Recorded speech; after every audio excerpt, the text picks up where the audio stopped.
All right, ladies and gentlemen, Legionnaires, welcome to another fun-filled adventure at Legion of Myth. Different fun-filled adventure today.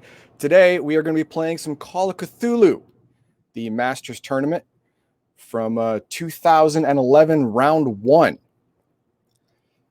And with us today, several mooks. They're all mobsters. We have... First off, we have Vince here, and that is played by Duncan Idaho. Duncan, go ahead and say hello. Hello, I am Duncan Idaho. Why do you have to be such a cabron? That's fine. Even bad accents work out. Eventually. That's right. Next on the screen, we have Jimmy, played by Sauce Mouse. Sauce Mouse, go ahead and say hello. Hey, yeah, how's it going? Good to be here. All right. And next we have Fat Paulie, played by Crafty Matt Craft. Say hello. Yeah, Fat Paulie. You know, I help cook the books, you know? There it is. There it is. And then we have Louie, played by Mar Hawkman. Mar Hawkman, say hello. Good morning. All right. And Nerdy Ogre is having some technical difficulties to get his picture to work right, so he will be here in a minute. But Nerdy Ogre is going to be playing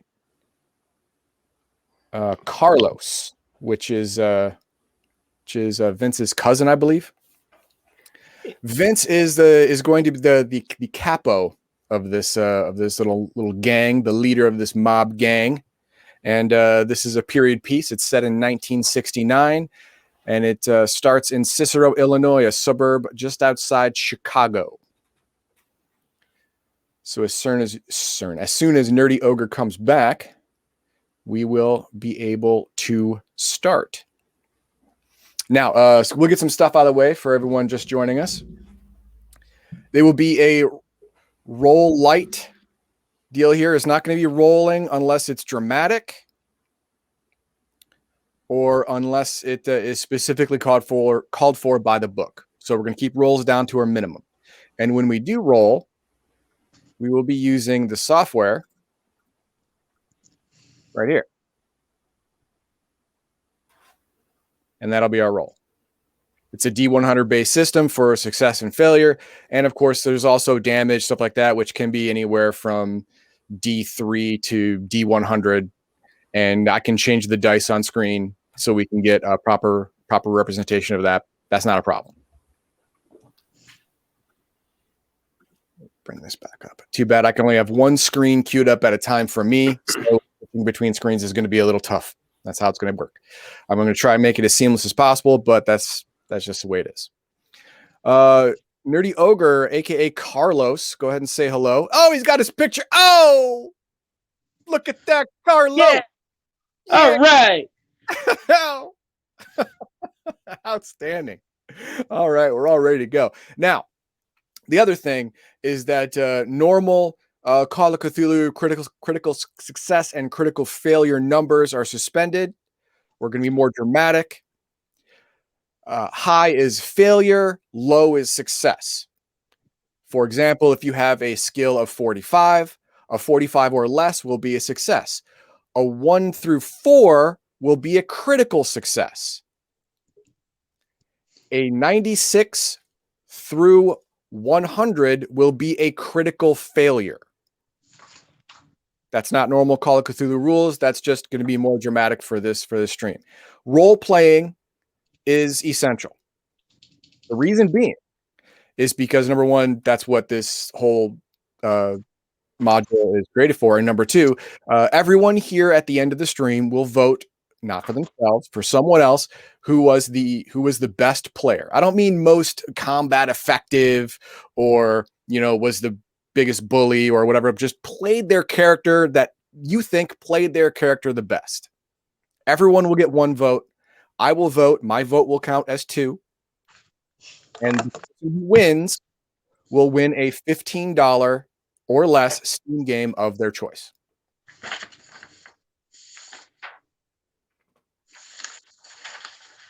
So plan A of murdering everyone is probably not going to go so well. Yeah, because then no one's going to vote for you. The satisfaction, though, it might still be worth it, so we'll see. Unless you role play murdering somebody so well that they got to just give it. They go, okay, that was pretty good. All right, fair. That'll be the high point. If you're good enough, that could happen. And Ravenslayer is here. Hello, Ravenslayer. I want to wait till a couple more people come on right now. We're only looking at 3 people. We've been on for 6 minutes, so I'll give it another 4 minutes, and then we will start the show. Now, anyone here, any players here, have any questions about mechanics or questions on how the layout is going to go or anything like that? I'm pretty good. Dice roll. How are we dealing with that? I am dealing with all the dice rolls. I will show you how. Oh. Bam. Very Gygaxian of you. There it is. 6. 6. Look at that. Beautiful success, most likely. Would you wait away for that good roll? 15. Another good roll. Man, I'm burning all the good rolls. This is great. 13. Whoa. Look at that. Stop. 28. These are all great. This is all good for you guys, right? So can we bank those rolls and use them later then? Sorry. Yeah, as soon as we start playing, that's when all the 96s and 7s and 98s come out. There are 2 natural breaks in the game. There's part 1, part 2, and part 3. So in between each part, we will take a 5-minute break for anyone who wants to, get a drink or go to the bathroom or whatever. And that's when I will be answering or talking to the majority of chat during that time. But anyone have any questions about the rules? Like I said, you're not going to have to know a whole lot, but if you have a question, go ahead and ask it now. I have this feeling like I won't think of the question until it already comes up, because it's one of those things. It's like I just didn't realize that it was a thing that I needed to ask about until right then. I understand. Now, when you want to do something, just think of it this way. All right. Think as your character. It's like, hey, I wanna look around for keys. Now, if no one hid the keys, you'll say, hey, I want to look around for keys. Oh, you find the keys. They're on the keychain hook. Or if someone hid the keys, I will say, roll your spot hidden. And then you will tell me what your spot hidden skill roll is. And then I will roll it. And if we roll it or under, then you succeed. If you roll 1 higher or up, then you fail. That's pretty much it. So I got a question on the skills while you're there. Sorry to interrupt. No, it's fine. For skills where you don't have any assigned points, but they have like a number in the parentheses, is that your base? That is the base chance for someone who's untrained. Okay, cool. So ones that don't have that just have a 0% chance if not trained.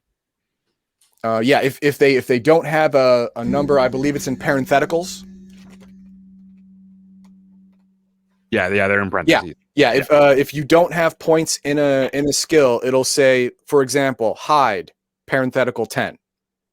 That means even if you don't have any number in the skill line, everyone has a base of a 10% chance to hide. Even Fat Polly. No, hey, no, that's discrimination right there. It only says that I got a 5, so I like me a couple of meatball subs. Doesn't mean that you actually took points away from that to put somewhere else. That's amazing. Or I'm a large man. Yes, because of your size, you get a natural minus to your hide skill. You're also not fast. I'm gonna let you know, because you are a large man. You don't move as quickly as the others. Don't need to be fast. That's right. Yeah, whatever comes at me, it comes at me. It is what it is. It is. I mean, all you got to do is stop by the hot dog vendor right by you. Stop, grab a hot dog, throw the vendor behind you, and all of a sudden you're in the lead and you got some food. Hey, no hot dog. What are you talking about? I ain't getting no Chicago dog. No. There's that little place there off 4th and Main. They got a Hey, good. I didn't know a fat guy could be so discriminating. Who knew you had more culture than the bacteria underneath your fingernails? You know what, Jimmy? You're being a real prick, huh? All right. Hey, I Save get it, boys. okay? Jesus. No offense. You should know you're a fat guy. You're used to it by Hey, now. you know what? I'm fat and I get that. But you know what? Vince listens to me. Huh? Does he listen to you? No. Just because you pay the family, just because you get stuff done, doesn't mean that you get any kind of special treatment from me, huh? Yeah, Oh, no that one's saying reminds anything about me- that special reminds treatment. me The only to- special treatment I want from you is when I'm trying to figure out should I put Okay, oregano in this okay. marinara or no oregano in this marinara. Guys. Okay, now here's the structure of your group, and for everyone who's watching, here is the deal. Okay. Now, how this works is Vince is the capo. He's in charge of your group. The rest of the players work wise. And he is in charge of a medium-sized section of Chicago's drug trade. Your job is to earn money, push the merchandise that Vince gives you. And then a percentage of that every week goes to the boss. That's it. Everything else besides the percentage of the boss gets split among all of you. So the more money you earn, the more money you make. Yeah, well, you know what? If Jimmy made as much money as he says he does, we wouldn't be in the situation that we are. Ah, Jimmy?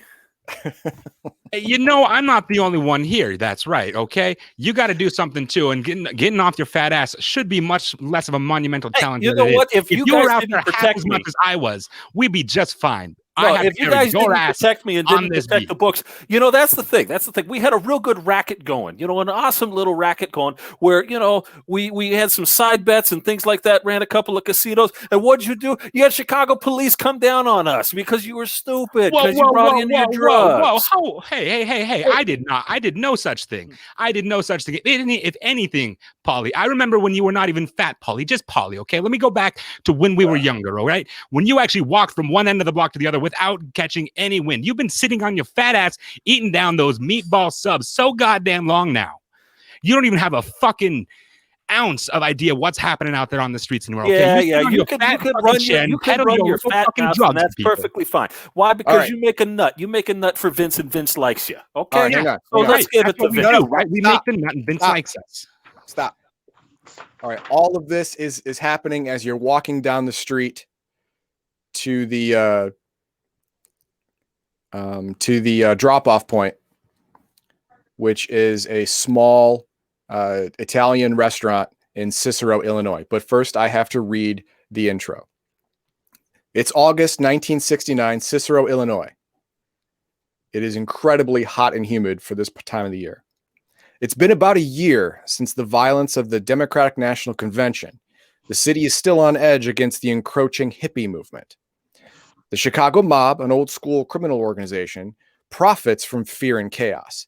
Deep ties to old-world values put the family at odds with these new movements and ideologies. You, the characters, are part of an Italian crew that is tasked with drug operation in the western part of Chicago. Your crew has various jobs from supply, collection, and delivery of goods. All of this, drugs. Marijuana, cocaine, LSD, shrooms, all that. That's you guys. The business used to be pretty good, but lately there's been a big drop in sales. You don't know the root cause of the problem, but you have feelers out from all your contacts, including the cops, to try and find out what's wrong. Your crew has to make a weekly deposit of $10,000 to the boss, John Benedetto. But this week, you're coming up short. Now, normally you'd all call in favors, but this has been going on for a while now, and all your favors have been called in. You know the boss is not going to be happy, but there isn't much else you can do but pay what you have and pray he gives you an extension on the rest. Now, it is customary, how you'd make the drop is to, on the way to the restaurant, you stop at the Italian deli, just a couple of storefronts down, buy 10 pounds of Italian sausage, put the money in that, and then bring it to the restaurant. Right now, you're walking down the street toward that deli. So is it all of us are walking? Yeah, all of you are walking together. You never take your cars to the Italian restaurant just in case the cops or the feds or anything have your personal cars under surveillance. So, in this particular case, we get the Italian sausage, and we stuff the money in it. I get myself a little meatball sub. I throw a little bit of a look at Jimmy, and Jimmy, if again, maybe if you called in a few of your favors, maybe maybe if you got a little more juice, we wouldn't be in this situation. But we're coming up short now, and we put Vince in an awfully bad situation. I've done everything I can. This is an all of us thing now, yeah. You can't put it all on me just because I've been carrying your asses for a while now. Well, the only reason that you're carrying our asses the only reason you're carrying our asses is because you brought the cops into my betting parlor. I can't, that's what I do for the family. Polly.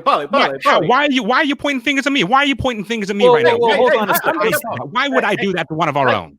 I'm the Capone, and this is beyond us right now. Got it?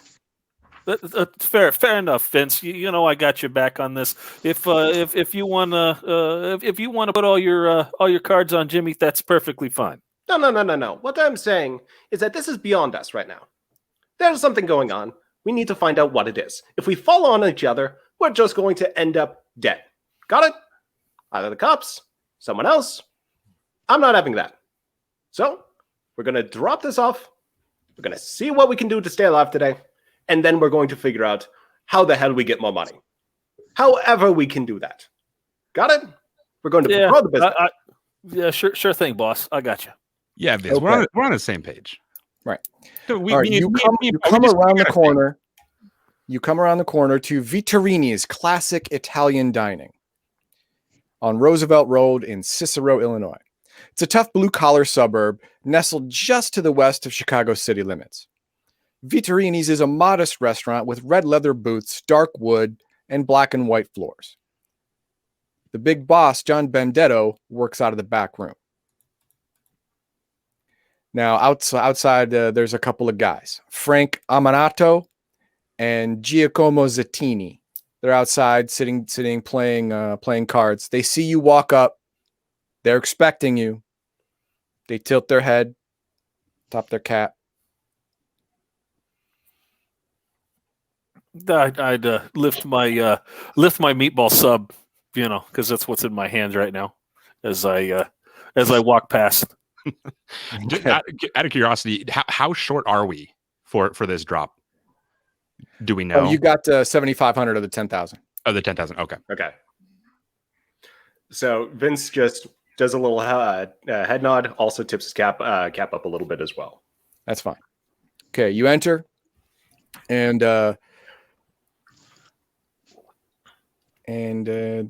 where's this guy's name? There he is. And there's a big man, youngish, probably about 22, but his name is Big Chuck Drucki. He sits at the bar and he greets you warmly as you come in.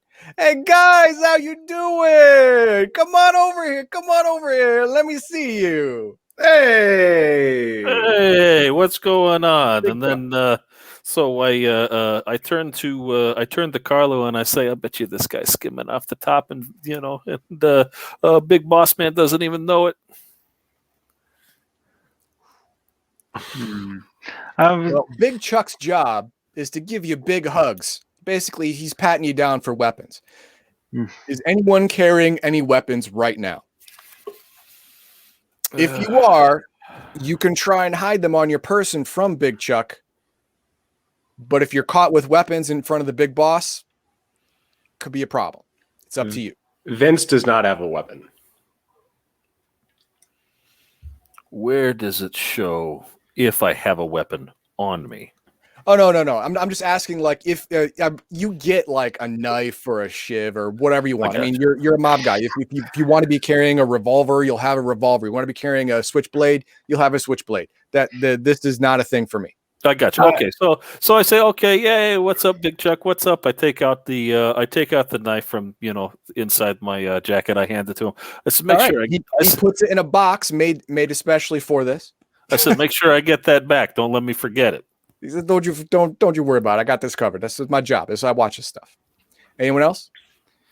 Yep, same. Pull a revolver out of underarm holster.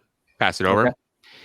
All right. Hey Chucky, Hey, how's it going? nice. Good to see you. Good to see a big hugs I can get. I'm sure I probably don't wrap my arms around his body as big as this guy. I'm assuming is. No, he's pretty large. Yeah, I mean, I'm he's not not as large. big There's as a Fat reason my Polly, name is but he's Little Jimmy. Yeah.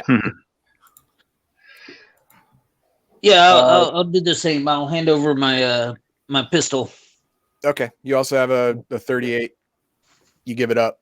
Yeah. It's okay, guys. The boss in the back. Go on. He's expecting you.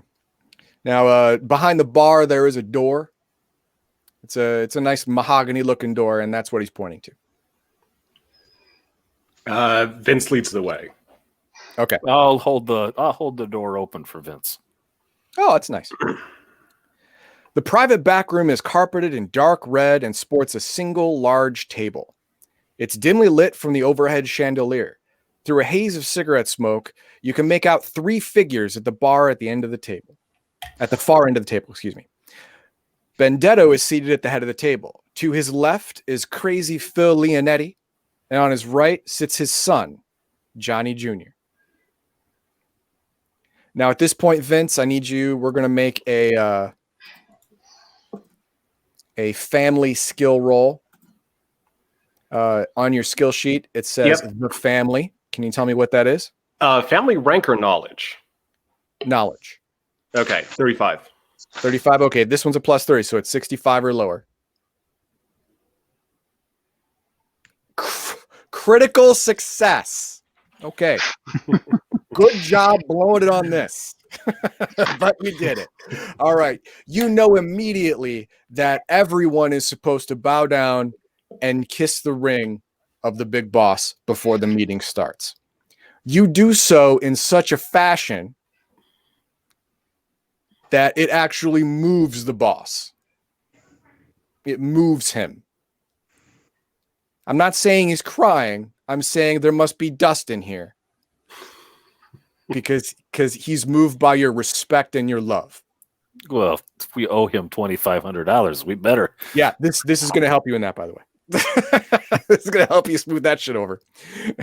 All right.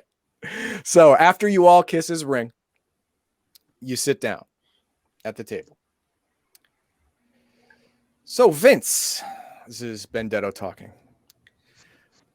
How's your spice business going?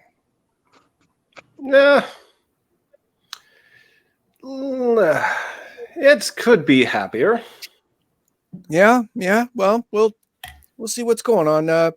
Go ahead and give Pete the chopped beef. There you go, Pete.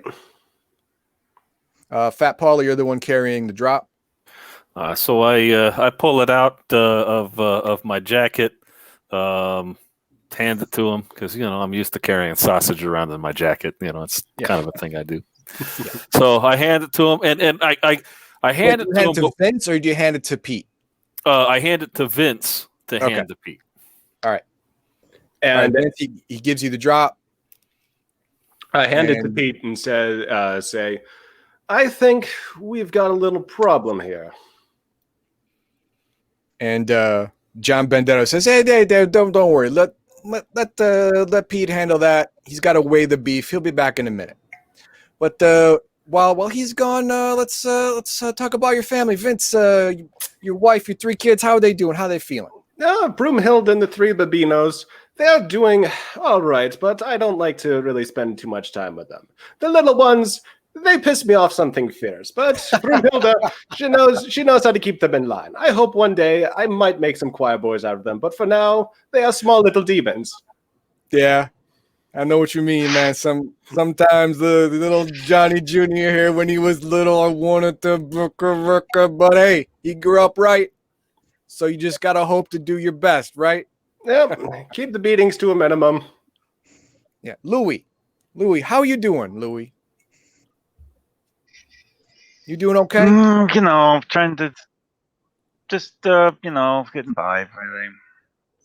Hey, you know what? Yeah, it's not bad. You hang tight, okay? You just hang tight. You're gonna be all right. You're gonna be all right. Pete comes back in the room. He leans over to the boss, and you can hear him like loud whisper that the weight's off. And Vendetta says, ah. The problem. So, you're a little light on the chopped beef. What are we gonna do about this? How's this gonna get fixed? It gets fixed by adding the remainder on our next drop. The question is simply, what's muscling in on us? Ah. So you've been looking around, right? Trying to find out who's been taking your business? Yeah, we've got customers who are not so enthusiastic, and I think we can make some of them sing. I mean, you know how spice fiends are. Sure. It's good that you got that kind of initiative. I like that. I got some initiative too. And yeah, I've been hearing stuff. I've been hearing things. I mean, not a lot goes on in this town that I don't know about. And we've had some people moving in on my business. And you've taken initiative, which is good, but I've taken initiative, which is better, which means I got something for you. And the door opens, and Pete goes into another room. Anyone who wants to watch Pete go in, tell me now. I've got my attention just very firm on the boss. Okay. Anyone else want to take a peek in the room that Pete is going into? I'm very much watching. Yeah. I'm standing up. I'm standing behind. No. Because of the critical success of Family Roll, you don't stand until the boss stands. No. Or until you're ordered to stand. But you know, I lean back and kind of like a yawn, and maybe just take a peek. Okay. Anyone else? Yeah, I'll kind of do the whole turn the head, scratch the nose thing. Okay, so we got Fat Paulie, we got Louie, and we got Carlos who want to take a peek inside the room that Pete's going in. I think my voice got buried in all of that too. I'm definitely going to keep an eye on that. Except for Vince. Okay, that's different. Well, all right. I'm sure that Vince wants to make sure that he locks eyes with the exactly with the boss of bosses, because I mean we're $2,500 light. Yeah, I get it. So Pete opens up the door. And he grabs a note from another guy in that room. And as the door slowly closes, you see this other guy turn back to what looks like a man, I guess, used to be a man, tied up, bleeding, bruised, cut up. And the other man in the room has an ice pick, and he starts going at this looks like a hippie, maybe, just going at him, just stabbing the shit out of him with an ice pick as the door closes. Everyone besides Vince, we're going to make a sanity roll. All right, 75 for Fat Paulie. All right, Fat Paulie's got a 75 sanity? Yeah. All right, 75 and under. You're good. All right, Jimmy. Oh. This isn't the roll. I don't know your number yet. Jimmy, what's your sanity? Sauce Mouse.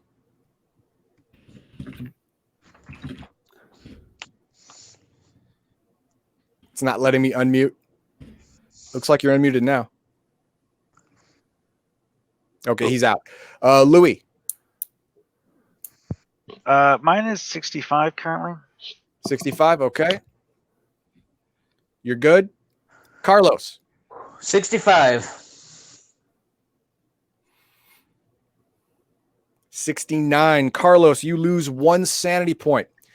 Go ahead and change that circle down 1 or remove 1 from your sanity. The sight of this hippie getting just beaten and then you realize at the moment the door is closing that the person that crazy Pete got the note from is now taking the ice pick and stabbing it into this hippie's lungs. This guy's going to die. This guy's dead. He's dying 10 feet away from you. and it gives you the I chills. lean over to Vince and just whisper in his ear. This is says, "Hey, boss." So they're doing a piece of work in the next room. Hey, you got to break a few eggs in this.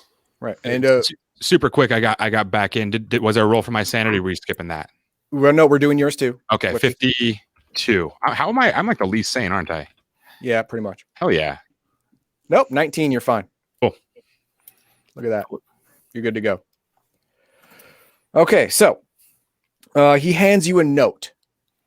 Well, the crazy Pete hands the boss a note, and the boss hands a note to Vince, and goes, Vince, my sources tell me that these fucking hippies at this farm right here, called Dreamy Acres Commune or some shit, they're the ones who've been distributing spice and taking up our business. Now, what I want you to do, I want you to go talk to them.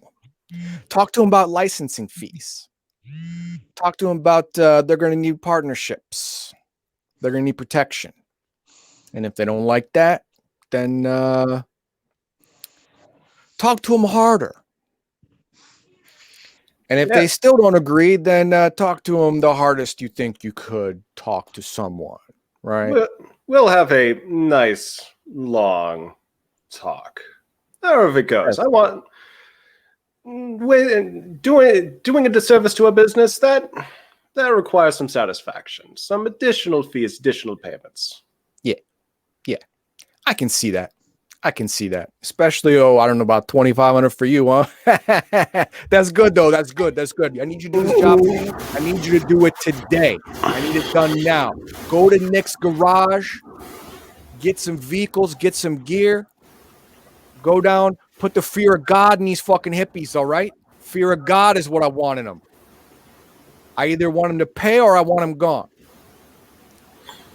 They'll get their communion. Okay.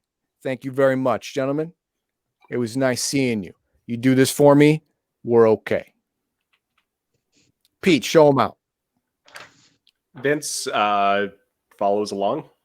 All right. And Pete's, motions everyone to get up, and he to follow him to the door that leads to behind the bar and to the front of the restaurant. So as we're walking out, I turned to everybody and I said, "You see the number they were doing on that guy back there?" Everyone saw it, except for Vince. Vince will just say, think about that as what'll happen to us next week.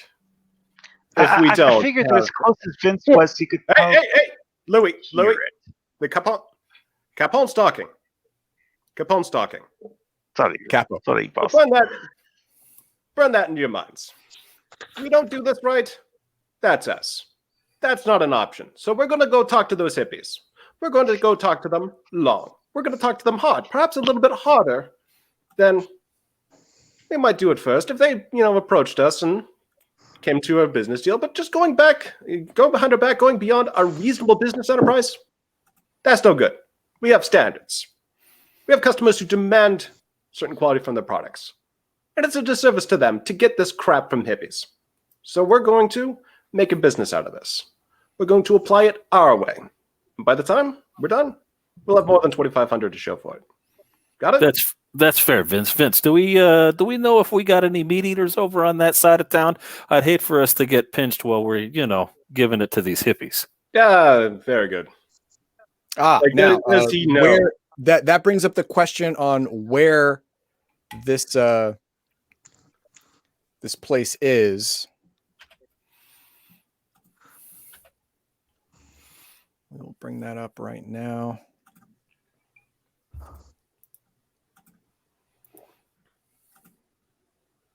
There we go. This is Dreamy Acres. It's the place to be.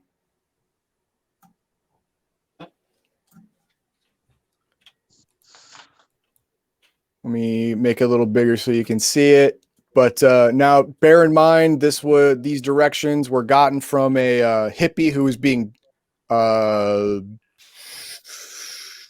He's being dealt with. Come on. Yeah, let's just say, he was being tuned up. He was being tuned up. So it's not great. These directions aren't awesome. It's not GPS coordinates, okay? So you might have some trouble with just this, but you are on your way to Nick's garage. That is your staging area. Actually, Vince, you have it's a mob front organization. You have an office in the back where there's a safe and you keep all the books, and you work out of there sometimes. So you're heading there because there is where you have company vehicles, family vehicles, and a stash of weaponry. So does Vince know if we have any meat eaters in that general area, or at least like county sheriff type thing? No, it's way outside in the rural Illinois area. You guess it's between 2 and 4 hours away from you. Mm-hmm. With these really, really crappy directions. All right. So Vince is going to go check the books for any customers who are in that general vicinity, because they're probably getting pushed at if they're in that area. So they might know more. Okay, that's good. For everyone else, Nick's is just down the block. You walk there, and Nick's garage. You can get weapons, and you can choose a vehicle. Now the weapons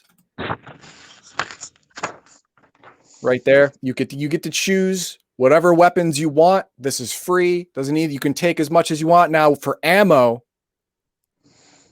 for rifle and revolver, well, for rifle and handgun, you can have a total of 3 times the amount that the weapon holds. For example, the 32 revolver says ammo 8. So you can bring 24 rounds total. The shotgun, those shells are a little bigger.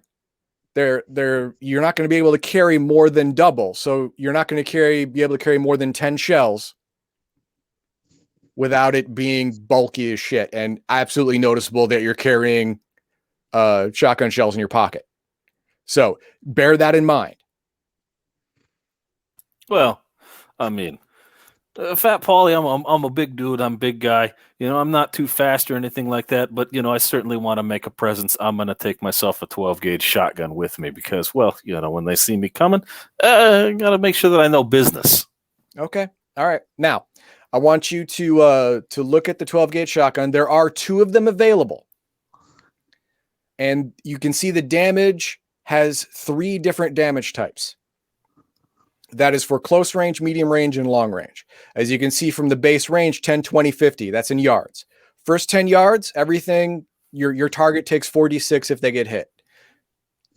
Between 11 and 20 yards, 2d6. Between 21 and 50 yards, 1d6. After 50 yards, the shotgun is not effective. The sawed-off has a much, much shorter range, but it has a spray note on it, which means that it will actually hurt everything within 3 yards of your target. So if you have this corner of the room right here is giving you problems, you point a sawed-off shotgun at that corner of the room, there's no more problems in that corner of the room for you anymore. Everyone in that corner of the room that was a problem is now not a problem. That's what a sawed-off shotgun does. It's basically a modern-day blunderbuss. Yeah. I mean, it hits multiple people at one time. Now, there's also Molotov cocktails and gasoline that these are 5-gallon or 10-gallon canisters of gasoline. Also, you have all these melee tools. You got tire irons, baseball bats, brass knuckles. You see the list. I'm gonna make the list bigger so everyone can see it. Well, we can put the Molotovs and the gasoline. We can just put that in the back of one of the white walls. First, choose the weapons, and then you'll choose a car. And after you choose your weapons, Vince, choose your weapons as well. And then after you're done with that, I'll tell you if you have any contacts around the area where this dreamy shades or acres or whatever the fuck it's called commune is located. Do I get to choose melee or weapons as well? Yes, you do. Yes, you do. Now remember, the number available is the only important part. Yeah. So I'm going to go for 44 Magnum and the blowtorch. 44 Magnum. Actually, no. 45 revolver and the blowtorch. Okay. There's only one 45 revolver, and Vince took it, and he took a blowtorch. There are two of them, so someone else could take a blowtorch as well. So what I'll take brass knuckles. I'll take the 38 auto, and then in the back, I'll take a shotgun in case things get close and dangerous. Okay, 12 gauge or sawed off? The 12 gauge. Okay, that's both 12 gauge shotguns are gone. No, it should be only one because the Fat Polly took one 12 gauge. No, that's what I meant. Now both are gone. Oh, I got you. I understand. Okay. Yeah. Who else wants a weapon? Now remember, the whole 32 revolver thing. Everyone has one of those. I don't even know why they say 3 available. If you want one, you get one. That can be your base. Maybe it means that you can have 2 of them, or you only have one of each. Yeah, if you want to to be the Italian equivalent of John Woo, you could try it. But so the sawed-off shotgun still available? It is. Yoink! Not no more. I got it. All right, go ahead and write down your weapon choices. Louis, what are you going to take? You got a 44 Magnum, the semi-auto rifle, 38 automatics, and you got all the melee weapons. And it sounded like Fat Polly wanted to put how many Molotov cocktails? You can have up to 3. Oh, I figured that, I just take the gasoline and maybe one Molotov cocktail. You never know. If negotiations go wrong, we might have to light the place up. Yeah, that's fair. Okay. One thing you might also want to take is a blowtorch to actually set that stuff on fire. No, he grabbed that too. No. The blowtorch. Hang on, guys, hang on. Take a walk. Louis, what was that? Well, I was going to grab the semi-auto, and I guess second pistol if I can. Okay, the semi-auto rifle. And which pistol you want? You got a 44 Magnum, 38 automatic, or your 32 revolver? I guess I got a 44. 44 Magnum. Okay, make sure to write that down. Write down the damage and the range. And if you have chosen a weapon you do not have a skill in, there is the base skill. The base skill for a rifle is 25. The base skill for a shotgun is 30. The base skill for a handgun is 20. If you have spent points, it will say so on your character sheet. That's your actual skill in it. Just go ahead and take note of the range and damage of the specific weapon that you took. What weapons are left at this point? Right now, there is a 38 automatic and 32 revolvers. I think no one took the 45 revolver. So no one took the 45. Okay, so I'll do a 32 given, and then the 45. Okay, but I'm also going to take a hammer and a screwdriver. I took the 45. Oh, you did? Oh, you took the 45 already? Yeah. Okay, then there's only the 38 automatic. Well, I guess I'm going with the 38 auto. Okay, 38 automatic it is. And you said screwdriver and a hammer? Screwdriver and a hammer. Okay. Now, Nick's garage has everything that a normal garage would have. All right. So, is there anything else you want to take that a normal mom and pop repair shop would have? So, I'm sure that there is a couple of receptacles, bags, things like that for trash and all of that kind of stuff. There might also be some zip ties around, for tying down some of the wiring and stuff like that in the cable and all that kind of stuff. I don't even know that they had zip ties in '69. So, maybe they were. I mean, those were invented in '58. Laundry. They were invented in '58. Okay. So I figure, hang on, one sec. Mar Hockman, you want to say something? Oh, I said that they had nylon laundry cord. Oh, nylon cord. That's right. That was more common. Yeah, you can easily get industrial garbage bags and nylon cord. Yeah. Yeah, just in case we gotta take out the trash. Right. Okay, that's fine. Anybody else? I'm going to pick up the brass knuckles. Okay, make sure to write that down. Well, I mean, we're in a garage, right? I'm assuming if not already, we're going to have a set of jumper cables for the cars and hippies. Yeah. You can easily get a set of jumper cables. Write that down. I guess a hammer and screwdriver would come in handy. Hammer and screwdriver. Got plenty of them. Write it down.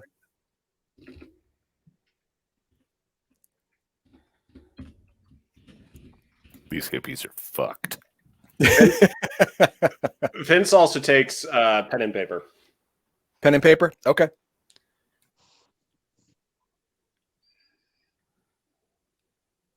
We got to make sure that, guys, we got to make sure that we take something like, if things start going wrong, and, we got to take all the spice with us, and, we got to take all of the bread. We got to have something to put all that stuff in. There's where we get in our choice of vehicle. But before that, I gotta tell Vince that you look through your books to find out if any of your customers live around that area, and it is a big fat no. None of them do. The 99% of your customers are within the city limits of Chicago because that's your area. You got a couple of suburban customers, but no one in rural Illinois. No one outside of the suburbs. Nobody. It's basically a no. You got no radar out there at all. Do I have any records of customers who've dropped off recently? Yes, you do. I'll jot down their names. Okay. And these are the vehicles that you can choose from. You got a 1965 Olds Cutlass, excellent air conditioning. 1962 Mercury Comet, it's got a loud radio. 1966 Ford Pickup, manual transmission. If you want to drive it, you need a drive of 30, skill level 30 or higher. And a 1965 Dodge van with lousy air conditioning, which means it's so hot and humid out that the air conditioning is a piece of shit. But here's the rub. There are 6 of you. No, I'm sorry. There are 5 of you. So, well, no, 6 of you counting Fat Polly. So there are 6 of you effectively. So in anything except the Dodge van, it's going to be super cramped, and any weapon larger than a pistol is going to have to go in the trunk. So here's the question: can we take 2? Can we take, say, you can take 2 cars? Yes. The Cutlass and the Comet.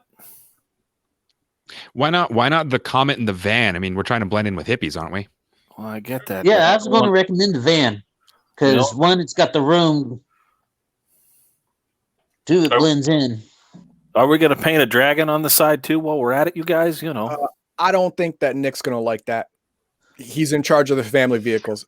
Nick is an old, overweight Italian guy. He smokes cheap cigars that he chomps on too much, but he is a super friend of the family. He freely opened up his business to be a front. He is down. No one messes with Nick because he's been so upfront with everyone. And if you painted something on his vehicles, it would be disrespectful. And it's not something you'd want to do. I don't think we have time for that anyway. So yeah, you wouldn't have time for that. Yeah, Nick, yeah, come on. I'm joking with you. All right. So, Vince, you got last call. What vehicles are we taking? We can take the Cutlass and the van. Cutlass and the van. Okay. So, like I said, you can fit probably 4 and 2, 4 in the Cutlass and 2 in the van, or 4 in the van, 2 in the Cutlass. However you want to do it, it doesn't matter. Just tell me who's in the van and who's in the Cutlass. Well, Vince is going to be if you want. I don't care. Yeah, Vince is going to be in the Cutlass. Let's see. Louis, van, Let's see. I mean, I'll go in the van. That looks nice and roomy. Louis, yep. Yeah. Let's go Tommy and the Cutlass. And Jimmy. Who in the Cutlass? Tommy. Tommy? Who's Tommy? Oh, crap. I was just looking at my sheet. Okay. Because I thought Mark was the only one we didn't have. No, we got Marky. Carlos, Louis, Jimmy, and Fat Paulie. Okay, Paulie, do you think you could? Yeah, I don't think you could probably squeeze in the Cutlass too well. Do you want mind taking the van? No, I mean, boss, I can certainly fit in the front seat. If I take the van, that air conditioning's terrible. I'm gonna need to take another shirt. You know, I need to be fresh for when you know. Oh, that's right. He's a large man. He's gonna sweat a lot. All right. Yeah, Jimmy, Louis, you get the van. The rest of us, we'll take the Cutlass. Okay, Jimmy and Louis in the van. Mark that down. Everyone else is going to be in the Cutlass. Okay, now, before you leave, is there anything else that you want from Nick's Garage? Remember, Nick's Garage has the weapons and the vehicles listed here, but it also has everything a normal garage/gas station would have in 1969. Maybe grab a steel trash can. Steel trash can will fit in the Dodge van. That's fine. Go ahead and mark that down. We've got gasoline, but I take it we don't have much gasoline. You got 5 gallons. Okay. 5-gallon container of gas. Let's take another one. 2 5-gallon containers. Okay, mark it.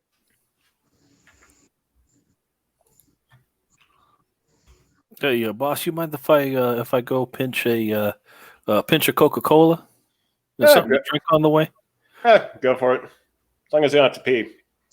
No, I'll be fine.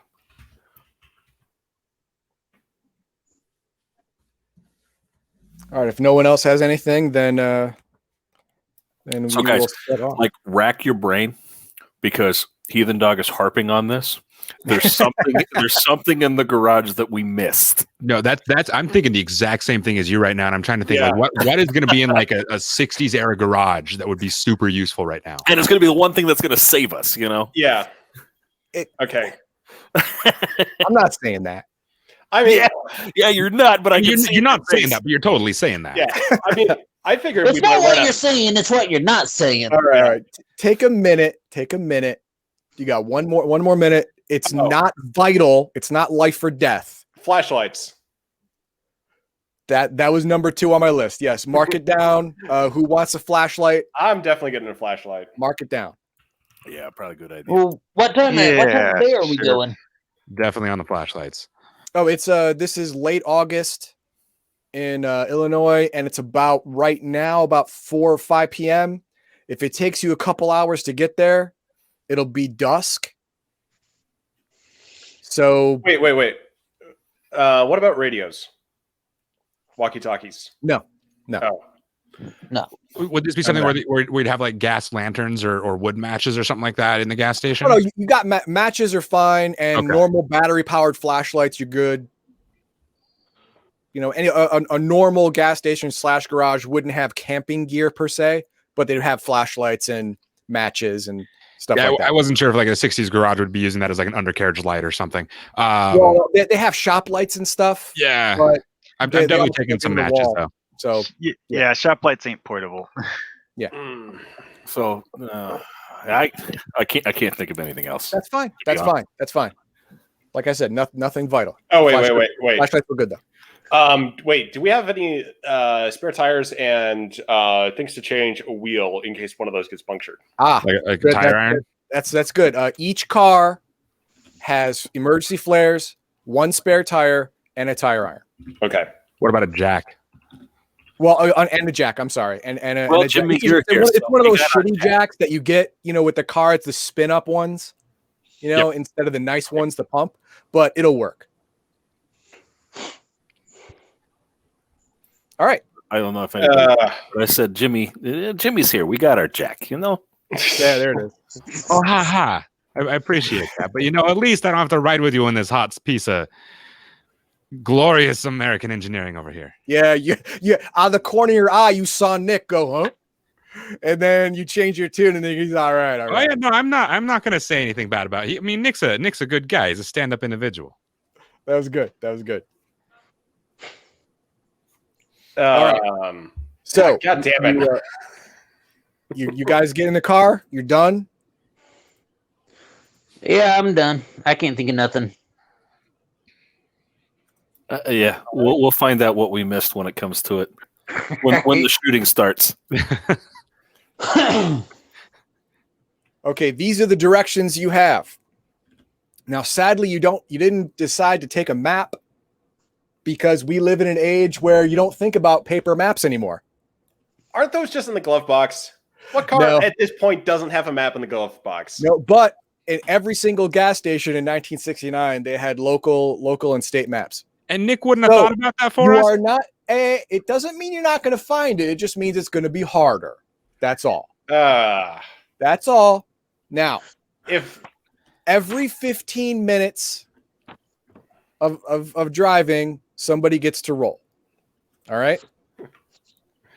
It's not going to be a thing. You are going to make it there. This is just going to show us when you're going to make it there. And so who's Vince? Are you driving the Cutlass, or are you going to have one of us drive the Cutlass? I'm having someone else drive the Cutlass. Let's see. I mean, Paulie's good in the back. Yeah, let's go Carlo. Carlo's driving. Waiting to connect. Thank you. All right. So, base. Now, as you can see on your character sheet, navigation is not there. The base is 25. No one has it, and it's not even on your character sheet because in the original game, if you didn't think of bringing a map, then you get there when the game master says you get there. But I'm going to give you guys a shot. Who wants to roll?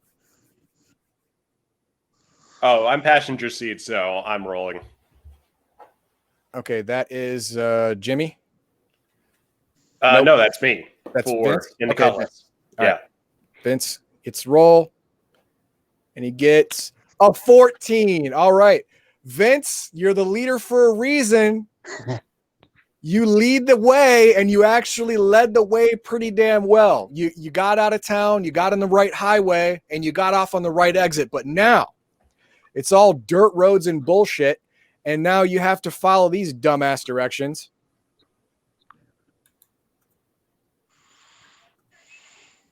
This piece of crap directions right here.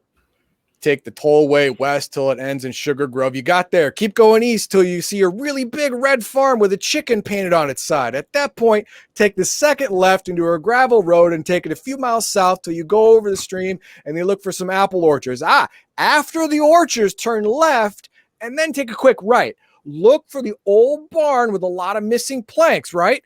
And then turn right and go for another few miles. Eventually, you'll see a really big silos, right? And you need to turn left and start looking for the sign to the commune on your left. Now, this is not great instructions, but they are instructions. So whoever wants to roll is going to get a plus 15% for a total of a 40% chance. Who wants to take the roll? I'll take the roll. Who said it first? Carlo's taking the roll. All right. Well, and that makes sense too, because Vince is given the directions. Carlo there we go. No, you missed it. No. You right off the bat, you missed the chicken painted on the side of the farmhouse or something. You got to backtrack a little bit. That's fine. The critical success makes up for the failure in time. You're on the right track. You're going there. Now you're just looking for the big silos to turn left and start looking for the sign on the right. Now you're plus 25% instead of plus 15. So now you're at 50% chance. Who wants to make that roll? Yeah, I guess I will make a roll. Louis making the roll. Louis got, give me this map. 67. Nope. You turned right when you should have turned left. And I'm looking back through the back window saying, where are those guys going? Oh, funny. So I'll make the roll next. Okay. 45. Okay. Yep. You're back on track and you make it to Shady Farms in a little over 2 hours. So it's about 6:30. It's still light. Like I said, it's late August. You still got about an hour of useful light left. That's not big of a problem. And I'm going to show you a picture of Shady Farms. Whoa, that didn't happen. Okay. So, hey, Carlo. Okay, Dreamy Shades. I'm sorry, Dreamy Shades.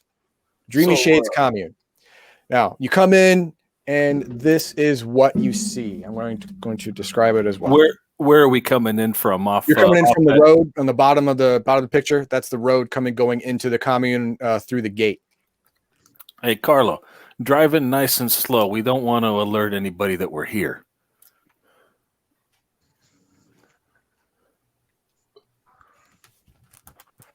All right. And at that point, now is an excellent time to take a break. This is the natural break in the game. This is where we get to part 2. Starting at the Shady Commune. So we're going to take a 5-minute break for everybody else. Go ahead and mute your microphones. And go ahead and get up, stretch your legs, go to the bathroom, get something to drink. That's fine. And now I'm going to do chat. Darren P., if you're still here, you cannot find this module. This is the 2011 Cthulhu Masters Tournament module, and it was only given out to the finalists at the tournament that year, which I am one of. As you can see right here, there's only 8 copies for the 8 people at the final table. And I got permission to run it. This was before COVID, so I'm not exactly sure if it's permission to broadcast it, but this is how you play now. So this is where it happens. Sheris, I'm glad to see you here. Ravenslayer, good to see you too. Anyone else have any questions about the game or about the characters or anything else in chat? Go ahead and say so.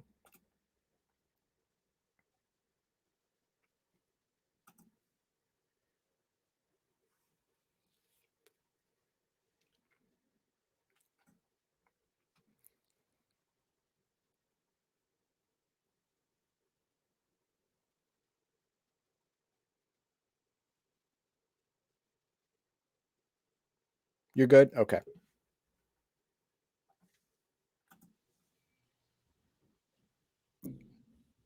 Sauce Moss, you back? Yeah, I'm back. I'm just going to set the picture back up. Okay. If it lets you. I don't know if it's going to.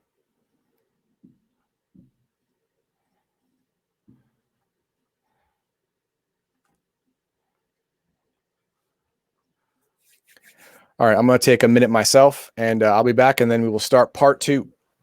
And I just came back. So how many parts are there? Three parts. So okay, part 2, then one more break, then part 3. Okay, because I was like, is this going to be like 5-part for a narrative structure? Because it was just like I never actually asked Heathen Dog how late we're going tonight. I mean, he said what, like 4 to 6 hours. We got through part 1 in an hour, but it's all prep, so I guess it's probably, how much narrative and active there is next, or how quickly we die off. I mean, right. It could just end like now, just blaze a gunfire. I mean, why not? Why not? Right? We've all got stuff to do with our lives. I think the other day when Heathen Dog was talking about this, he said when he got to this point in the module, like he shot himself in the face with a shotgun early on or something and just died. I think that's what he said happened, at least. I believe it.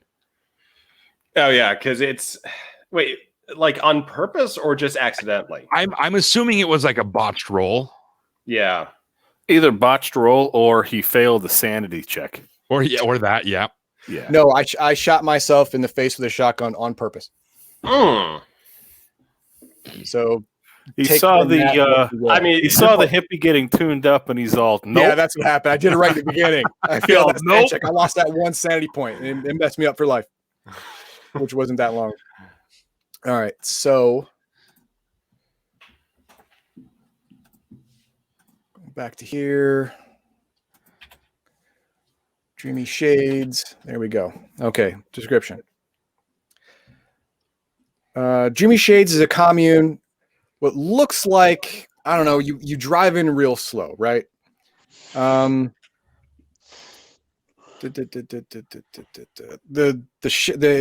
God, this is awful.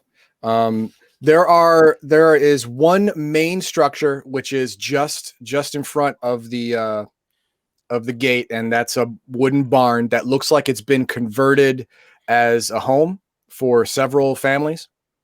And there's a whole bunch of rickety shacks all around the place that seems like home for other families too, because you can see clotheslines attached to them with clothing, obviously homemade clothing, drying in the wind. You can see a farm to the right or to the east, if you want to look at it map wise, and a small, very, very, very, very small pot plot to the north. And you can see a whole bunch of hippies walking around. They're all dressed in homemade clothing. Like they must have some loom somewhere, some rickety loom that's making this crap. Everyone's got long hair, men, women, children. All the men have beards, and they're walking around like they're not even noticing your car drive up. You're literally driving next to some. They're not even looking at you. Do they look like They look stoned, like they're like stoned out of their minds? Oh yeah, yeah.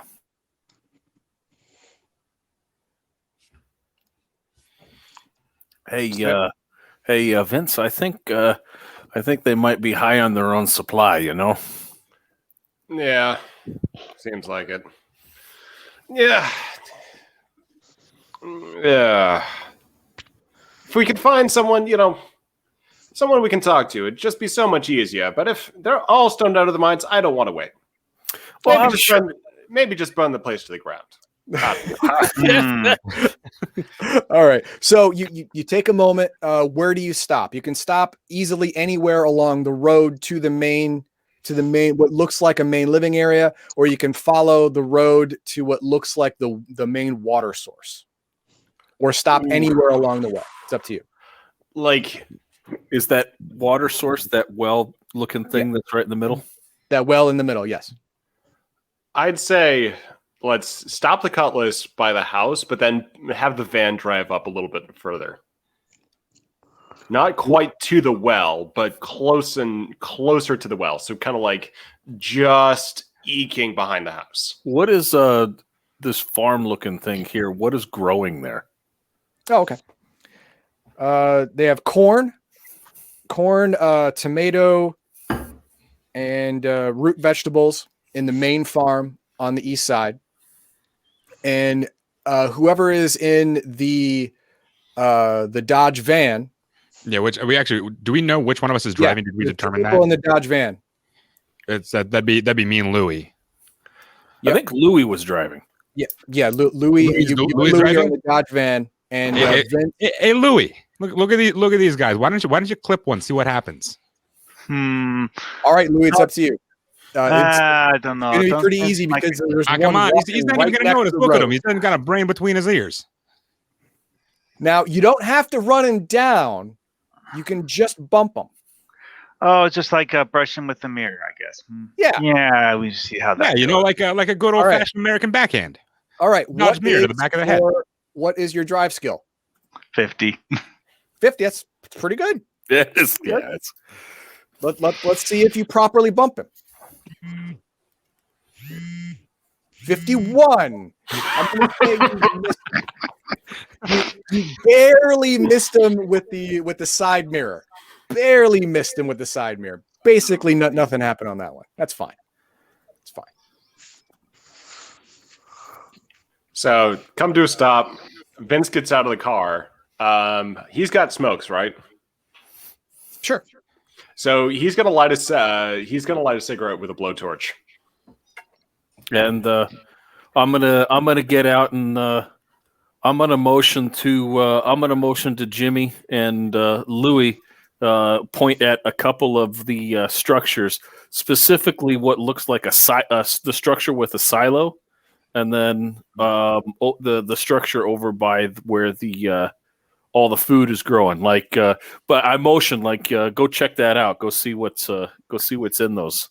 Okay. Dreamy Shades Commune doesn't have any silos. That's the farm that's next door. Okay, all right. Sorry, it looked like a silo, but yeah. They obviously built this whole thing themselves, and they are not carpenters.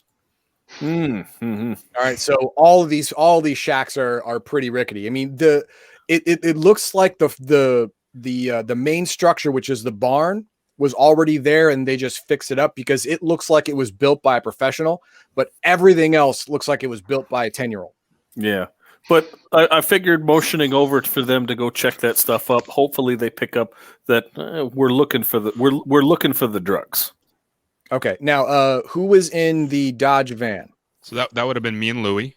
Jimmy and Louie. Okay, you guys went up a little further, and you can see that little tiny farm plot on the north part of the map. That looks like there's some marijuana growing there.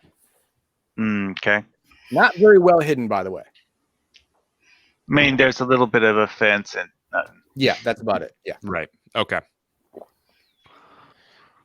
Well, I mean, first thing, I think we ought to spin the van around so it's pointed back towards the gate, just in case, or if we have to load it into the well. Yeah, just that's fine. Just go off for a little bit, turn it around. There's turn it around, roll it around, just because you never know. Yeah. Hey, Louis, what do you think about that farm up there? Maybe we ought to check that out. Maybe somebody there knows what's going on. Yeah. Bring him down to Vince. Make Vince have a conversation with him. Maybe negotiate terms of mutual arrangement. There you go. Now, do you want to take your weapons with you or leave them in the car for now? It's up to you. They figure at bare minimum have a pistol in my pocket. Okay. All right. I got holstered 32, but I got the claw hammer in my hand. Okay, great. And you get out of the van, and I'm gonna hold on. Unless Vince says otherwise, I will grab the sawed off. Make sure that I have my brass knuckles in my pocket. Vince nods. Point of real quick point is there's no electricity here, right? There are no lines coming in or out of this place at all. You don't see any electricity lines. You don't see any phone lines. You don't see any kind of modern anything. These assholes might as well be Amish. Right. Yeah. Grab a flashlight. Yeah, definitely grab a flashlight.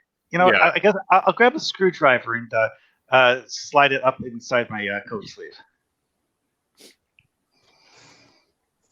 So while they're doing that, I'm gonna Vince. Hey, I think maybe we should go and knock and see if anybody's home.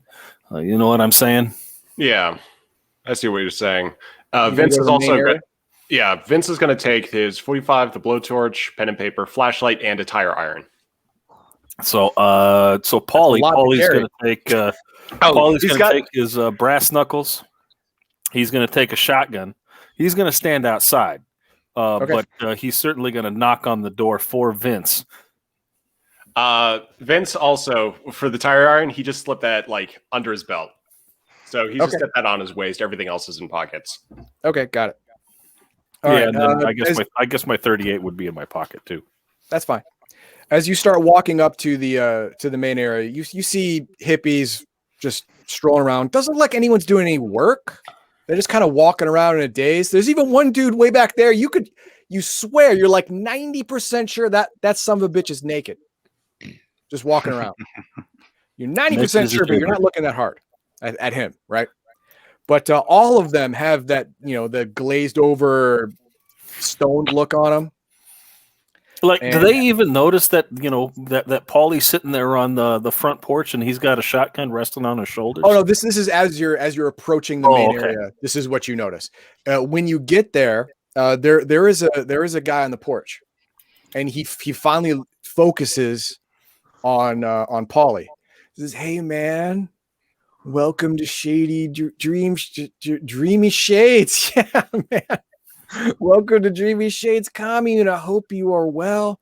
How can we help you today? Yeah, no, hey, what's going on here? I was hoping maybe you had some stuff that we could try. Who do we need to talk to?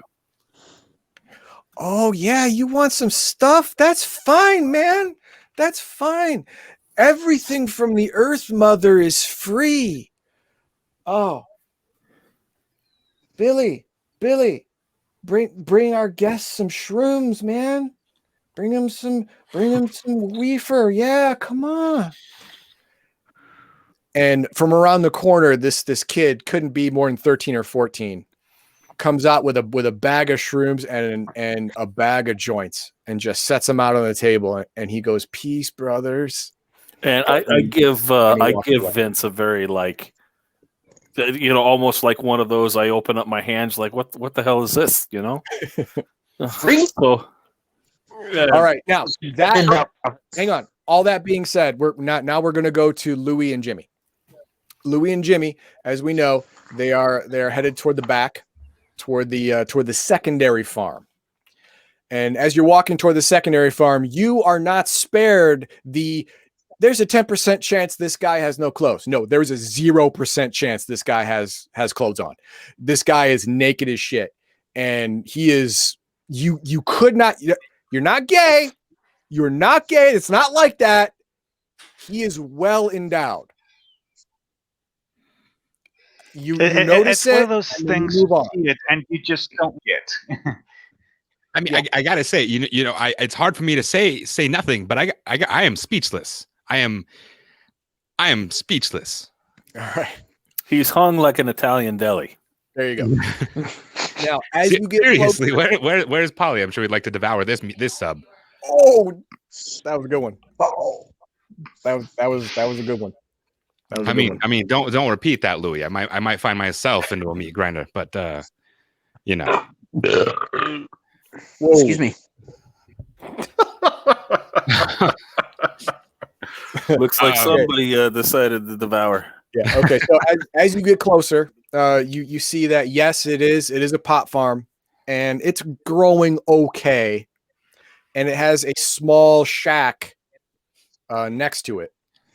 There's no lock on the door. The door is barely on. You could easily just swing the door open and look inside.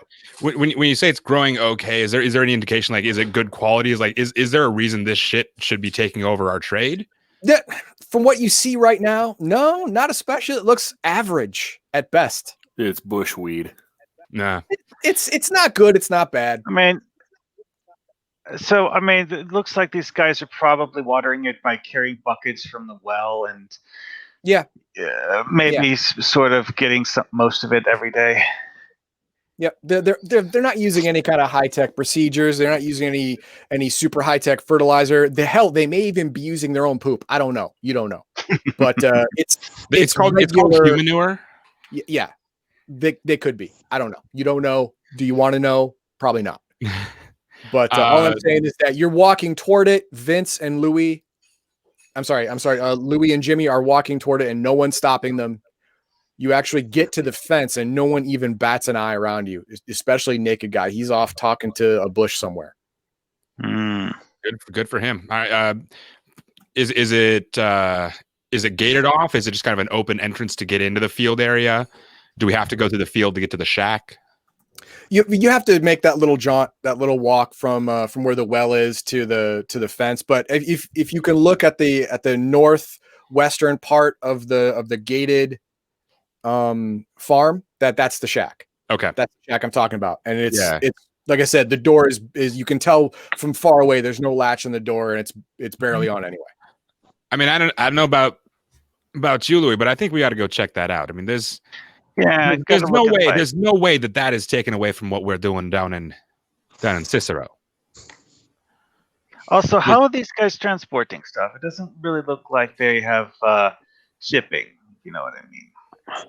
Yeah, these are all good questions. You go to the small shack and you just push the door open. It almost falls open, and you see 5 pounds of marijuana, partway being divvied up for distribution.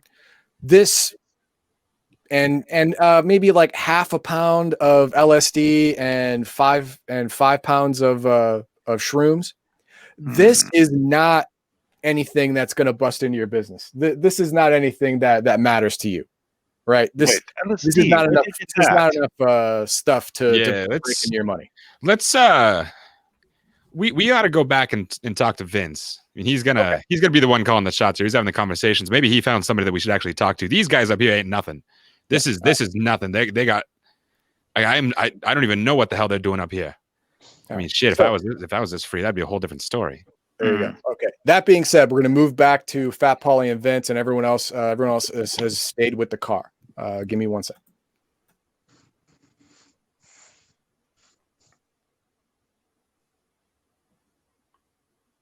And tentacles burst forth from the man who's well hung. Gross. I mean, I'm kind of expecting it. I mean, he went to a lot of detail. Sorry about that. Okay. So, Fat Paulie and Vince, just as you're about to knock on the door, it opens, and a man stands in front of you. He is the only one here you've seen so far with clear eyes, and he says, "Gentlemen, please come in. Come in. Everyone is welcome." And he steps aside and he ushers you inside the barn. And I say to Vince, and I say to Carlo, I say, you know what, I'm gonna stay out here. I'm gonna wait for Jimmy and Louie to catch up. You guys go inside. You have yourself a conversation. Yeah, me and Carlo can handle this. Okay, Good you and thinking. Carlo go in. Jimmy and Louie, you guys are on your way back. And hey, I have a question. Yeah. Go ahead. Can I look to see if there's anybody else in there? Yeah. There is as you look in the door, he opens it wide and then steps aside. You see women and children and one other man, a young boy, not young boy, but a teenager in there as well, all sitting down. The girls they look like they're crocheting or knitting or some other shit you're not sure about. And the older mother looking woman, she looks like she's at least half American Indian or Indian, whatever you want to call it. She's sitting in a rocking chair, smiling at you. Is it that creepy kind of smiling? No, regular kind of smiling. But you do notice her teeth are a bit yellow and not taken care of. But you know what? That's not really shocking here. Alrighty. A bit yellow is relatively good for this. Yeah, it's fine, especially if you're living, here. So do you go in? Yeah, Vince is going to go in. Okay, Carlo as well. Yeah, I'm going. Vince. Okay, so you walk in and immediately you see drug paraphernalia everywhere. You see in the back part of the barn, it's partitioned off, not with walls, but with curtains.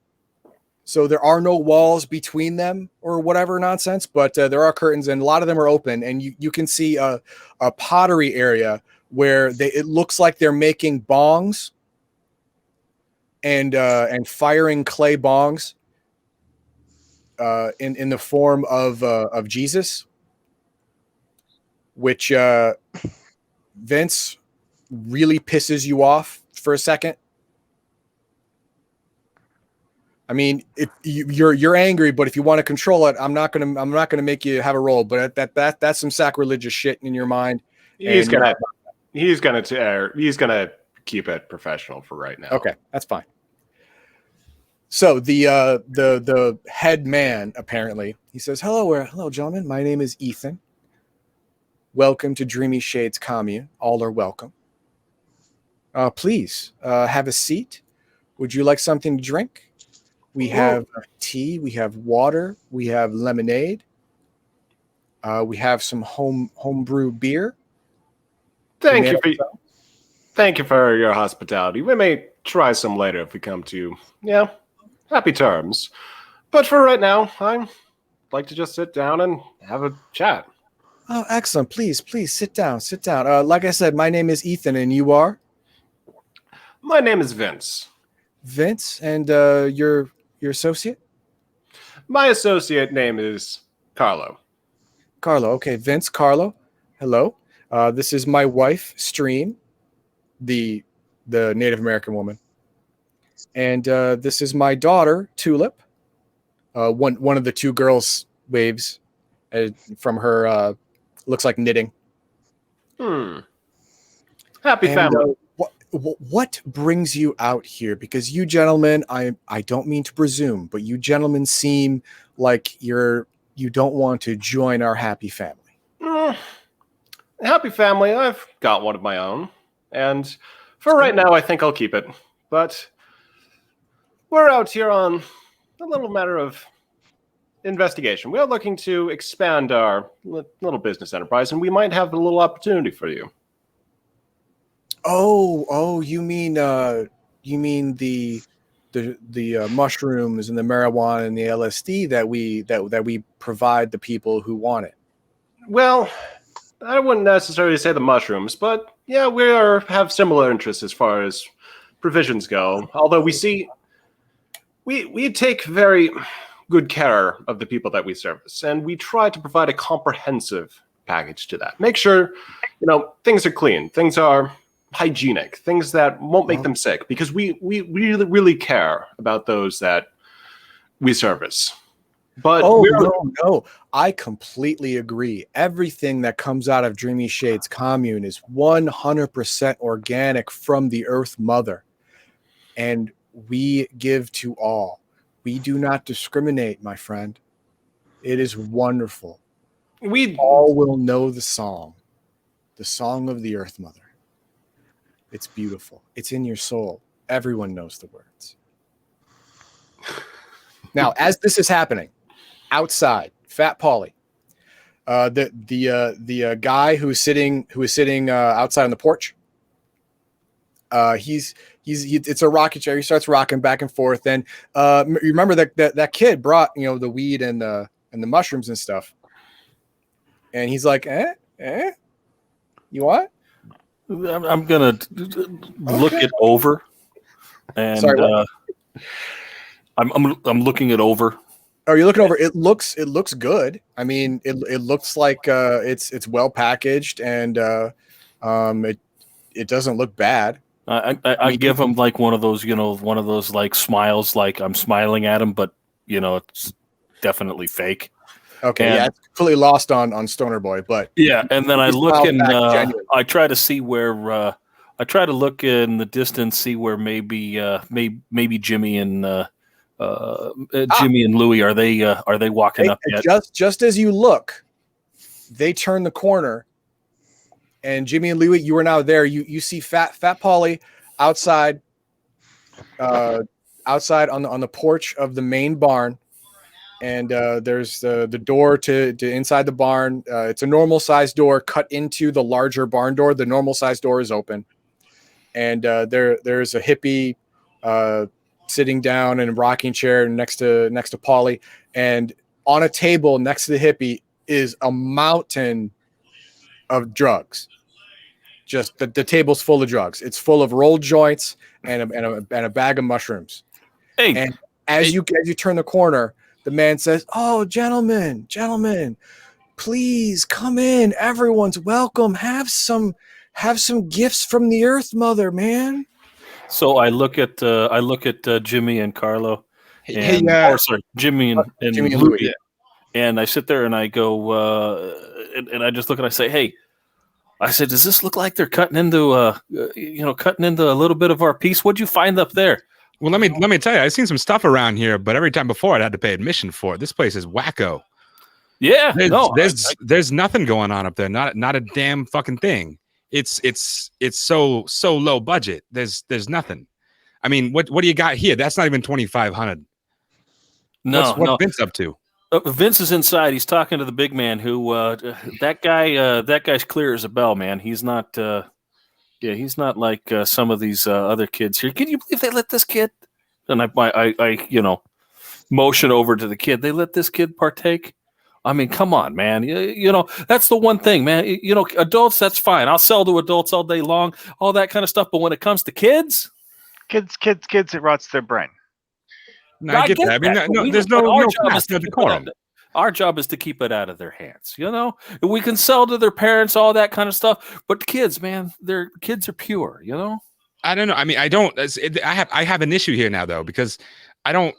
Benedetto didn't steer us wrong. I mean, Pete got that information from that kid, right? We saw that. We saw what happened. I mean, I don't know about you, but I wouldn't BS on that one.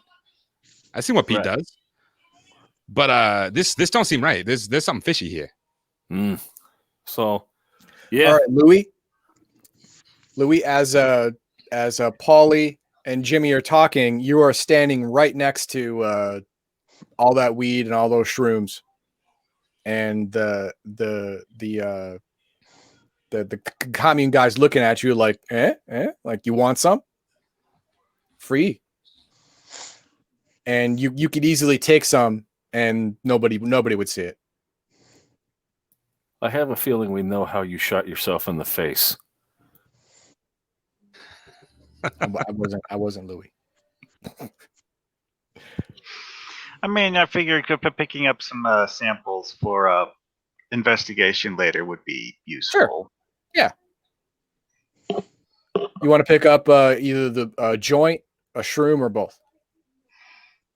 I guess both. Stick them in a plastic bag or something. Okay. Yeah, I'll just say you have a handkerchief in your pocket and you roll it up in a handkerchief and put it in your pocket. That's fine. It's not a problem. All right. Now we move back inside to Vince and Carlo speaking with Ethan. Gentlemen, I'm sorry, but I don't fully understand why you're here. I mean, you say that you have a business, but we, how do I say this? We don't sell our product. We give it to everyone who wants it. The Earth Mother wants everyone to be happy. The Earth Mother it clicks in your head. This is why your business is going to shit. These sons of bitches are giving away drugs. Vince has already been thinking along those lines with how free this place is. Yeah. So they are 100% commie bastards here. I mean, everyone shares everything. There is no money. It's all done. Everything here seems to be done in trade. So, how many people stop by your pleasant little farm? Oh no. We have our vehicle and we go to the people. The Earth Mother wants us to spread love. So we go to the people and we enlighten them with gifts from the Earth Mother, which is our way. So can we out on the front porch hear any of this conversation? Paulie can pretty much get everything, but Louis and Jimmy can't really hear that much because Gotcha. you're pretty much at the doorway. So I turn back to Vince and I say, "Hey, Vince, he keeps calling that the Earth Mother instead of Mother Earth. Well, why?" Yeah, I've got a question.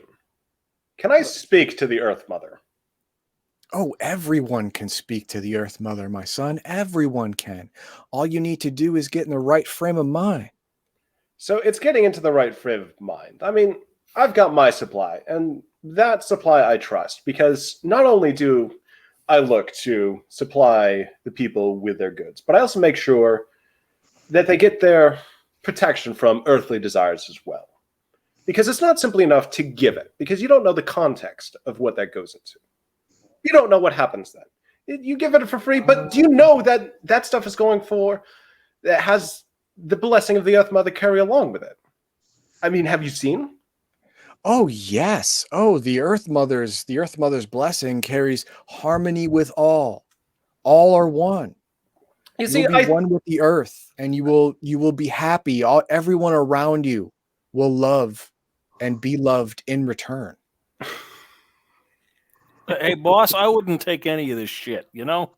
So we're on business here. Don't listen to this guy. Just hey, it's time to step up negotiations. You know what I mean? yeah. Yeah. Because the way I see it is that, I mean, you take so much for granted here, that the Earth Mother brings happiness. But I say that I might be more in tune with what the Earth Mother desires. Because I don't just see into myself. I don't look at myself in this and just feel good about what I do. I look outward and make sure that the product I deliver goes to something that has that impact, that has that joy attached to it. I don't just give it out. I mean, where's it going to go? Oh, you take money Because to money, give out the Earth Mother's blessing. No. That's money, fine for you, but that's not our way, man. money lets you keep track. Money allows you to say, okay, the Earth Mother's blessing goes here. It goes there. And you know for certain where it's going. You know that it's doing its good. I'm sorry, brother, but money chains you to the evil of this world. Free yourself from these chains and you will be happy. But money also comes from the Earth Mother. Money, everything on this earth. I mean, we have everything we need here, man. We have food, we have water, we have the blessings of the Earth Mother with rain, with herb. Everything is good. We in just want to Illinois, share our happiness. you see, I've been here for quite some time. I know Illinois. And Illinois is not that. So I know you are bullshitting me when you tell me these things, because I know there are hardships. I know that there are things in life that you must overcome. And you're not telling me that. No, because everyone has not yet received the blessing of the Earth Mother. If you want to help us spread the word, we would happily take the assistance, and the Earth Mother will grant you peace in return. But no, it must be for no charge. Saving people's souls cannot have a price tag. Okay. What? So with that, and with all due respect to Vince and everything like that, I step into the room with my shotgun and I say, Vince, hey, we're here to have a conversation with these guys and try to figure out how we can get our $2,500 bucks back. This guy's talking about Earth Mother and stuff like that. I think that this guy needs to he needs to go away, and we need to find out where our money is. And I'm going to hold my shotgun up to intimidate this man. Right when this happens, Ethan stands up and puts both hands up. He says, "Oh, calm down, honey, take the kids away." And his wife gets up and takes the children away. And he says, we don't want any trouble. We don't want any trouble. Ask your questions. Take what you want. The earth will give us back anything we need. Yeah, well, hey, asshole, we just saw one of your guys get shivved, okay, back at our place and everything like that, because you're giving all this stuff away for free. I tell you what, this is what's going to happen. Vince, no offense, but Vince is going to basically make you an offer you can't refuse. You understand? I don't want to refuse anything of anyone, but Here. Good. What is the offer? So, you give us everything, and that is it. All of the drugs, we will distribute it. And that is the end of what you will see. We can give you what we have. Yeah, we take regular shipments, and we just take the drugs, and we will distribute it. What? All right, hang on. Okay. you can tell he's holding something back. You don't know what. Yeah. You don't know So what, but you can tell he's not telling you everything. yeah. So Vince makes it says, you say you want to give this. You want to make sure that the Earth Mother's blessings goes for it. But you would give it to us, and that would fulfill your side to that. We will help distribute it and distribute it in a way that makes sure the Earth Mother's blessing is freely given to as many people as possible. If you give me your word that you will give these blessings freely to anyone who wants it, then Now, here's yes, the, you may take everything. for someone who doesn't care about money, you're very insistent on that free part. Well, Why does it matter? Well, that's part of what the Earth Mother told us. When we heard her song, she said that all can be happy, all can be one, but you must spread my blessings far and wide. And to do that to anyone who wants it, well, it has to be free because not everyone has money, right? I mean, not obviously we don't. They can share among those who have money. I mean, we all care. We all stick together as. Oh no, Mr. Vince, Mr. Vince. I'm sorry. If you are going to take our drugs and give them away to anyone who wants them, that's fine. We have no problem with that. But it seems to me like you're going to charge money, and that goes against our solemn vow to the Earth Mother. So I'm afraid I'm going to have to ask you to leave. At this point, Vince points a finger over it. Is Fat Polly carrying the shotgun? Yes, he's brandishing the shotgun. Okay. Yeah. Vince will just look to Polly and snap. So I put the shotgun up against Ethan's head and say, "Look, listen. This is how this is going to work. Okay, you're going to give us the drugs, the shrooms, the whatever it is. You're going to give it to us for free. Okay, and you're going to give it to us for free because, well, the Earth Mother says so. Okay, because guess what? This shotgun was made from stuff that came from the Earth Mother: steel, lead, wood. You got that? And I can deliver the Earth Mother's gift of the little bullets that happen to be inside the shotgun shell, directly to your head. Would you like this gift from the Earth Mother, or are you going to give us yours?" Okay, he is obviously terrified. And do you have an intimidation skill? I do. It's 50. 50? Okay. And we are going to roll that because, like I said, he is terrified. So I'm with the shotgun to his head. I'm going to go ahead and add an extra 15. So you got a 65% on that. 76. Okay. Son of a bitch. Earth Mother's strong, motherfucker. Earth Mother's strong. All right. So he says, "Sorry, Mr. Vince. The Earth Mother has given us a command. Please don't do this. So there is no need for this." At this point, I'm going to pull out my hand with the brass knuckles, and I'm going to hit him right in the old bread box. Wait, no. If you start to move like that, Vince is going to hold up a finger.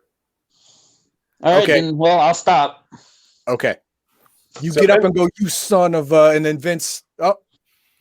So Vince will will appeal to him with religion, just to say, "I'm a man who enjoys a personal connection. And from what I know of the world and its maker, I just don't think you have it right here, son. Because you have explained to me a lot, but it doesn't fit within the Earth Mother's commands as you've explained it. Her words, I think you've put a little bit into her mouth. So here's what we're going to do. I'm going to have a conversation with the Earth Mother, straighten this out, and I'll come back to you with what she has told me. And with that, we will straighten this out with the Almighty." Vince, you think that's wise? That means you're going to have to take these sketchy shrooms, dude. I don't think so. He is right, Mr. Vince. To commune with the Earth Mother, you have to take her blessing, and then you'll be able to hear her song, and you'll know that what we are telling you is true. Then that is what I'll do. You are free to do so. So Vince is totally going to have one of those mushrooms. Okay. You go outside. You walk out. So wait. Your jacket. So, well, hold on. One quick thing. So I'm walking outside with a mushroom. Well, no, there's the pile outside at the front door. Remember? Yeah. Yeah. So here's the question: can anyone see me at this point? Me and Louis are standing right out there. Well, yeah. Let's basically Louis, say, any of the hippies. Just the one hippie that is sitting on the porch. That's Did it. the kid leave? The kid went around the corner. Okay. I'm still gonna just pop it. You're just gonna bop him in the face. No, I'm popping the mushroom. Oh, you are. Oh, you're not even going to try to like. You're not even going to try to. Vince, gotta go. Oh, what do you think you're doing? Do you know where that came from? I seen them shitting out in the fields out there, man. You're eating a fucking shit mushroom. Vince, man, you don't want to do this, man. He picks it up and pops in his mouth. He starts chewing away. Yep, chewing away, and you eat it. I eat it, and it takes a normal amount of time for a mushroom to take effect. I personally don't know it. It's about 30 minutes. So 30 minutes. I think that to mean that the conversation didn't go well. So here's the thing. That man is hiding something from us because you see everything here. I mean, even if they're giving it for free, who are they going to who? Honestly, wait. They're giving it away for free. Yeah. But even still, how much are they really going to be able to get out of there? So we brought all that gas. We just put them all into this building here and burn it down. No more problem. They can't give anything away if they're not here to give it away. Hey, Jimmy, ask Vince who he's going to put in charge when he's rolling around on the ground naked as a jaybird. Carlo, Polly, you guys are trusted. Those are going to be. I mean, I think that goes to next of kin, right? That'd be Carlo. Yeah. Carlo, Polly, you'll be able to handle it just fine. But here's my thing. Is that they're giving this away. They're very insistent.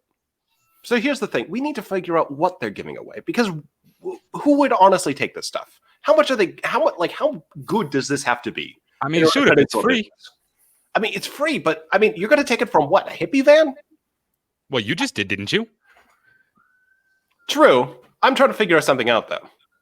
And you, our skipper, is the only one that can do that. While you're talking, I've had a rough day. While you're talking, it starts kicking in. It's only been a few minutes. Mm-hmm. And the mushroom starts kicking in. It's very mellow. All right, here we go. And Vince is going to describe this too. It is a very soft ride. And I want you to tell me your current sanity. 65.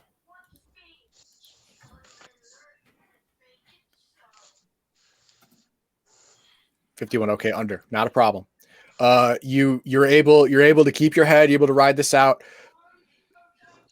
You know how sometimes you get a song stuck in your head, but you can't finger it. You can't just put your finger on it. Mm-hmm. That's what you have right now. Maybe it's a commercial tune. Maybe it's a folk song. You don't know, but there's something in the back of your head that you just can't put your finger on. But that's about it. Everything else about this ride is very, very mellow. This is pretty good stuff. I mean, this isn't like life altering, changing bullshit, but it's, you can have this and still go about your day. So he's just like, yeah, it's nothing. I mean, it's hardly worth our time. Besides kicking on super quick. Yeah, it's fast, but I mean, this isn't something to put us out of business. This is something isn't to reach the whole Chicago area. I mean, that's a big effect. So even if we put these people out, who else is giving this stuff out? How many more farms are like this? Hey, Vince, we don't even know how much of the stuff that they got. You know what I'm saying? I'm saying we got this huge barn here. We got a couple of structures out there. They may have pounds of this stuff, and they're just giving it away for free.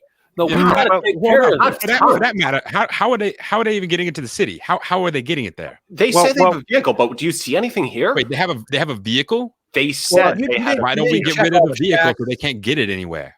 Well, you didn't check all the shacks. It could be parked Yeah. behind one of the other structures. You don't they know. have to be getting it into the city. We saw that dude get iced. Yeah. So there's Well, I have a question that seems particularly important here. Go ahead, Louis.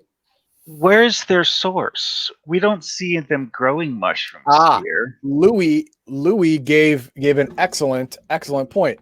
There is from what you guys saw, from what you and Jimmy saw in your little jaunt, you saw a small amount of marijuana, but there is no mushroom growth here at all anywhere. There's even if it's in one of these little shacks, it would be way too small to cut in your business at all. Even if they were given away for free, they would sell out their supply in less than a day, and then people would have to buy from you again.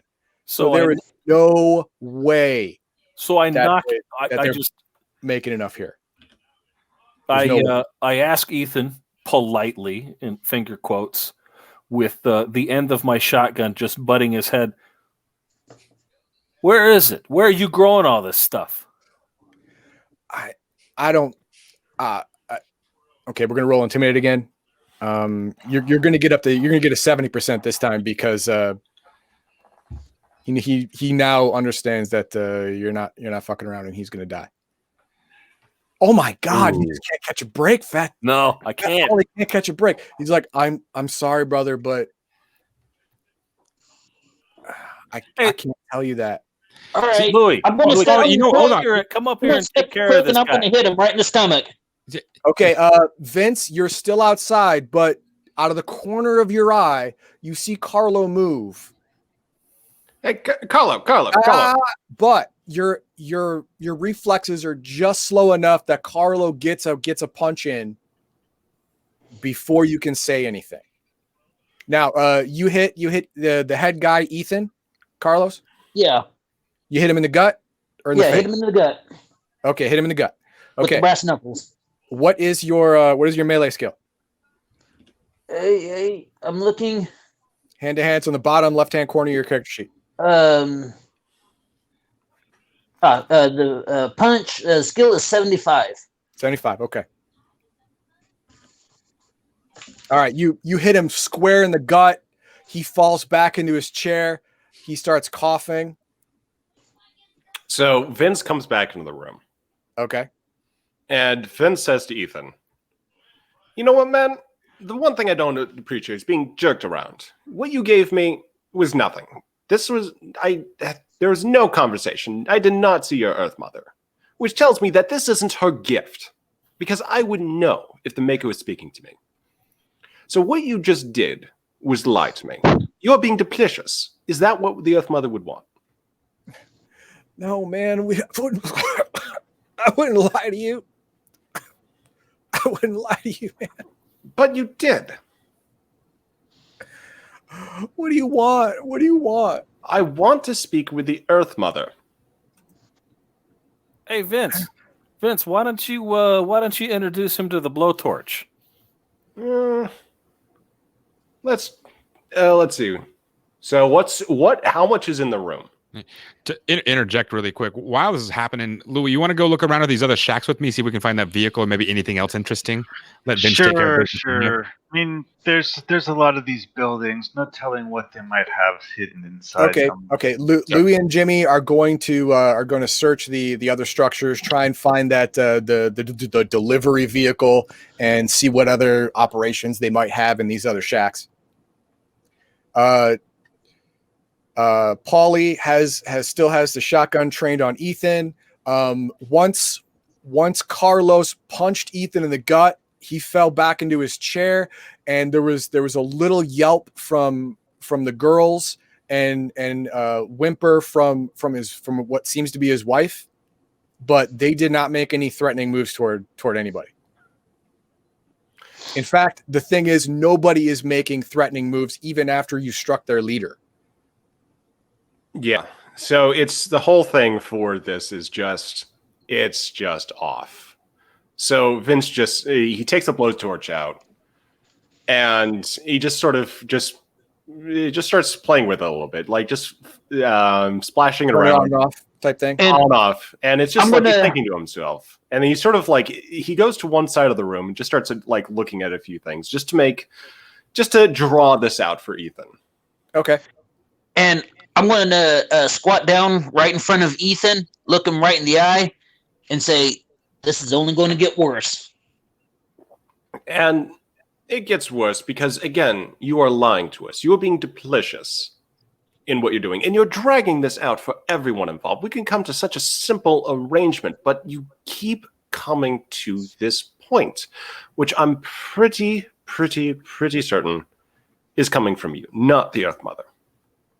You say these things, but I cannot verify them. I cannot look to the Earth Mother and say, is this the arrangement you've come to? Because if that is the case, then hey, maybe there's something that could be done. Maybe I become a distributor for the Earth Mother. I can change. Okay. All people can change. You can change. The highest intimidate of the characters in the room is 55. With all of this intimidation, the shotgun, the physical violence, the blowtorch in his home,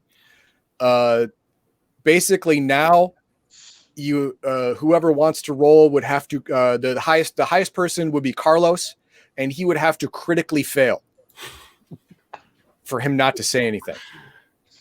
Hey, Carlo, why don't you give him another? Boom, we go. right in the stomach. Right in the stomach. Bam. Intimidation. Unbelievable. Unbelievable. You punch him in the gut again. Because you wasted all the good rolls before the game even started. He actually starts coughing up a little blood, and he says, "The mother protects me. The mother protects me." Carlo, I told you to give him another, not try to kill the guy. We need him alive until we can find out where these mushrooms are growing.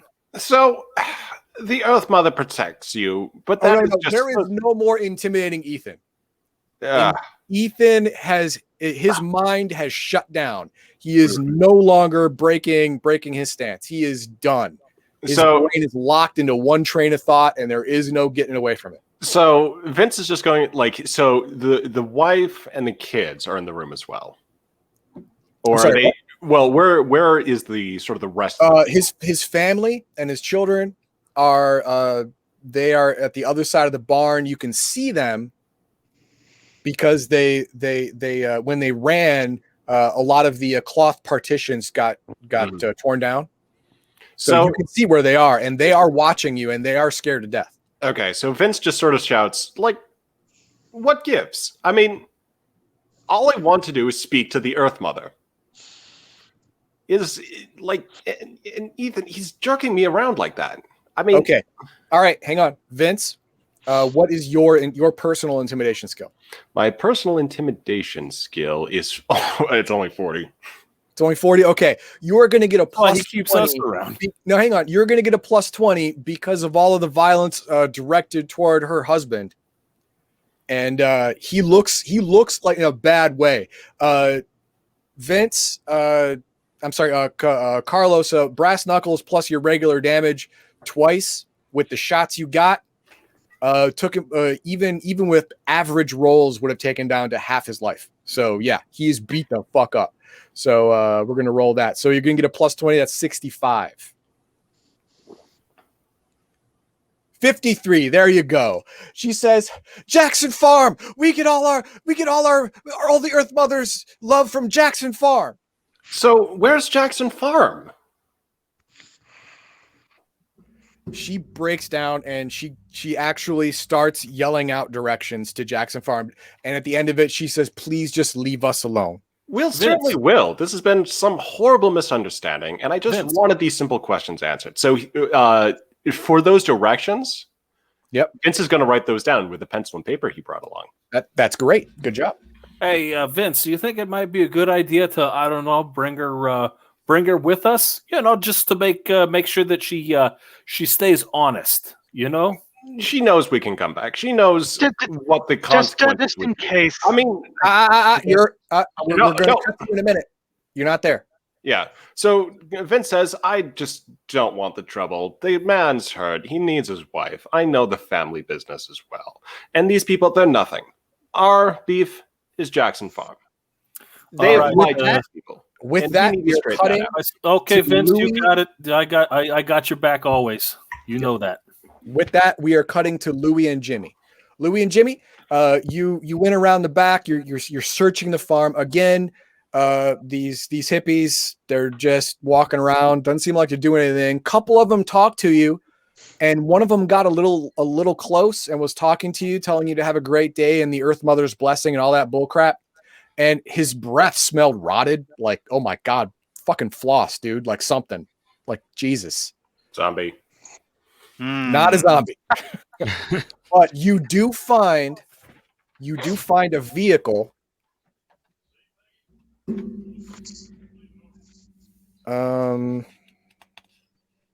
Where is it? It is a white pickup truck with a hand-built camper on the back, and the tailgate and camper back are open, and you can see there's a couple of pounds of partitioned out marijuana and shrooms total in the back that looks like people were loading in, and this is what looks like they're using to ship into the city. What a fucking piece of garbage this is. Yeah. This is some super rundown hippie nonsense is what this is. What do you think, Louis? Do we take it back to Vince? Or do we just burn it to the ground here? You know what? Easy way here is to just remove a few parts from the engine and then. I don't know, man. walk off. I'm half tempted. If they're taking away our livelihood, I mean, come on. It's these wonderful, colorful folk out here that have put us in the position that we even had to come out here, and I had to get my shoes dirty walking through what is probably piles of human fucking shit. Mm-hmm. Why don't we just drive this thing out into their field and set it afire? I mean, we could, sure, but I don't know. You don't know you gone soft after your time in jail there? You just get out and you want to do nothing? Well, you know, you got to weigh your options before you do something you can't undo. So on the one hand, we can come out here and we can try to get our money back from these people that apparently do not have our fucking money. Or Actually, you know what? We could just, steal their car and sell that and get some money off that. this piece of shit. Who's gonna buy this piece of shit? Who's gonna buy this rundown white pickup? I mean, not for a lot of money. I mean, it smells as bad as that dude's breath did. I mean, I swear to God, that guy is just disgusting. There's nothing in there. I mean, there's nothing. I mean, these people should walk around and just say boo to folks, and they just get out of town. How the fuck they even sell it to anybody? I mean, they're giving it away, and they still deal with these folks. How do they do that? I don't get it, man. All right. So what do you want to do anything with the truck right now, or do you want to go back to Vince and just tell him what you found? Are there keys in it or anything? Yeah. Or oh yes, the keys are in it. I mean, so it sounds like we're not coming to an agreement. Why don't we just drive it around front, and then Vince can figure out what the hell he wants to do? Yeah, that sounds good. Okay. All right. You get in the truck. You close up the camper and the tailgate. You get in the truck. You start it up. It is a piece of shit. It barely runs, but you get it out from behind the north middle cabin right here. You get it from right around here. Hang on. Yeah, right here. And you bring it around to right behind the Dodge van, and you stop it. Because the Dodge van is parked right here, and the Cutlass is parked right here. Okay. Let's go find Vince and see if maybe he's got something new. So in the room, like Vince has got the directions and everything. You have the directions to Jackson Farm, and are there compared to the directions getting here, these are pretty good, and Okay. it's only like 10 miles away. So at this point, okay, are there? You said that there were like curtain partitions. Yes. Are there also any to blankets? make makeshift rooms in this Okay. giant barn? Yeah. Are there any blankets? Sure. Yeah. I mean, like this is a living area, so there are lots of bedrolls here. So Vince is going to take a blanket and just sort of like wrap it around Ethan, just sort of tuck him in real nice and just sort of give him a pat on the shoulder, and then just walks out. And what Fat Polly's going to do is he's going to rack the shotgun, eject the shell, and toss it at Ethan and tell him, "Hey, if we go to whatever farm this is and the money's not there, that shell's going to move a whole lot faster. Capiche?" Okay. Ethan tries to catch it, but it doesn't work. It falls on the ground. But he looks at it. He looks at you, and then he looks to his wife, and he looks down on the ground. Mark off your -1 round for your or one shell for your shotgun ammo. But it was you that yes, he is properly intimidated. He is not. Yeah, if you come back, he knows he's going to die. No roll required, hopefully, because we've been so great at those. Well, yeah. Okay, so as you are leaving, Louis and Jimmy come around the corner, and they tell you that. Hey, Vince, look what we found over here. This rundown pile of shit they've been using. Yeah, we heard something about that. So here's the deal. There's another farm. They're supplying these people, maybe even supplying more. We need to get there, and here's the thing. We could just drive up there, have a conversation, but they might be expecting something of this sort. Because it's pretty obvious. If someone actually has the wherewithal to set up an operation, they might know that some people like us might be coming. So let's take this car and drive it as, say, the lead in the train. We take it there as a Trojan horse, and maybe we break a few eggs there. Maybe we do, maybe we don't. But let's get ourselves a little bit of an element of surprise coming into this. Okay, who's going to drive the shit box? So the shit box is definitely going to be driven by Louis. Louis. Sure, I can make the thing go down the road. You've got a drive skill. You got it, man. Yeah, Jimmy, get the van. Rest of us back in the Cutlass. I skip it. Okay. Jimmy gets in the Dodge van. Paulie, Vince, and Carlos get in the Cutlass, and Louis gets in the shitbox hippie mobile, and you drive off toward Jackson's farm, which, like I said, is only 10 miles away, and the directions are very good, so you're not going to get lost. You don't have to roll. Question. Can I wife, Ethan's wife, Tulip. Oh, Stream. I'm sorry, Stream. Was very precise. So her engine blood gives her good navigation skills, I guess. She better be. Yeah. So you are on your way to Jackson's farm, and now is the natural break. That is the end of part 2, the Dreamy Shades adventure. Now we're going to start part 3, which is Jackson's farm. Everyone, go ahead and mute. And now I will address some chat. You guys take 5 minutes, go get something to drink, go to the bathroom, do whatever you got to do, stretch a little bit, and we'll come back. Let's see. Heathen Dog is just trying to give yourself another airway. I imagine you wrote that when I said that I killed myself with a shotgun. Yeah, well, it shit got real quick, and I didn't want to go out like some other people did. Indigo Dragon, the specific module is, yes, created. I won it at Gen Con 2011. That's true. So my fault says, but shrooms. And then everyone was laughing. It looks like at all the rolls, because that was pretty hilarious. It just kept getting worse. I mean, 99. Come on. But I know 99. I still have to know, like, yeah, even with normal Cthulhu rules, that'd be a critical failure. Yeah. So yeah. So, but here's the thing: you guys winning guns blazing.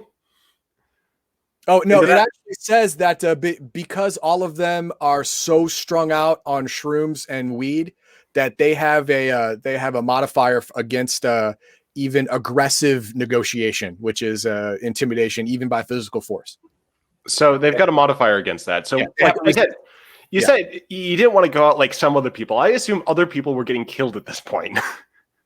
Yeah. I mean, they're not in our group, but I heard it in other groups that they just burned this whole fucking place down before they went to Jackson Farm. They said, "Fuck it, we'll kill them all."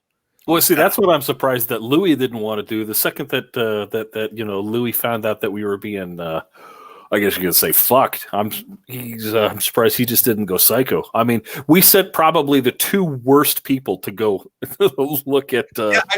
Jimmy and Louis. I fully expected them to burn down the vehicle, but they decided to take it, and that's fine. That's fine. That's 100%. You know, Well, I mean, Louis is a bit of an that. assassin, and assassins, bloodbaths get too much attention. That Don't that's want another to thing too. target If you this before you whole target. commune burned to the ground, there's not repercussions today, but there's going to be some questions tomorrow. You know? And that's So, why yeah. like Vince was trying to keep it like not shoot anyone, because there's that question of like, well, if a bunch of people die, I mean, that's going to be a problem for us later when the bodies are inevitably found, Right, even in some point in the future. So keep the police off, something like that. The sheriff doesn't necessarily care about communes, but he does care about when a couple of dozen dead, burned out bodies appear in his district. He's going to have to care about that. Yeah. Wait, who cares about dead bodies? I just got back. The sheriff. Like, that's why he's trying to absolutely makes sense. try to keep it. Paulie probably wouldn't have shot Ethan in the head, but he may have lost a hand. Well, the thing is, if you shoot someone with a 12 gauge shotgun at point blank range, it doesn't really matter where you shoot them. They have a tendency to probably die. Yeah, I mean, you're shooting a hand off. I mean, that's still going to be, they're going to bleed out to death. Yeah. I mean, if he doesn't die immediately of damage and shock, he will have blood loss eventually. But yeah, I mean, the brass knuckles were the way to go, or the blowtorch is made just for this. And the like I said, that 99 was a fluke of crap. Yeah, all right, that's all that was. That he should have broke right there. But that we hope it's a fluke. But I've been watching these dice rolls. Right, they haven't been in our favor.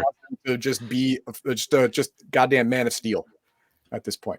So okay, I'm going to now use the restroom. We'll be back in just 2 minutes for the final chapter, part 3, Jackson's Farm. So get ready for that. I'm gonna go fill up on water as well. Yeah, it does appear that the dice gods are not favoring me tonight. I mean, hopefully we got the bad luck out, and we'll just have the good graces of the dice gods going forward. I'm still waiting. Like, at my I'm trying to go insane here, and I cannot find ways to go insane right now. I should have just taken a whole handful of shrooms. Clearly, I think we haven't gotten to that part yet. No, I don't think we have either. It's been largely like investigations and exposition, which it's called Cthulhu. That's what you're gonna get. I looked at my character sheet and noticed a stat that if I'd noticed that it was there before we started this, I would have definitely asked Heated Dog what it's for. Which stat? Torture. My stat is 70. Does this mean that I'm really, really good at eating information out of people? Or maybe not asking the questions, but causing the damage that elicits information. Well, both. You have a torture stat of 70. Wow. Yeah. It takes longer than intimidation. You actually have to slowly work on people, like thumb screws, pulling out nails, putting wood underneath someone's fingernail. It takes longer. Like each roll will be like 20 minutes, but you have a higher base percentage chance of success because of that. And he also put some points into it. So his is 70. Well, everyone, like the highest intimidation of all of you is Carlos with 55. But if you give Louis 20 minutes, he can work magic. I like my sheet. I'm just sort of like looking at it. It's like I've got 70s for English and Italian, and then 50 for listen. Yeah, I can't really do that much. Well, no, you guys are not used to all this crap. I mean, all you do is the family business, which is low level stuff. Wait, I'm just wondering, like, where does a roll for English come in?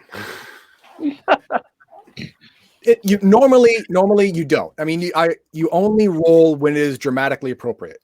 Like if you had to read some kind of technical manual. Okie dokie. Then you would roll like it. Italian. If you had to read Italian, like detailed instructions in Italian. But that'd be funny if I just had to roll every time I spoke English. No, that's lame. No, we're not doing that. That would be fun. I mean, to be honest. Although I did forget to do one thing in that last one. What's that? I forgot to take a Jesus bong and some weed. Okay, that's fine. Wait, I can do that? No. You wouldn't take a Jesus bong if anything. No. If you don't go insane though, we can hit the Shady Acres on the way back. Well, no, that's the thing though, is that like I might use it in a conversation, just to like bring it to someone's attention. Or if I'm going out. All right, whatever. A little bit of that Vinny pre-funk. Yeah. All right, here we go. Jesus. Well, I I'm got a human, feeling man. that we're all going to end up insane at Shady Farms. Huh? So I got a feeling that we're all going to end up insane working at Shady Farms. Nah, I mean, at least guys one of are us isn't going to be a ghoul. You guys are fine. You guys are fine. All right, part 3. We're not fine. We've Showdown lasted longer at than Jackson's Heathen Dog. Farm. All right, here we go.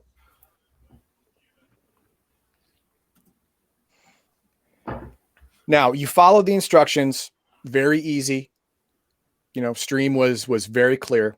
And you come up on a dirt road, and the sign above the road says Jackson's Farm. You turn on it. It's about a quarter mile till you get to see the farm itself. Now, on the right, you see pumpkins. On the left, you see corn coming all the way down. Now, both the van and the hippie shitmobile do not have air conditioning, so the windows are rolled down because it is hot and humid August. Even at 7. It's coming up on 8. It's twilight now. It's coming up on 8 p.m. and it's still super hot. So you have it down.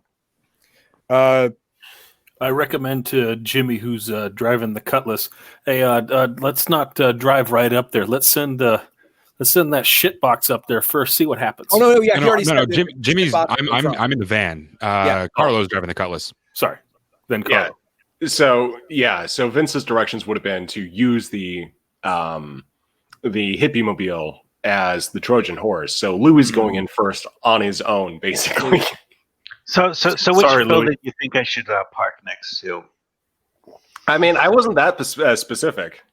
Yeah, he wasn't specific. There is the main house, which is the first building right here. This is the main house. This is the barn, and this is just an ancillary. Looks like a work shed of some kind. And that's pretty much all the structures. These are apple trees right here, and here.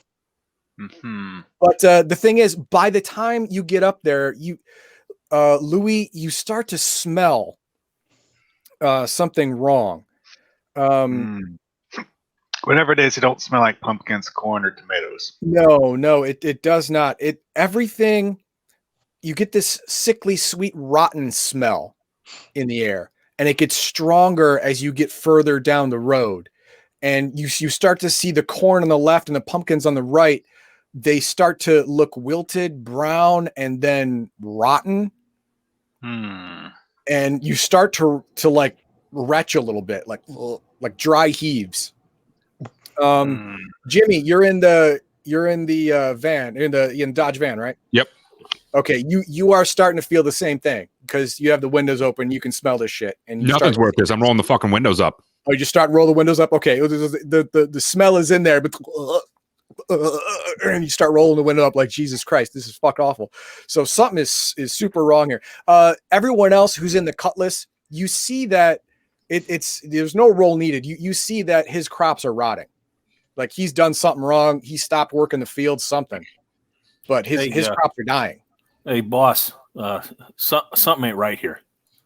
I got a bad feeling. Yeah, I got that too. Although, the man's growing mushrooms on scale. Damn. Okay, so you drive up to the bend and you see the house. You slow down. All three of you come to a stop. Now, the very first thing that you see are everything around here looks really old, really worn down, really, really not kept up. But it looks like there's been work here like recently. So it's degraded faster than normal, I guess. I don't know. The house is closed up, and there doesn't seem to be any activity outside. There's no lights on anywhere. All right, so Vince is going to take out the blowtorch. And okay, so they're rotting. Are they moist or dry for these crops? Well, I imagine the first thing that happens is we open the doors. Okay. I'm sorry. Yeah. You're actually looking and examining the crop from afar. I'm not saying you're walking up to it, but you are looking at examining the crops with your eyes. Yeah. Okay. Go ahead and roll spot hidden. I'm sorry. Go ahead and tell me your spot hidden roll. Okay, so spot hidden is 40. 40, you say? Okay. Yeah. Watch, I'm going to crit on this, and it's just going to be like 18. Okay. Yep. You notice as you look, you're about to get out of the car, and you look around at the corn crop on your left, and you see that that there are mushrooms growing in the corn, and there are mushrooms on the ground between the corn and the house, and there are mushrooms growing on the porch and the railing of the house. Yeah, that's what. With normal, they look like normal mushrooms, like, you know, woodsy, whatever. I mean, you're from the city, you're not sure, right? But you know, they don't look like super shrooms or whatever. You know, they just look like your average toadstool or whatever. But it's weird that they're growing everywhere. Yeah. I mean, when I say everywhere, I don't mean like they're carpeting the ground. Yeah, there's just a lot of shrooms There's just about. a So lot it's more basically, it's than like, you yeah, thought I there kind of get how they're caring about their agriculture now. Yeah. So what okay, so we haven't gotten out of the car yet. The other two are sort of ahead. But I have to interject. Louis, who's driving the shipbox, who did not roll up his window. What is your con score? 13. 13. Okay. You are fighting back the vomit. You successfully stop yourself from throwing up from the intense rotten vegetation smell. It's just it's for some reason sickly disgusting. All right. So have they come to a stop yet? Yes. All right. So Vince is going to open the door. And do I have to make the same kind of check? You open the door and the smell just washes in everybody. Who has boss? What the hell, man? A con score of less than 12? I've got 13. 15. I'm at 15. Jimmy, you're gonna have to get out of the car sometime. What's your con score? Oh, mine's 14, but I'm not getting out of the car yet. No one's come up to me. You're fine. All of you have the urge to throw up. The smell hits your gut like a hammer, but you're all able to just push it down, breathe through it. But this place is rotten. Yeah, it smells rotten. Obviously, all the vegetables around the main area of the farm are dead. The corn's dead, the pumpkin's dead, and in the corner now, you can see over here the tomato crop. The tomato crop here, you can tell, is all black and dead. All right, so handkerchief. Hey, Vince. Handkerchief on. Who's got the handkerchief around the mouth? So Fat Polly will put his handkerchief around his mouth. Hey, Vince, why don't we just do everybody a favor and just burn this place to the ground right now? Yeah, I want to get someone's attention first, but we can certainly start setting things on fire. So at this point, this is something that Vince has been wanting to do, and this is why he was looking at the vegetation. He walks over to the corn, sort of like the bit of corn, sort of like that is directly facing in front of the porch. So over the porch overlooks like a bit of the farm. Louis is just going to walk over, take the blowtorch, and try setting that part of the field on fire. Who is? Vince. Vince is. Okay, you're just going to walk over to the corn, the pumpkins. Which one? The corn. Because okay. Yeah. So you walk over to the corn, you light your blowtorch, and you attempt to set it on fire. It won't catch because everything is so mushy and moist that it's just at the moment not flammable. I mean, you could pour gas on it. And that's what I was going to say. And it'll probably burn away the moisture and start a fire, but it'll be hard and it won't spread very well. Yeah. And in your head, you're like, oh, that's why these mushrooms are growing so much, because all the ground here is extremely saturated with moisture. So Vince is just going to point to the van. He's just like, yeah, pull it in here. We'll set that on fire. Okay, where are you going to pull the van? Oh, no, not the van. The hippie truck. We're not burning the van down. The hippie shipmobile. Yeah. Yeah, we're pulling that like, sort of like right in front of the porch. Right here? Yeah, just somewhere like where Whoa, hold on there a sec, boss. I don't mean to say anything, but we're still looking for whatever's distributing this. I mean, next week we got to come up with an additional $2,500 plus our 10. That's $1,200. That's $1,200 or $12,500. Yeah. So do you want to walk in there first? I mean, I don't really want to, but if you really need me to, I can certainly do that. Here's my thinking: we pull the van out, or pull the box over, park it right in front of the porch, but in the field a little bit, and we set it on fire. Whoever's in there is going to notice that. That is a message, and they can. I would. And I think we should look inside first. No, I don't. At least just looking in the window. No, not yet. All right, boss. Boss. We set fire to the vehicle. Boss, comes out, you're the boss. I don't agree with it. I don't. You may still be under the influence of some of those mushrooms that you took earlier, but I mean, your family. If you say that this is what we got to do, then I guess this is what we got to do. Just let us get prepared first. Yeah, guns out. Being completely unaware of the conversation they're having there. There's two buildings there: the farmhouse and then the barn. Right, and the barn is the one that's on the west side. There's actually three. There's a small, looks like a tool shed on the north side. Small tool shed. Okay. I do want to get out now, like handkerchief up, try to keep the smell out the best I can. But I'm gonna approach the porch with the 32 in my hand. Okay, you approach the porch. You two notice the mushrooms growing on the railing a little bit here and there, and the door is ajar. It's not all the way up. It's just ajar.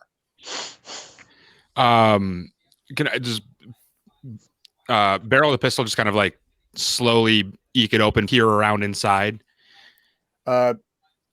You look inside. There's no lights on, and it's getting dark. Can I use the flashlight that I have? Of course. You turn on the flashlight. You look in, and it's very dusty. It smells kind of. You get a waft when you open the door. It smells kind of moldy in there. There any signs of life at all from the stoop? From the front room, no, you can't see anything. You can't see anyone or anything. I was gonna turn around and look at look at Vince's car, whatever. I can't remember what the car it is. Look at their car and just kind of shrug, and then start walking towards the barn. Okay, Vince, you see Jimmy push open the door a little bit with his gun, look inside, give you a shrug, indicating that he didn't find anyone, and he's walking toward the barn. In the meantime, everyone's gearing up. So get from all of your vehicles what you want. I'm gonna pull the rifle out and sling it on my back. Okay. And make sure I have both of the pistols in my pockets. Okay. Who else? Yeah, I've got the same deal. But the other thing I'm also going to suggest too for the group is to get the vehicles in sort of we got to hightail it out of here type thing, because this isn't right. This is definitely the place with how many mushrooms are here. But whoever's here, I mean, they can't be human, because I mean, look at this place. This isn't somewhere you would stay. So if there's someone here, they're going to be completely whacked out. Okay. So while Louis is driving the hippie shipmobile to the proper area, everyone else, there two other people are turning the cars around, which is fine. And then and then gearing up. So everyone get the weapons that you want to get. I will tell you right now that if you want to, I want to carry around the 5-gallon tank of gas. Well, I hope you don't want to run or move quick or not be tired real fast. So I get the 5-gallon tank of gas out, and I put it next to the shit box. Okay. As this is what Vince wants to do, and he's the boss. Got it. Actually, wait. Your thought strikes. Okay, so we've got a tire iron, and we've got this shit box, and we've got some gasoline. I wonder, and this is just him thinking out loud. It's like, you know what? We could make a more pointed message here, and like that place, it needs to be fumigated. I think a little bit. So what about we take a tire iron, and once everything's ready, we stick it underneath the gas pedal. Just send that thing flooring straight into there, on fire, into the house. Yeah, you're the boss. Wow, that is super violent. Everyone, I want you to.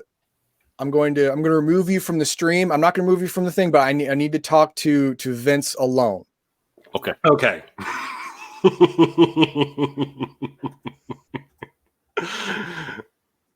All right, Vince. You are starting to feel a little sick. Okay. I mean, at first you were definitely attributed to the rotten smell in this joint, which is that's not surprising. Is it's starting to grow. You're not getting accustomed to it. It's starting to grow. So let's basically put it this way: am I starting to hear any more of that music? No, that's it. Okay, so it's actually less noticeable now. Okay, so I'm just feeling more sick. So yeah, you're feeling sick to your stomach. Yeah. So you know what? I want to take that aggression out. I want to use the flaming missile. Okay. All right, we lost somebody. Uh-oh. We lost Sauce Mouse. He'll come back in a minute. That's okay. So, new plan. Vince, give out the new plan. I got no sound. I can't hear you. Can you hear me now? Yeah, I can still hear Pete and Dog. Okay. Hello? Carlo, can you hear me? We can hear you.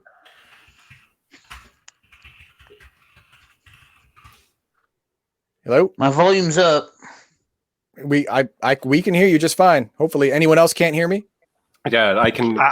I hear everyone. Yeah. Okay. So, yeah, I think he just needs to refresh browser because it could just be a glitch. Okay, that's fine. All right, and Sauce Mouse is here. Add him to the stream. Okay, sorry about that, Sauce Mouse. I'm sorry you dropped out. Carlos can't. That's okay. I thought you left me in on accident. No, Carlos can't. I did. Oh man, I'm sorry. That's why I dropped myself out. Can't hear you. Can't hear us. Apparently, can't hear me. Maybe he can't hear us. I don't know. But there's a new plan.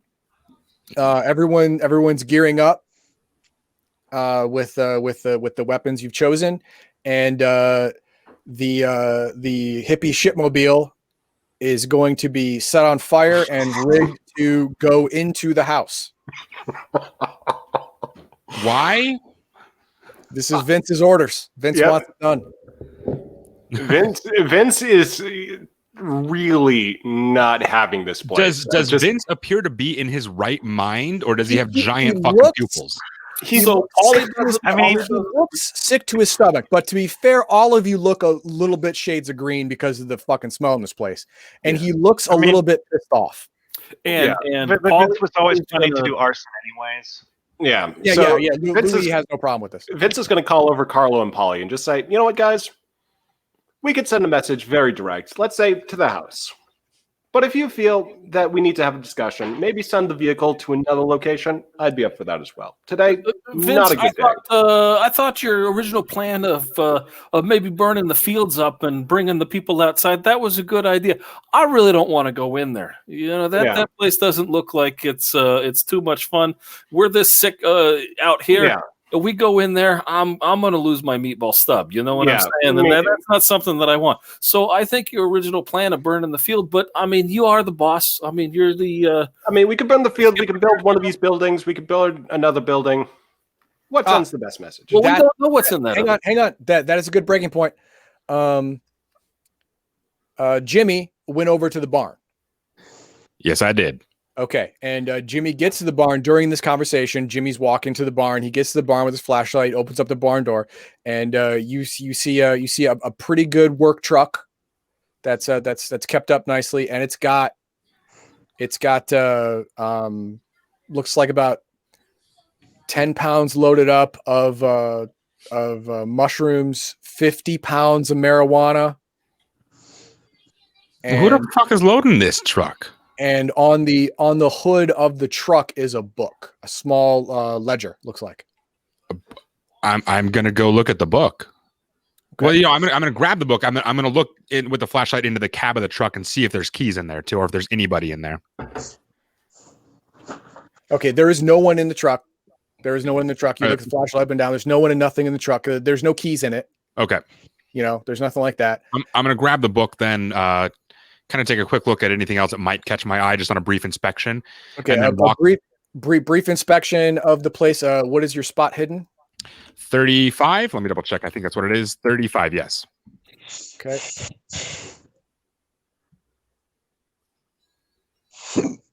You look around and you see normal barn stuff. You see some kerosene in the corner.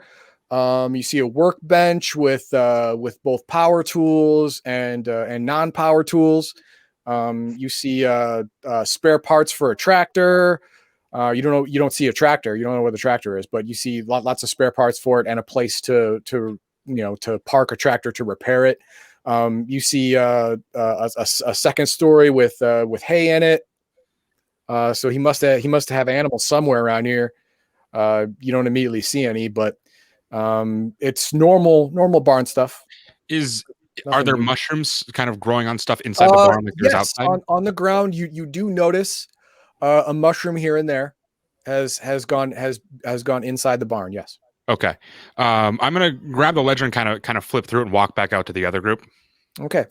As you're flipping through it, this is the ledger, and I'll go ahead and make it full screen for you. It gives dates and quantities of drugs that looks like delivered to Shady Acres or Dreamy Shades, whatever it's called, Dreamy Shades. When I get towards the other group, whatever they're in. Hey, Polly. Hey, what's up? You wanna take a look at this book here for me? It looks like some kind of ledger. Thought you used to be a book. Now you might be able to make. Yeah, let me check it out. Try not to step in shit when you walk over here, yo. I think it's too late for that. We're all gonna need a new pair of shoes when we get back to town. So let's see here. We've got grass and LSD delivered. Yeah, you know what, man? I think this is what happened to our money. It says it's all delivered, but delivered to where? I think so, but see, so I It found says it over right the here, pond. There's a truck. delivered to DS, which is Dreamy Shades. Dreamy Shades. Yeah, yeah. Right. So there's a truck over there in the bond. There's no key in it or anything. This book was sitting on top of it. They got some goods loaded up right now, but I didn't see anything else around. Just nothing. Just fucking nothing. You know, maybe we need to go with the boss's original plan and bring these people out. I still don't want to go in that place. That place gives me the fucking creeps. What? You know, I don't see any people. That place was emptier than the dentist clinic on a Sunday. You don't see well, people you in the never barn. know. They might be the look at this place. This place is no doubt has skeletons in the cellar and shit like that. You know, we start burning up their field. They're going to be able to see that. They're Hold on. gonna come out. What's that say that last line, second page about a cellar? I didn't see a cellar. I didn't look for a cellar though. Maybe there's something there. That's what I'm saying. I'm saying there's a cellar. Okay. So are you stepping in that house? Here's the thing, Paulie. Since you're a former bookie, you can kind of get what this is. The pound sign here is pounds. Yeah. So as of August 2nd, which is the last entry, there is 10 pounds of grass, marijuana, and 100 pounds of shrooms in the cellar, Right. getting ready for delivery. Yeah. So again, I'll stay out here. You guys want to go inside that place? You go right ahead. But look at the boss. Look how sick he's getting, huh? You want to go in there? Maybe get more sick, pass out. Who knows? Well, hang on. The boss is probably sick because he ate one of them damn shit shrooms. Yeah. Everyone. What is your spot hidden? 40. 35. 40, 35. Okay. 70. 70. Oh, Damn, Louis. Damn. All right, Louis. We're rolling Louis then. Here we go. 60. All right, Louis. You heard about these farmhouses having storm cellars that are accessed from the outside, and you look around the house and you see there's a double door that leads to what looks like a cellar right on the outside. Okay. guess we didn't see it when we drove in because it was on the back. Or Right, it's on the side of the house. Yeah, you didn't look until you were looking for it. You didn't really see it. Again, Okay, I mean, so we gonna open that and look inside. No. First, the plan, the boss. He's Okay, giving hold an on. order. What plan? I never heard anything about a plan. I've been looking around at this shit for you guys. Okay. well, hey, why don't you open up your Hey, fucking ears hey. and listen to what we're telling you here? Because what we're going to do is we're going to burn part of this cornfield here. We're going to put that shit box of a truck out in the cornfield. We're going to try to burn it and see if we can't get the people out of the house. Now Hold on. I looked in the house. There's no people in the fucking house. They're all in the No, hold on. Come on, man. And he kind of bops him upside the head. Use your brain. Come on, you know these kind of things. I do know these kind of things. I know there's nobody in there. You burn the top, no one's going to come out of the bottom. And besides, if you're going to try to burn the thing that's going to get us the $2,500 that we owe to Benedetto back, burning the product is not going to get us our money. That's not what I'm saying. I'm saying burn the vehicle in the cornfield, not in the house. We bring the people out. We take care of the problem with a little bit of aggressive negotiations, and we take the product out of the cellar. Okay. Let's burn the shit box. And when nobody comes out, then you can be the first person to go in the cellar. Yeah, well, we'll see about that. But they might not be in the house. They might be out in the fields. We don't know where they are. But a big bonfire, that's going to get someone's attention if there's anyone here. Yeah, right. Bring it down to sheriff on us. information. Love that plan.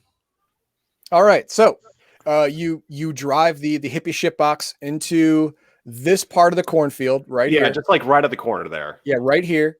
And Fat Paulie with his 5 gallons of gas pours it inside, pours it on the engine, and pours a line back to outside the corn and uses his matches to light it on fire.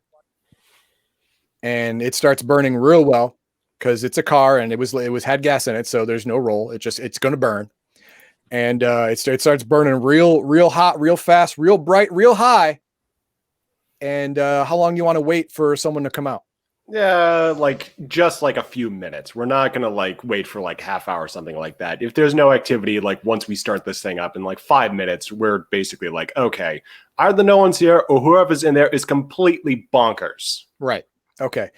You wait 4 minutes, and no one comes out. You want to no grab lights, the no kerosene? movement at all. Nothing. Well, hey, how Wanna grab about the this? kerosene and light the house? How about this? No, we don't light the house. Wait. 100 pounds in the basement. I mean, that might get us something. So we need that. That's a lot of money. Absolutely, yeah. On the open market, I'm looking. That's thousands and thousands of dollars right there. Hey, this is going to take care of us for at least 4 weeks. You know. This is gonna be great. So, Polly, no one came out of the house. Let's see you go down into those. Well, there you go. There's there. Yeah, you fucking mud. Hey, why don't you put your meatball somewhere your mouth is, huh? Yeah. I'm gonna Give me get the that kerosene. And I grabbed the flashlight from from Jimmy. Okay. Okay, and I'm holding the flashlight in one hand. I've got my shotgun in the other, so the shotgun isn't going to be, it's not two-handed. I got you. I open up the double doors, and then I kind of look down there. Okay, you shine the flashlight down. Yeah, and there's steps. There's nothing on the steps. It's fine, and there's an earthen floor in the cellar, but that's normal. Okay. You see roots or something on the ground, but for all you know, that's normal too. Hey. But So there's no light switch on either side of inside the door. There's no light switch. But with your flashlight, you can see well enough to get down without having to make any kind of rolls. Yeah, but before I do that, I look down there. I say, "Hey," I said, "There's fucking roots down there." Okay, there. Look, I opened it up. I look down. Now you go down there. So, boss is going to make an order. Big scary man with a shotgun, too afraid to go down a flight of stairs because of roots. Jimmy, hey, you know what? Look at these stairs, man. These stairs, they're not even going to be able to hold my weight. Why don't you? No, that's true. We don't even know how much you weigh. Your scale can't count that high. Neither can you. Give me that fucking flashlight back. I'll go down myself. Got it. Here you go, fucking Mick. All right, Jimmy. So Vince is going to. Well, they were having this conversation. Hang on, Vince is doing something. Yeah, so Vince is just sort of furious that he was just sort of hey, guys. And then no one's paying attention to him. He's sick. He hasn't spoken to the Earth Mother yet. So what he's going to do is basically just you know what, guys, we need something here. Because if someone's down there, they're going to be completely bonkers. And we need to make sure we have an exit plan. So we've got those Molotov cocktails, right? I need someone out here just in case. If we need to make a roll for it, we need to set this place on fire. I mean, that's basically, we are in it for our lives. And at that point, we need to make sure that whatever is here is going to burn. So, boss, what are you talking about? We got shotguns here. We got pistols here. We got, anything that if there's some crazy mook down there, we're going to be able to crazy mook with I hate to say it, boss, but I'm with Paulie on this one. We got guns. They don't got brains. I think it's a win in our favor. Yeah, Vince, I want to tell you that there is no way that you would use a Molotov cocktail in the room you're in. No, what I'm saying is basically just someone outside. Oh, okay, that's keeping fine. watch and make sure they've got a Molotov just in case we need to basically. That's fine. Who wants to stay outside and with a Molotov cocktail ready to throw it when given an order? Well, so we already know the guy with the rifle down the stairs. Yeah, maybe the guy with a rifle for long range combat. Well, I have a rifle. Yeah. There you go. So Louis, Molotov, rifle. You can stay out here. Just keep watch. In case anyone comes from the fields, anyone comes from elsewhere in the house, we need to make sure that someone's got our backs. Well, while they were having the earlier conversation, I was dragging the kerosene out of the barn to the front porch. Hey, good plan. In case we need it. Plan. Yeah, a Molotov cocktail on that 5-gallon can of kerosene, that's going to light up real good. Yeah. So it's like, just make sure you don't set that while we are down there. Yeah, right? That's just fallback contingency plan. All right, Louis, you got that? Good plan. Do not set the house on fire with us inside of it. Got it? Got it. You wouldn't want him to burn stuff good thing down. you didn't tell Carlo to do that. Good plan. I like that. Right. Plan. Okay. All so right, the rest of us, who's going in the cellar? Louis not. I'm in front. I pushed. I Jimmy's in snuck front. by. Paulie took the flashlight away from. I got my 32 out. Yep.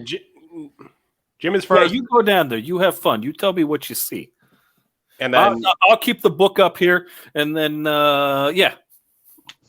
Okay. You know what I see? I see a fucking mom down here. Why don't you come get her?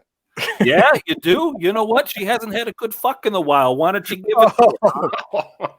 You know what? I think I just might. She could do. Yeah, she could you know do what? better than She's you gonna and your eat dad. you alive. She's gonna see your little tiny Italian sausage, and she's gonna think, "Oh, it's a snack, huh?" All right. As he's insulting you, you make it to the bottom. You make it to the bottom of the stairs, and there is with your flashlight, you can easily see a pull string for lights hanging from the ceiling at the base of the steps. Pull it. You pull it, and the whole place gets lit up with like a blue light, and you see a workbench with large bricks of marijuana stacked neatly on 3 sorting tables. The floor, what Paulie said were roots, looks like covered in small white vines, like roots but soft, I guess.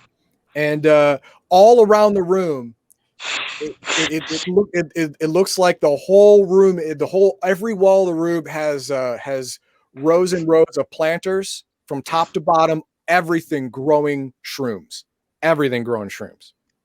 Hey guys! It looks like they have a whole grow op down here. There's there's bales of pot. There's these there's shrooms everywhere, and there's these I don't know, white viney looking things. Paulie thought they were roots, but clearly we know his eyesight's bad. He's never seen a dick this large in his life. His mother's gonna love it. These are vines, my friends. It's not bad down here, but we should haul this shit out and make a little bit of a mint off it at the very least. Yeah. So Jimmy, I know you've got a fucking hard on for all this kind of stuff, but hey, can we take that stuff out? Maybe set up our own operation in town. Squeeze out these dreamy shades, motherfuckers. Yeah, that's what I'm thinking. We get as much as we can out right now. Then let's take a look. Yep. But like anything that's easy, ready to go, let's just haul that out, get in the van, just make sure we've got a little something. The stuff that is immediately ready to go is the large bricks of marijuana, and from the let's see, where is it? The journal says there's 10 pounds of marijuana.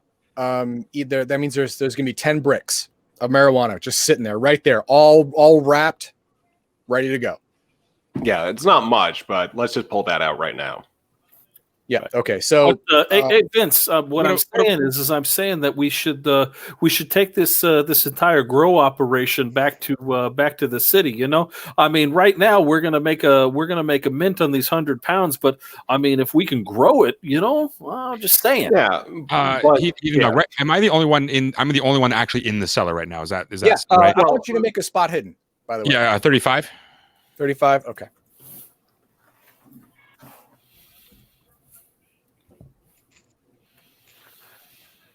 No. Ouch. Where? So the vines that are on the ground, the white vines, are those going to the mushrooms, or are they going somewhere else? All right. You specifically asked that, so you get a plus 50%. What was it 35? 35. So it puts me at 85. Okay. There you go. There we go. Okay. All of the vines seem to go to the back corner of the room. They all go to the back corner, and in that back corner, there's a brown tarp covering up a mound of something. I pull the tarp away. Oh God, no! I brazenly pull the tarp away. That happened. You're gonna make a sanity check here in a minute. I have happened. the lowest All right. sanity, and I want to make it 0. I want to go fucking insane. You see that just as Paulie and Vince and Carlo were getting to the bottom of the stairs. They're like at the base of the stairs, not all the way in the cellar, but at the base of the stairs. You pull down you pull off the tarp, and you see it is a gigantic mushroom. It's hunched over, but easily, if it were to stand up straight, it'd be as large as 3 people. Whoa, quivering. Hold on there a sec. Hang on, it's quivering as it's exposed to the light, and its skin is iridescent. It's like oil on pavement in the sun. That's what it looks like. Okay, so you're saying that what we see when you Neat. pull this away is you see it. It's like Groot, only a mushroom. Yes, and it moves, and the middle of it splits in half, and it opens a mouth filled with rows and rows of shark teeth. Everyone now needs to make a sanity check. If I don't get like a gut reaction because I had my pistol in one hand, I'm just gonna pull the trigger as many times as I possibly can. First, we have to do sanity check. Okay. So what we're going to do is, starting with Jimmy, because he's the closest. 52. Sanity of 52. Okay.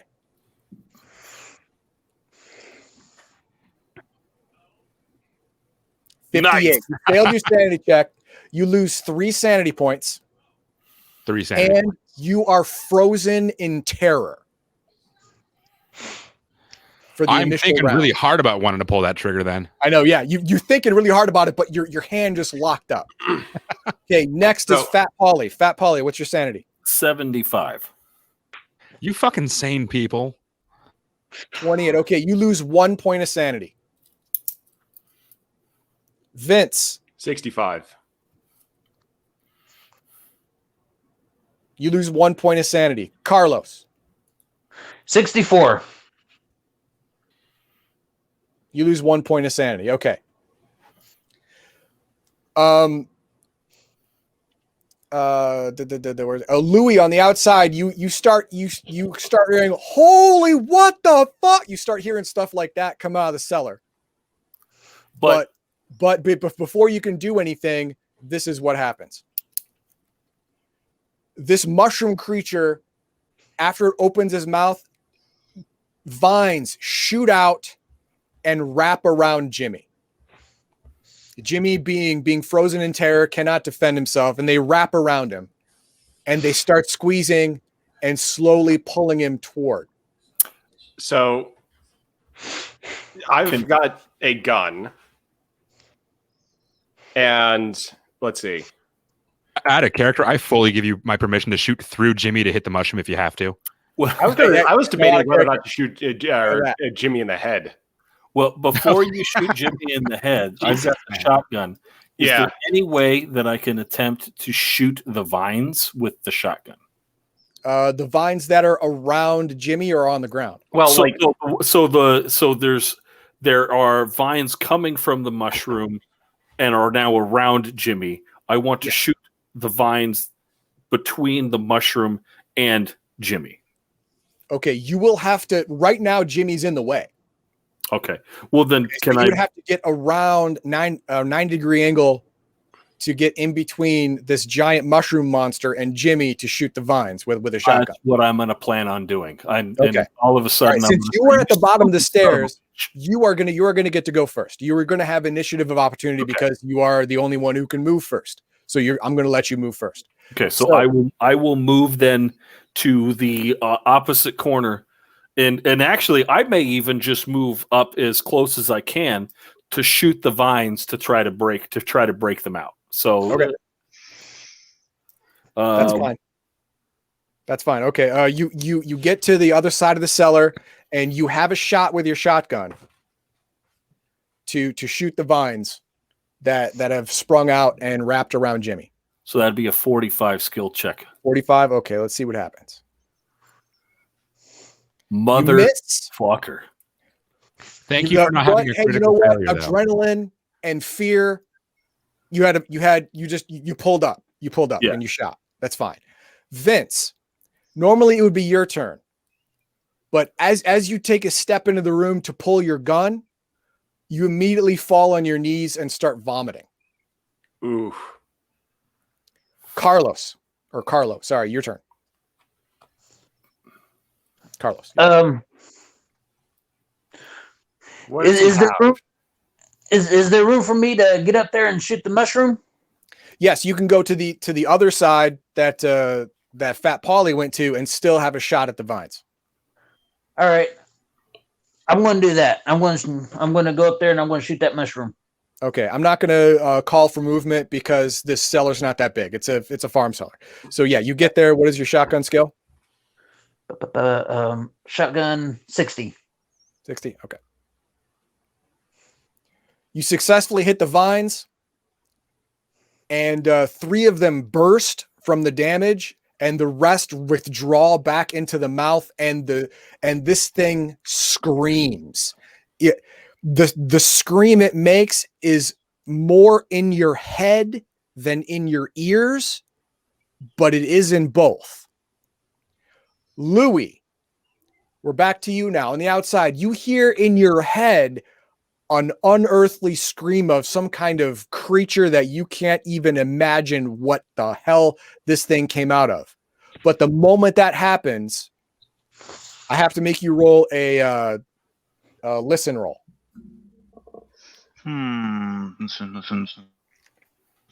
Oh, my base listen. Yeah, 25. 25. Okay. Nope. You don't hear anything. You don't hear anything else. You just that scream was just in your head. I'm gonna have a sneaking suspicion out of character that something is approaching from the field, or at least a lot of somethings. Hey! Stop talking out of character. So Ollie is going to is going to attempt to call up to Louis and say, "Hey, they got Jimmy." Well, can Jimmy do anything at this point right now? Because we've all gone. That's true. I'm wondering. Am I still frozen? Jimmy has to wait until the beginning of next round. This is still Louis. Louis gets to do something now. Okay. It's just whatever Louis wants to do.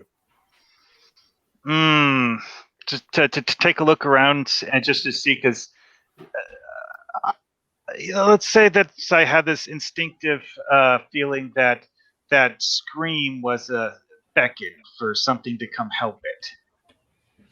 And then look around to see if I can see something approaching. All right, you have your rifle, and you hold the flashlight in the bottom of the rifle so you can see where you're pointing it. You look into the corn, you look into the pumpkins, you look around, and you hear and see the corn moving. You see the corn quivering, and you hear like what sounds like rats in the corn. I mean, you live in the city, you've heard rats before. It sounds like a whole bunch of rats in the corn. All I see is the corn moving, though, so I don't have a you don't target. see any rats, but there's something in there moving around and moving the corn. You figure. Yeah, I'll go back down the basement. Hey guys, there's something up here. I don't know what it is yet, but it's definitely something It- that ain't natural. So Okay. can All right. Vince As shout? you do that, the creature stands up and starts detaching itself from the roots on the ground. Oh shit! So the Now, car plan Jimmy- to ram it would have been a really good thing. Yeah. But it just other things would have happened. But Jimmy, you snap out of it. You just snap out of it, and you're going to get to react first. Awesome. But Well, what you still see is the giant rows and rows of shark teeth still screaming, and this thing getting up and looks like it's going to try and walk toward you. yes, as soon as brain and muscles connect, I'm doing exactly what I said beforehand. I'm firing off my pistol right into its face, and as I guess now, since I was let go from the vines, and scrambling backwards. Okay, so you're moving backward and firing into this thing. That's great. Into the thing, like not Yeah, not what's your handgun skill? indiscriminately. Gotcha. It's gonna be pistol is 45 handgun. Nice. All right. You get 3 attacks per round with that 3 thing? attacks per round with that. Yep. Okay, 1 hit, 1 miss, 1 hit. Okay. You shot it twice, you missed once. The bullet moved through it and made a squish sound like you actually shot a mushroom. And it quivered but didn't stop what it was doing. That's not good. Yeah, we just need to get out of here. Yeah. Hence And then the scramble backwards. Yes. So Vince, when it's his turn, he's going to just try to basically get out of there. His turn, he gets a nice surprise. Oh, am I going to start hearing things? No. Oh, Would it I want be music. Ollie now? You're gonna suddenly think it's a really good idea to stop Jimmy from running away. You vomited. Mhm. And after you're done vomiting, which is your turn right now, after you're done vomiting, you wipe your mouth and you look down and you realize that you vomited up small mushrooms. And these mushrooms turn to you and open up their little mouths and jump. They don't say daddy? No, they What? don't say daddy. Why? These are my offspring. Yeah, These are well, my little bambinos. this is how they come from. You get a Nothing. total of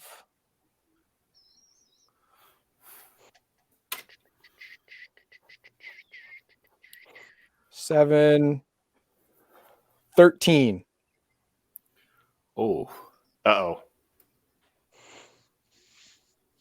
13 little tiny mushrooms come out of you, that's good though, right there. That's and they immediately start to attack Yeah. you. Let's see. Just you. Yeah, just me. Yep, they hit, That's good. and they don't do a whole lot of damage, but they do damage in numbers, which is what they have on you right now. Okay, my plan is still just get the hell out of there. Yeah, it's a good plan. I mean, I'm not around. I'm not saying it's a bad plan.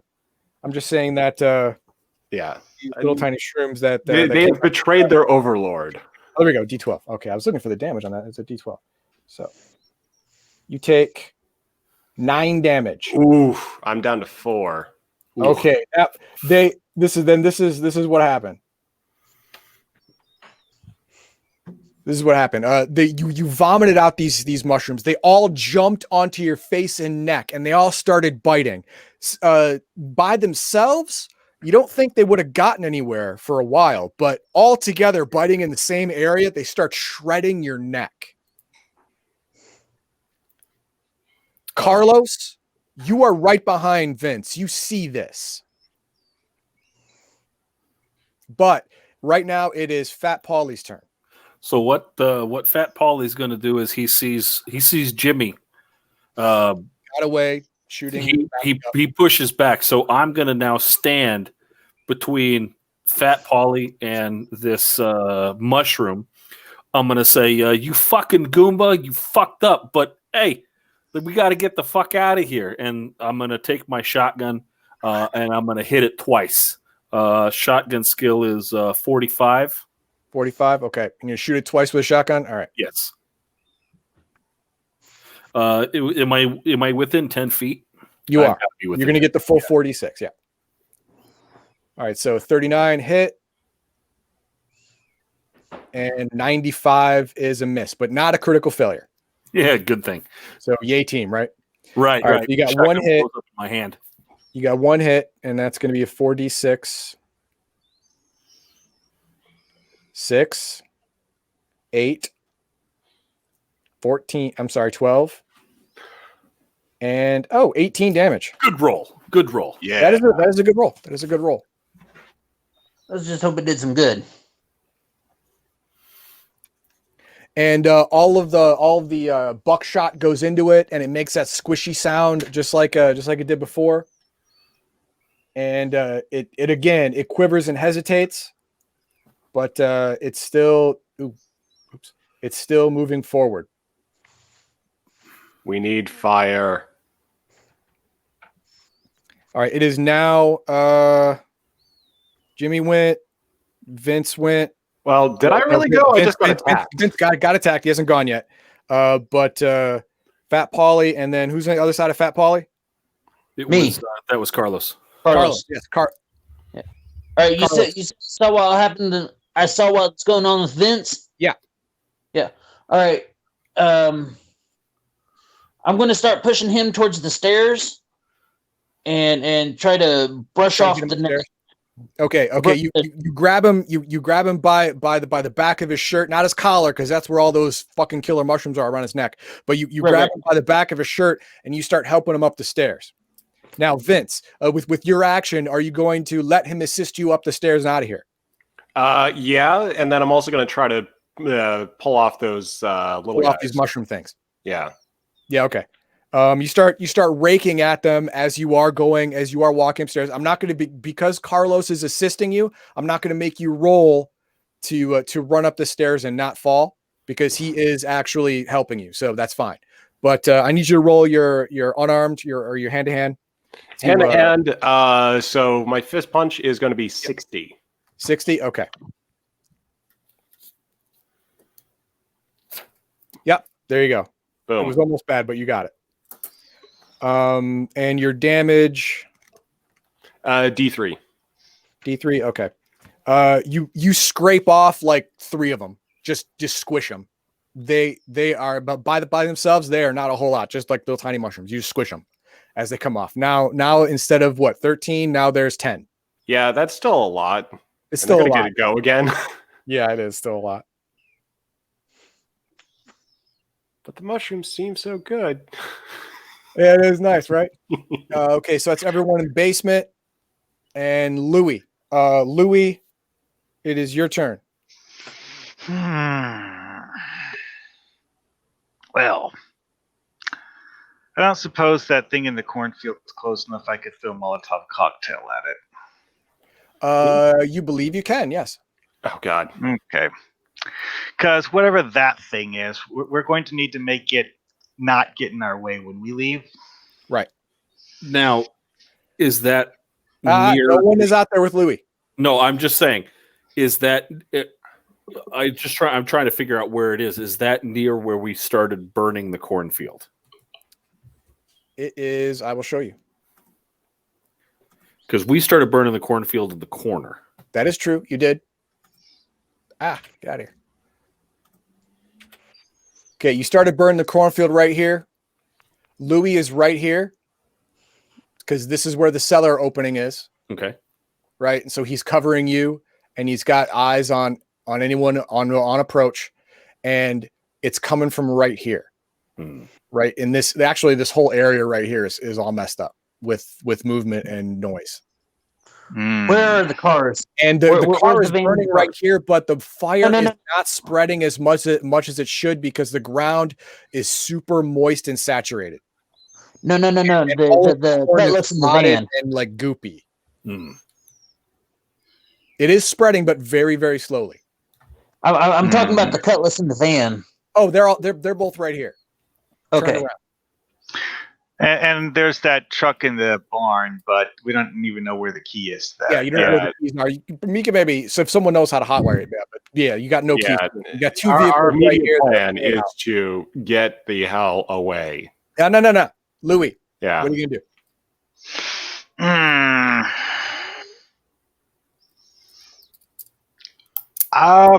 I'd throw a Molotov at the thing just to see if. Where are you gonna put it? In the corn or between you and the corn? The near side of the creature. But What creature? Well, it said you saw something like stand up in the corn, didn't? No, you didn't. You what you saw was the corn shimmering like movement, and you heard what you equate to rats moving around in the corn.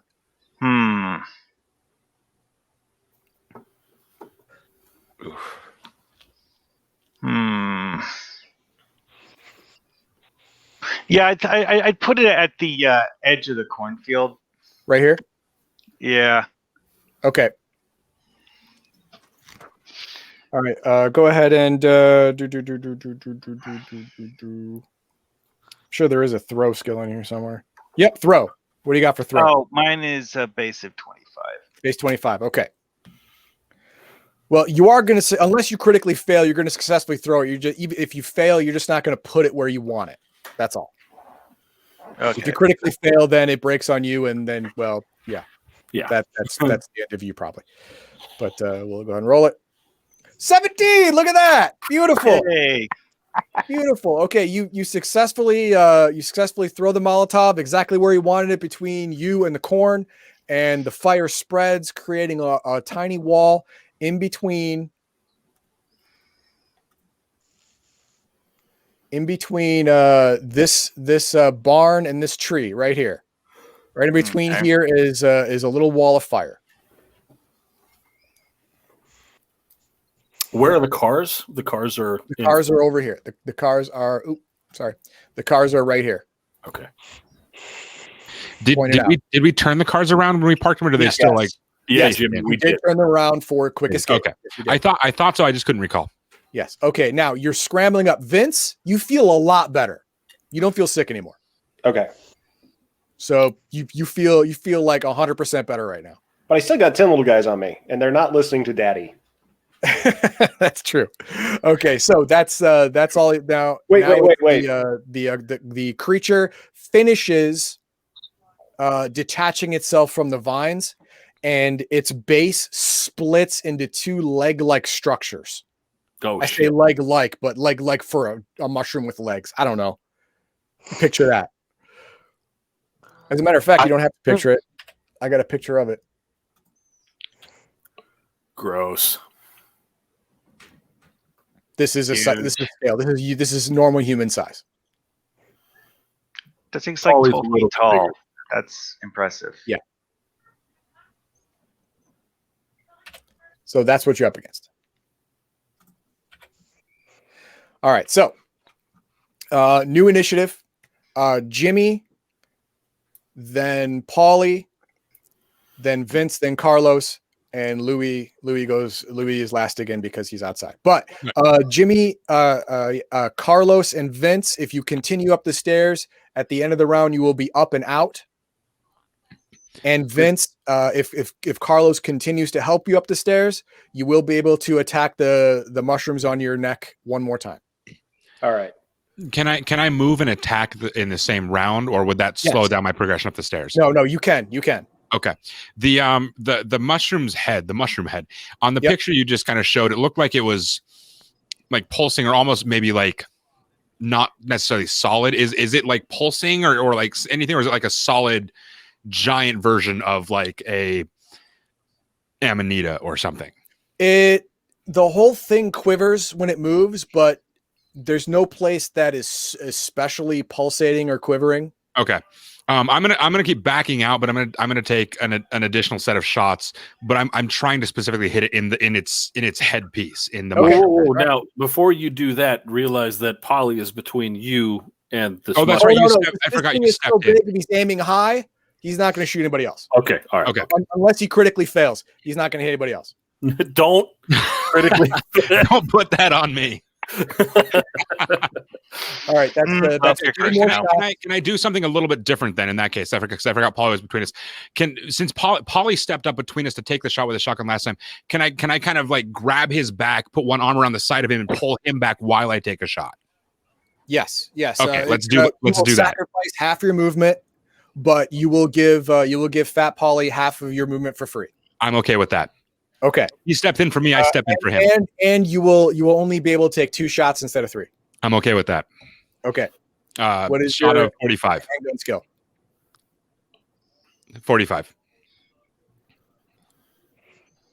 Miss Balls.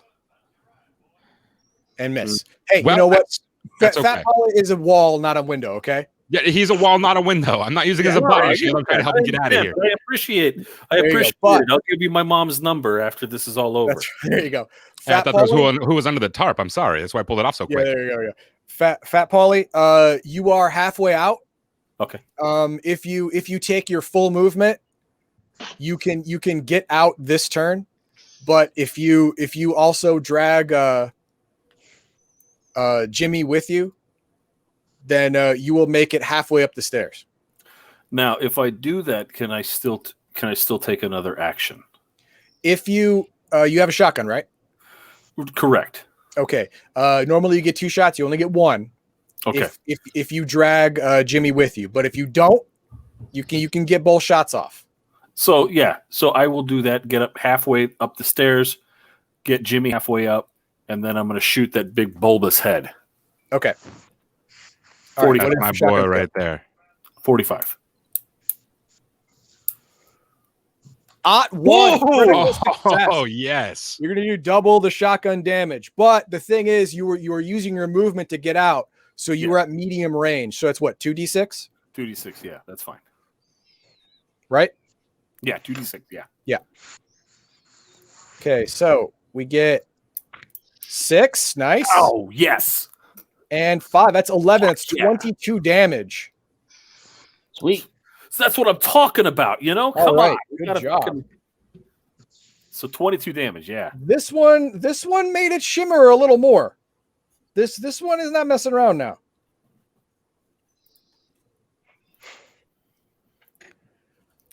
Do I put a hole in that bulbous head? It's you see the pellets rip through it. Nice. Just like it did before, yeah. Now, Carlos, do you continue to drag Jimmy up? Yeah. I'm going to continue helping him Okay. out. Are you going You to mean dragging- are you he's going to dragging Prince, concentrate right? on just that, or are you going to also try and scrape off some of the mushrooms on his neck? Yeah, I'm going to try and scrape off some of them shrooms. Okay. What is your hand-to-hand skill? Hand to hand, fist or punch? Yeah. 75. Okay. You try scraping it off, but because you're pushing him up the stairs, you don't have the right angle, and you don't actually get any. But that's okay. That's all right. Vince, it's now your turn.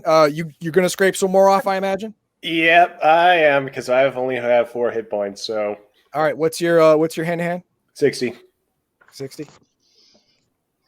42. You get more. You get 4 more of them.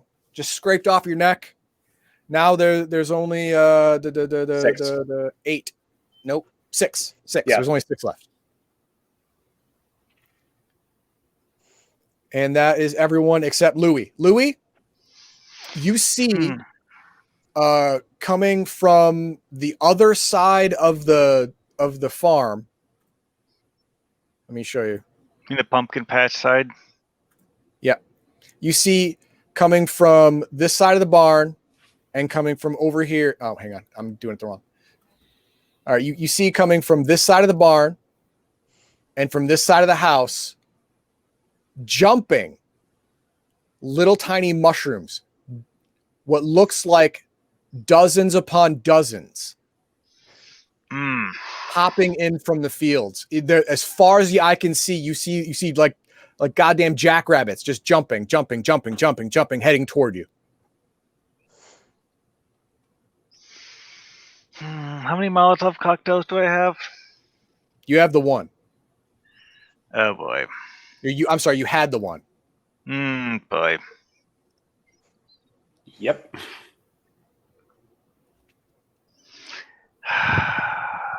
Well, I can't shoot those. Flamethrower would be useful, but I don't Yeah, have. didn't have one of those in the garage. Running might be. Did you grab a WD-40 can? Because then you could just pop that in front of a road flare. You know, I mean, Lewis could be a here. Range on that's only about 3 feet. Yeah. Okay. You take the see kerosene can and Vince, put it on the ground. Vince and Carlos stumble up out of the cellar. Vince is scraping something off of his neck. Both of them look scared as shit.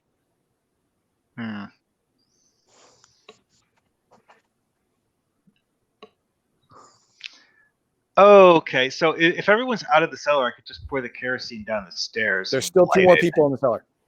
Okay, well then. But do you like those people?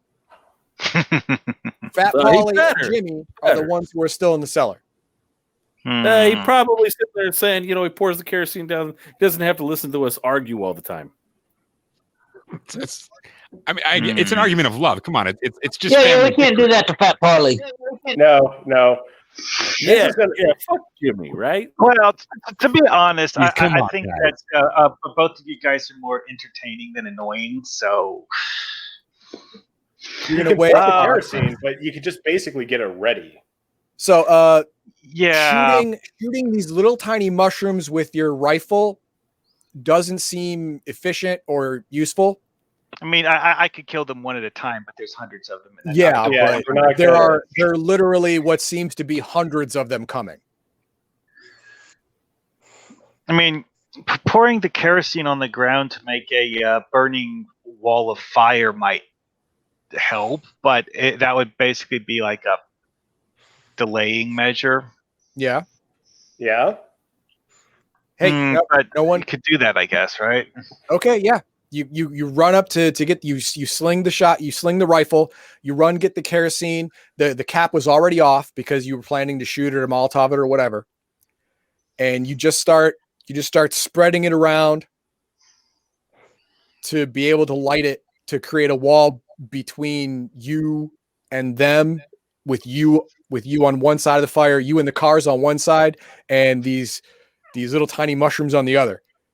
But you have to wait to light it until everyone's on this side of the wall. Okay. All right.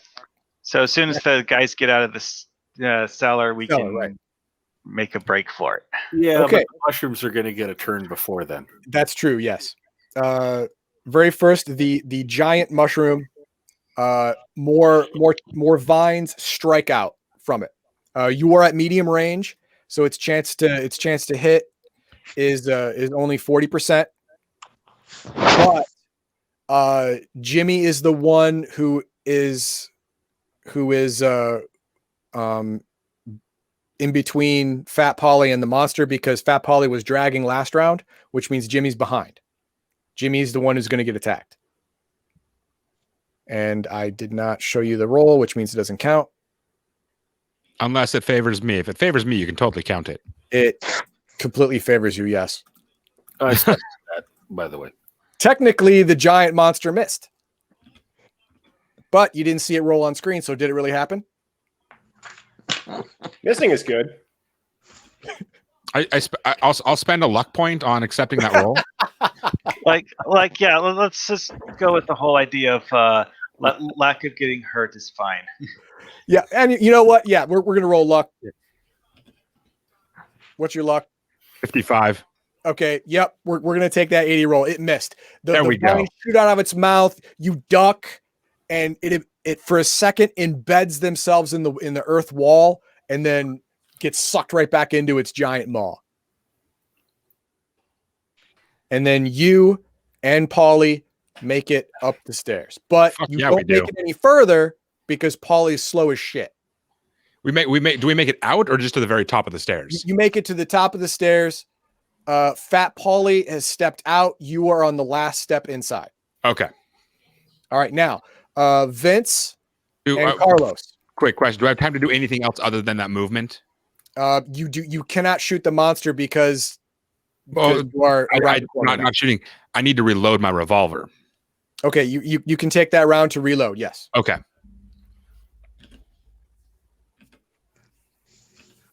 Now remember, Fat Paulie, you have also shot 3 rounds from your 5 rounds in your shotgun. So No, I've actually shot more than that. I've got 3 shells left. oh, that's right. No, you were missing 1. Mhm. So you've used 4, so you've got 1 left in your shotgun, and you have 5 more on your person. Right. No, so there's 8 shots. I tossed 1, that's 7. Shot twice, shot once, so that's 3. So you got 3 left. Well, no, your shotgun was also full of 5. Oh, okay. Yeah, so that's what I'm counting. So you've expended 4 shells. So you've got 1 left in your shotgun before you must reload. Right. And then I've got 5 other shots. You have 5 other shells in your pockets, right?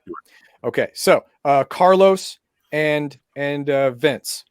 Vince, like I said, you're feeling 100% now, except for the things on you, and I assume you still want to get those things off. Yeah. Okay, let's go ahead and do that. So again, fists is 60 with D3. 42.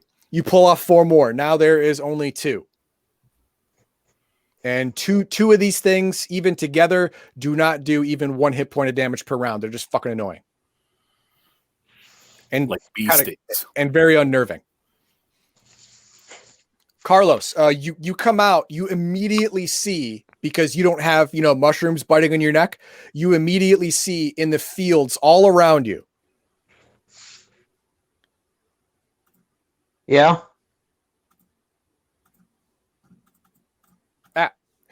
You come out right here, you immediately see all around you right here, mushrooms just jumping toward you, jumping in the air 5 feet high, easy enough to easily get to your neck.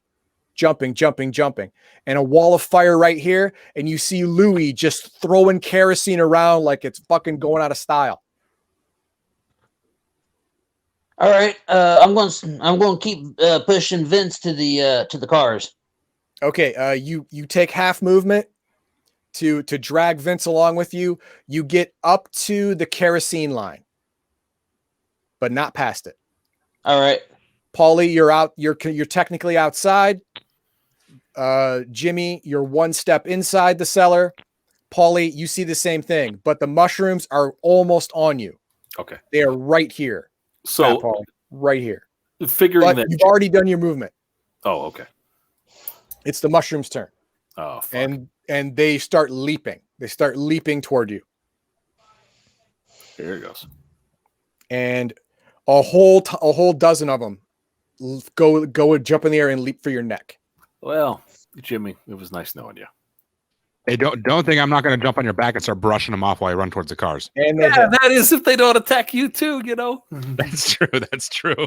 And you take 10 damage. Shit. Hey, we didn't see the rolls. Oh, we shit. didn't see the rolls. And it didn't happen. Look at that. See, Heathen Dog screws up. Everyone wins. All right. So let's roll a D100. Miss 93. It's a miss. Perfect. Look at that. They jumped. You went, oh shit. You actually ducked and they went right over you. Oh, damn. Yeah. That's great. Well, not for me. I'm right behind them. I know, but good job, Paulie. That's All true. right. And the other mushrooms, they are just jumping. And what's Big Daddy doing? Big Daddy, you can't see him. But Mar Hawkman is there. He is. Louis, you see after you're done with the kerosene, you see that Vince and Carlos are on the kerosene line. Paulie's right here, just came out. You can't light it yet, but you do hear some more mushroom like rats on this side of the house. You can't see them yet, but you can hear them. And it's one of those things. It's like, well, I know what that noise means. Yeah. Oh boy. Did I use up all the kerosene on the first one? Yeah. Used up all the kerosene to make a big enough wall right here. It's going to be an effective wall right here, but you got nothing left for over here. What else we have we can light things on fire with? Because oh boy. You have one more Molotov cocktail in the van, but you only brought the 1 5-gallon thing of gas, and you used that to burn the shipmobile. Vince does have his blowtorch. Vince has a blowtorch, but a blowtorch is more of an intimidation and torture tool than useful in combat. Oh, right. When we say blowtorch, we're not talking about a proper flamethrower. We're talking about a welding torch that has a flame that's like 3 inches long. Right, exactly. It's more of a propane, little tiny propane tank with a little nozzle on it. That's what we're talking about. That's the blowtorch we're talking about. So it's intimidation and torture tool rather than an effective weapon. Well, but it will light incendiary things on fire, but so will matches. So, whatever. Yeah. So I guess I'll sprint to the van and see if I can get the Molotov. Okay. You'll be able to make it to the van. You were right here. You'll be able to make it to the van, which is right here, but you won't be able to get inside yet. Okay. All right.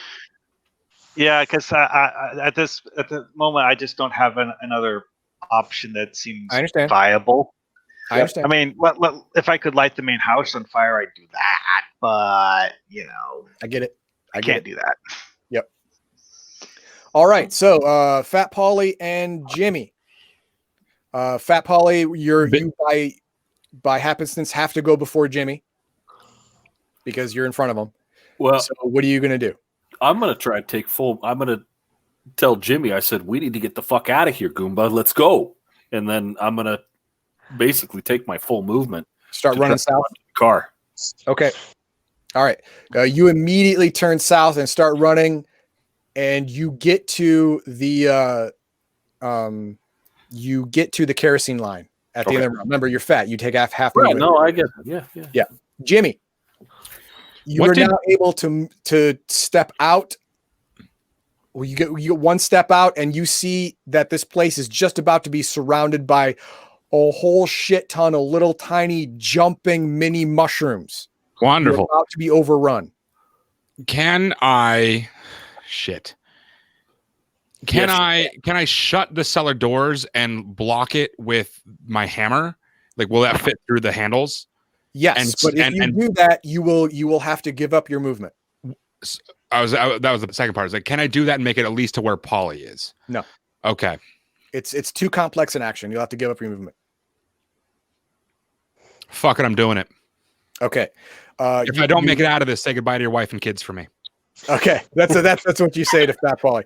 You grab one door, you slam it. You run over, you grab the other, you slam it. You pull the hammer out of your belt, and you jam the handle through the two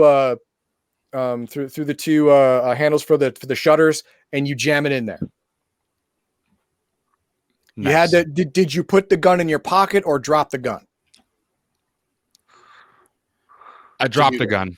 You dropped the gun to do it. Okay. I'm going fast. I'm not holstering. To perform this action, you do not need to make any kind of roll. You just succeed in barring the door. Nice. Okay. All right. So that's them. Okay. Vince and Carlos. Vince, do you want to get rid of the last two from your neck, or do you want to take a full movement running? I'm going to take a full movement running because these little guys are nothing right now. So okay. You are going to take a full movement. You are right here at the kerosene line. You can make it to the truck. Carlos, you going to run with him? Yeah, I'm going to run with him. Okay, I'm heading do you have a shotgun of some kind, or? Yeah, I got a shotgun. I'll let you take one shot behind you. At the mushrooms on the ground, if you want to take it. Yeah, I'll take it. Okay, what's your shotgun skill? Shotgun skill is 60. Okay, you turn and you fire and you aim low. You hit the ground. This thing's got a hair trigger, and you shot before you brought your arm all the way up. We didn't see it. Yeah, literally, no one saw that. So don't worry about it. All right, and now it is Louis' turn. Louis, you are now able to. We didn't see the dice roll. Man, Yeah, we didn't see the dice roll. That miss didn't happen. all right. Yeah, you had the map set up. I'm not used to this online thing yet, so bear with me. Okay, it is an 89. Do you what is your luck skill? My luck skill, luck. 65. 65. 65. Okay, then we get to re-roll. 83, still missed. Fat log did that, did. That's the way the cookie crumbled on you. Okay, so Louis, you are now you made it to the back of the van. Now you can open up and grab the Molotov cocktail and light it. Okay. Yeah, because I definitely want to try to create another wall of fire to hold off these. Block off the other area. Yeah, I got you. So, guess I'll do that and get ready to make like a getaway driver. Yeah, you're gonna. I imagine you're gonna throw that cocktail right here. Yeah, wherever's between the vehicles and the horde of mushrooms. Yeah. Okay. Now it is the mushroom's turn. The main mushroom goes, and you don't know what happened. The little mushrooms go, and they make it to the kerosene line, Which is where Jimmy and Polly are. which is where Jimmy and Polly are. Yes, actually, no, which is where Polly is. Jimmy's not even there is yet. still at the door. Jimmy is still on the wrong side. Maybe I'm small enough that they think I'm one of them, though. Sure. That's what happened. Well, I mean, you probably smell like Vince one of them. and Carlos are running toward the cutlass. Fat Polly is right on the line, and you are at the back of the Dodge van. You still do not see Jimmy. Now, Fat Polly, you smell the kerosene. You have enough wits about yourself to understand what has happened. There's a bunch of kerosene on the ground, and you have matches. Okay. Any way that I can hold an action until Jimmy gets across the line?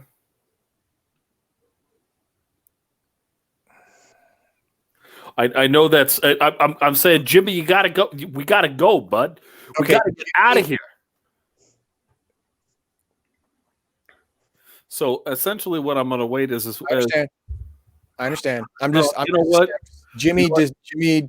It's okay. Okay, making a noble sacrifice here. I don't know. Let me peel back that statement and let me ask: Is Jimmy completely surrounded by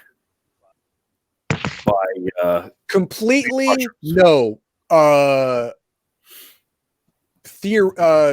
Would you make odds of him surviving? No. Okay. You wouldn't put money on that. So I'm looking at him and I see that he's fucked. Yeah, he's pretty screwed. Yeah. So yeah, I'm gonna you're gonna light just it. One of those things that if you don't light it, he's gonna die anyways. So yeah, I'm gonna. Right, so you light it. You actually have a lighter, a Zippo. You take it out. Yeah. And I'm gonna look up at Jimmy and I'm gonna say, Jimmy, I'm sorry. I'm sorry. Repeat what I said. If I don't make it, say goodbye to your wife and kids for me. Yeah, that's fine. That's fine. I'll give you my mom your love. And he lights the line. You light it on fire. You step off the line and you light it, and it just goes up like a tiki torch. Boof! Everything from here to here is a wall of fire.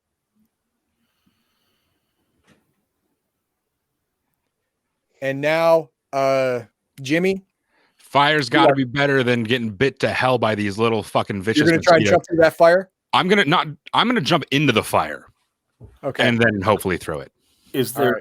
Right. Do I have any movement left, or is that pretty much it? You can. you had to make your half movement to get to about here to light the fire, so you weren't so it wouldn't be possible for you to get hit by it, but you still got maybe 15 feet left in you. Then I'm gonna head towards either the cutlass or the man, whichever. Okay, Whichever they got started. Okay, none of them started yet. I was surrounded by. How many mushrooms do I have on me right now? Like a on shit you, ton. none. Around you, about 4 dozen. So around me is a crap ton, but not on me. Exactly. Okay, hold on. Fuck. Right about now, I wish I had like oil or something to dump on myself. Yeah. I don't. So yeah, I'm gonna just fucking dive through the fire. Okay, diving through the fire. You will take automatic damage. Yeah, do it. Okay. All right, and this time I am not going to. Thank you, Ravenslayer. And this is for taking automatic damage. This could be deadly. Yeah, so could be standing in a bunch of little vicious mushrooms. Definitely that. Yeah, definitely that. So this is gonna be 3d8. Oh damn! Ooh. That's Nice knowing you. nice or kind this time. 1. I like that one. I love that one. I love. that was the D10. Sorry. I'm gonna count that one though. I'm gonna count that one, but that first one was an accidental D10. So it's 1. The fuck is that? What? Yeah. That's another D10. God damn it! These numbers are so Okay, small. that's 3 ones though, and ones are on D8. Okay. 5 and 7. So that's 1. That's 13. So it's total. 1, 1, 1. I know, but I rolled D. Okay, fine. I'm gonna give you Ones an are extra on 1. D8s. So you took a total of 7. Okay, I'll take 7. Took a total of 7 damage. How much do you have left? Let me math really quick. I'm at 5. Okay. You jump through the flames, you hit the ground, you roll. Your face is burned, your forearms are all burned up, but the rolling on the ground put out the residual fire from your clothing. So you're not going to be taking any more damage, but you to say you are hurt is an understatement. Oh, absolutely. But are there any mushrooms on me? No. Look at me, guys. Fungus free. All right, fungus free since 69, I guess. That doesn't matter, right? But no. Fungus free since 53. I got nothing. Oh, there you go. There it is. All right. So, that was you. And now it's going to be. It's Louis' turn. Louis, are you gonna toss that Molotov? Yeah. Toss the Molotov to create the second firewall, and then get ready Right to. here? Yeah. Okay. And get ready to make a Get ready to break get in the for it. van. All right. What is your throw skill? That's 25, you say? Yeah. That's okay. That's all right. It happens. I mean, it can't be good at everything, I guess. Okay, it is a failure, but it's not a critical failure. So what happened is you just didn't hit where you wanted to. Which is okay. Unless You wanted to throw right here, but instead you hit the house. Well, I mean, something in that general area is burning, and maybe it'll scare the mushrooms or something. Yeah, I guess that's something, right? Oh That's no! something. You But hit the house. but now it's the fungus's turn, and they turn the corner, and you see some coming out of the pumpkin patch too.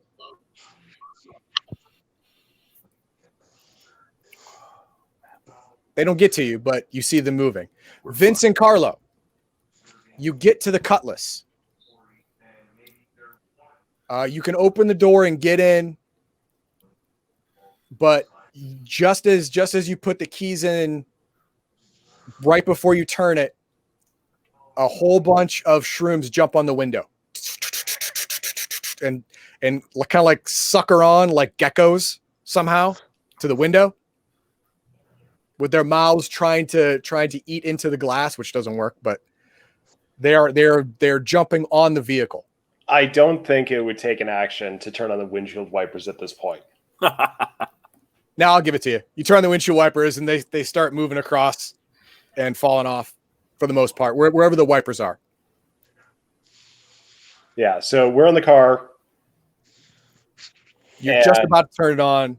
Wait, who's behind? Which one of us is behind the wheel? You are behind the wheel. Vince, I'm behind the Vince wheel. is in the passenger seat. And I can't remember. Are they in the van or are they in the They Cutlass? win the Cutlass. They went We're the in the Cutlass. Okay. Cutlass.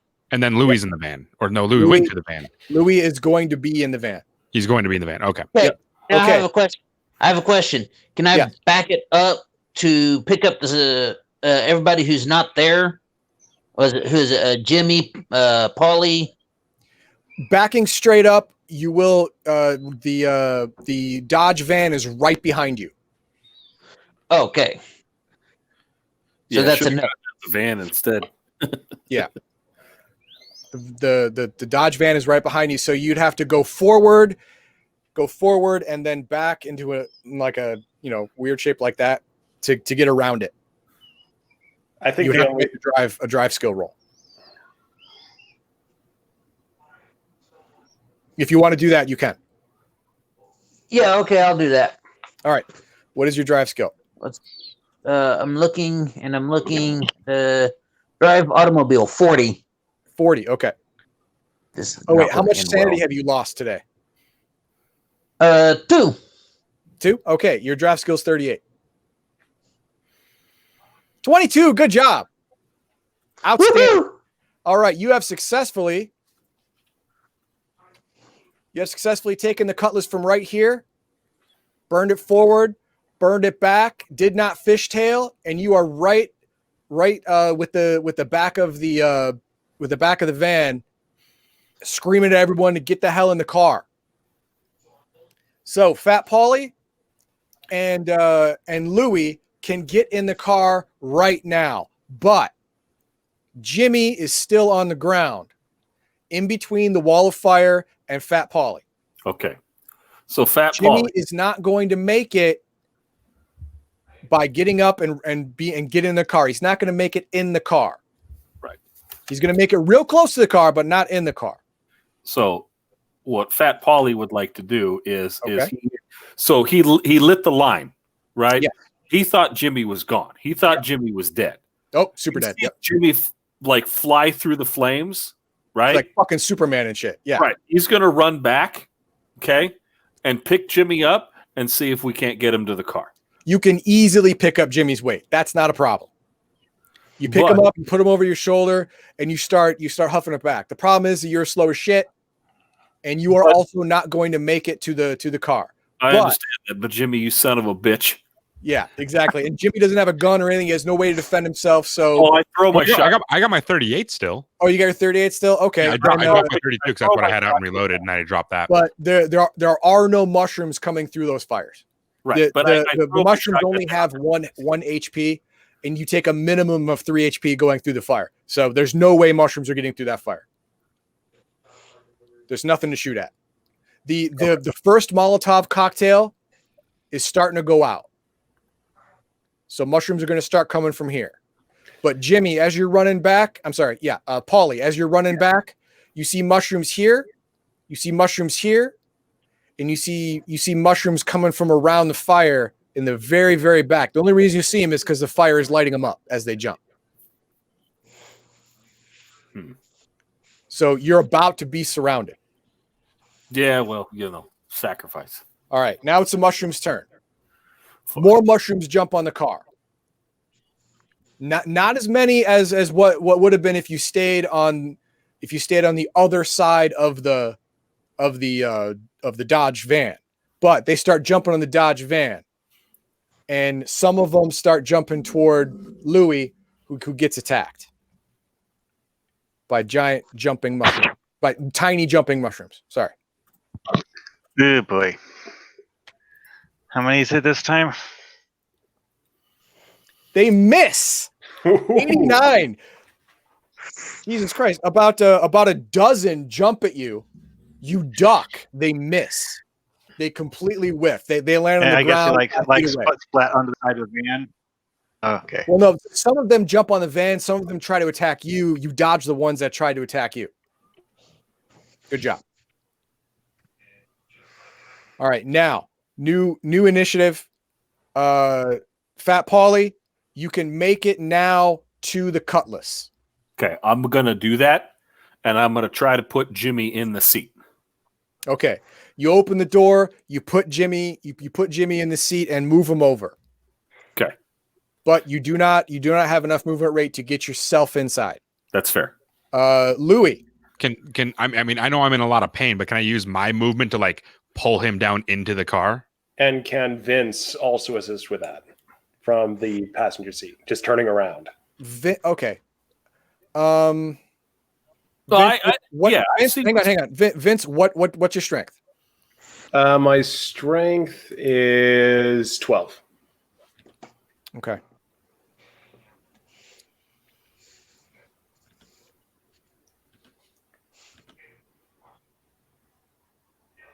Nine. Okay. You are able to help. You're able to help pull Jimmy to the center of the vehicle, so Paulie can get inside and shut the door. Awesome. Now, Louis. Wait, Louis is the only one that's outside of a car right now, Louis is the right? only one outside. Okay, Louis, let's well, go. Come on, we gotta get out of here. Nice yeah, knowing you, really, Louis. because Louis, you didn't getting move. You in didn't the move yet. vehicle and You can get in the vehicle. Yes. yeah, because I at the moment the main thing I want to do is get in a vehicle and stomp on the gas to get the heck out of here. No. Carlos is driving. You're to be getting in the back seat. No, he's getting in the Okay, van. whatever. Oh, you're getting in the van. The we're all in van's the not Cutlass. started. Yeah, I mean, I have the keys to the van, assuming I didn't leave them in the ignition, right? Okay, so Louis Oh, got yeah, right. yeah, I you drive don't have the the keys van to the van. here. So The yeah, I guess getaway I just car have right to now is the Cutlass. The Cutlass is running, and the back door is open for you. Okay, yeah, I'm just gonna jump in and to get out of here. Okay, you jump in. You said close the Carlo. door. You won't be able to attack or do anything else, but you can do that. Well, hold on. You said Carlo is driving, right? Carlos is driving. Yes. So can he pop the trunk? Well, he like we could just like yell at him? lunge in and just Yell like at be him laying on everyone's as laps. we're pulling him in to pop the trunk. I mean, I don't know why you this is want what to, a mid '60s vehicle. Does it have an automatic pop, or would it be a key pop? Oh, you know what? I don't know. Yeah, like it's fine if he just like jumps into the back seat just on top of everyone. That's fine too. We're not being Yeah, elegant. that's fine. It's not going to be comfortable, but fuck it, man. You're running away from weird shit. Jump onto my fucking charged skin, dude. Seriously, Yeah, it's going to hurt a lot, but that's what happens. I'm already I in mean, pain. I won't This notice. is definitely a run for Your your phone's life. going strong right now. Okay, you're in the back seat. Let's just call it that. You're in the back seat. Carlos, you have not gone this turn yet. Vince helped Jimmy get in, so he used his action. You can use your action to floor it. Floor. Yeah. If everybody's in, well, I don't care if the doors are closed or not. If everybody's in, we're gone. Okay. You need to make several successful drive roll checks to make it out. Now, all this time that you are going that quarter mile to the road, there are mushrooms jumping out of everywhere, both sides of the entire way, all the way down to the quarter mile, both jumping on top of the car, jumping on the headlights, jumping on the windshield, trying to blind you. We got the You're gonna wipers. have to make some drive rolls here. Probably a bad idea to Oh, shoot at the boy. van behind us. We drive away and to explode it like a movie style cinematic thing, wouldn't it be? Yeah, I don't think that's gonna work. Yeah. Yeah, that won't work. We'd also have to, keep the door open. But Yeah, behind you is I was not more thinking of like opening the windows in order to take shots at opening the windows is Yeah, probably a bad idea. Yeah. Yeah. That's a bad idea. Vince Yeah. is probably gonna shoot you if I you want try that. mushrooms in the car. I think that's an appropriate response from Vince. Raven Sir says the 69 Cutlass Olds did not have an automatic trunk function. Only the Cadillac had it. Good to know. So Hot tip. yeah, we just need to Okay. make the drive checks. So, Carlos, what is your drive skill? Drive skill is 40. 40. And how many sanity have you lost? 2. Okay, your drive skill is 38. Yeah. And I'm accidentally rolling that 20. I don't want to do that. 25. You made your first successful roll. I'm going to keep it. All right, you made that first roll. Now, everyone, unless you want to open up the windows and take shots at these things that are jumping on, you really can't do anything. Yeah, I'm catching my It's breath. all up to Carlos right now, and no one Well, can help him. Wait, can't like if like he veers wildly off course, can like Vince do like reach over and like grab the wheel? No. Okay. It doesn't work. Vince? That's just precision driving. It's a little too much precision. Vince? Yeah. Your chest is starting to hurt. Oh boy, here comes the alien thing. You're gonna puke up a bunch of little mini guys in the car now. Oh no! All right, no. next round. Worse than Carlos. that. We're gonna make another roll. 38. Wait. Oh, well, hold on. Wait, I've still got an action. No, you didn't have an. Well, you have an action, but what are you Okay. gonna do with it? Well, like my chest is starting to hurt, and I'm gonna get a pretty good idea of what's gonna happen. I'm the Capone. I'm the leader. I'm not gonna let my crew go. I'm opening the door, jumping out, and shooting myself in the head. Okay, you can do one of those things. Let's just go with jumping out. I'll shoot myself next turn. Okay. Do you say anything to anyone? It basically it's like they're gonna like guys. I'm gonna explode with them. It's been an honor. What? What? Yeah, that's exactly like what? And then he opens the door, and Carlo, you have a choice. You can grab him and lose speed, and automatically fail this drive check, or you can keep driving.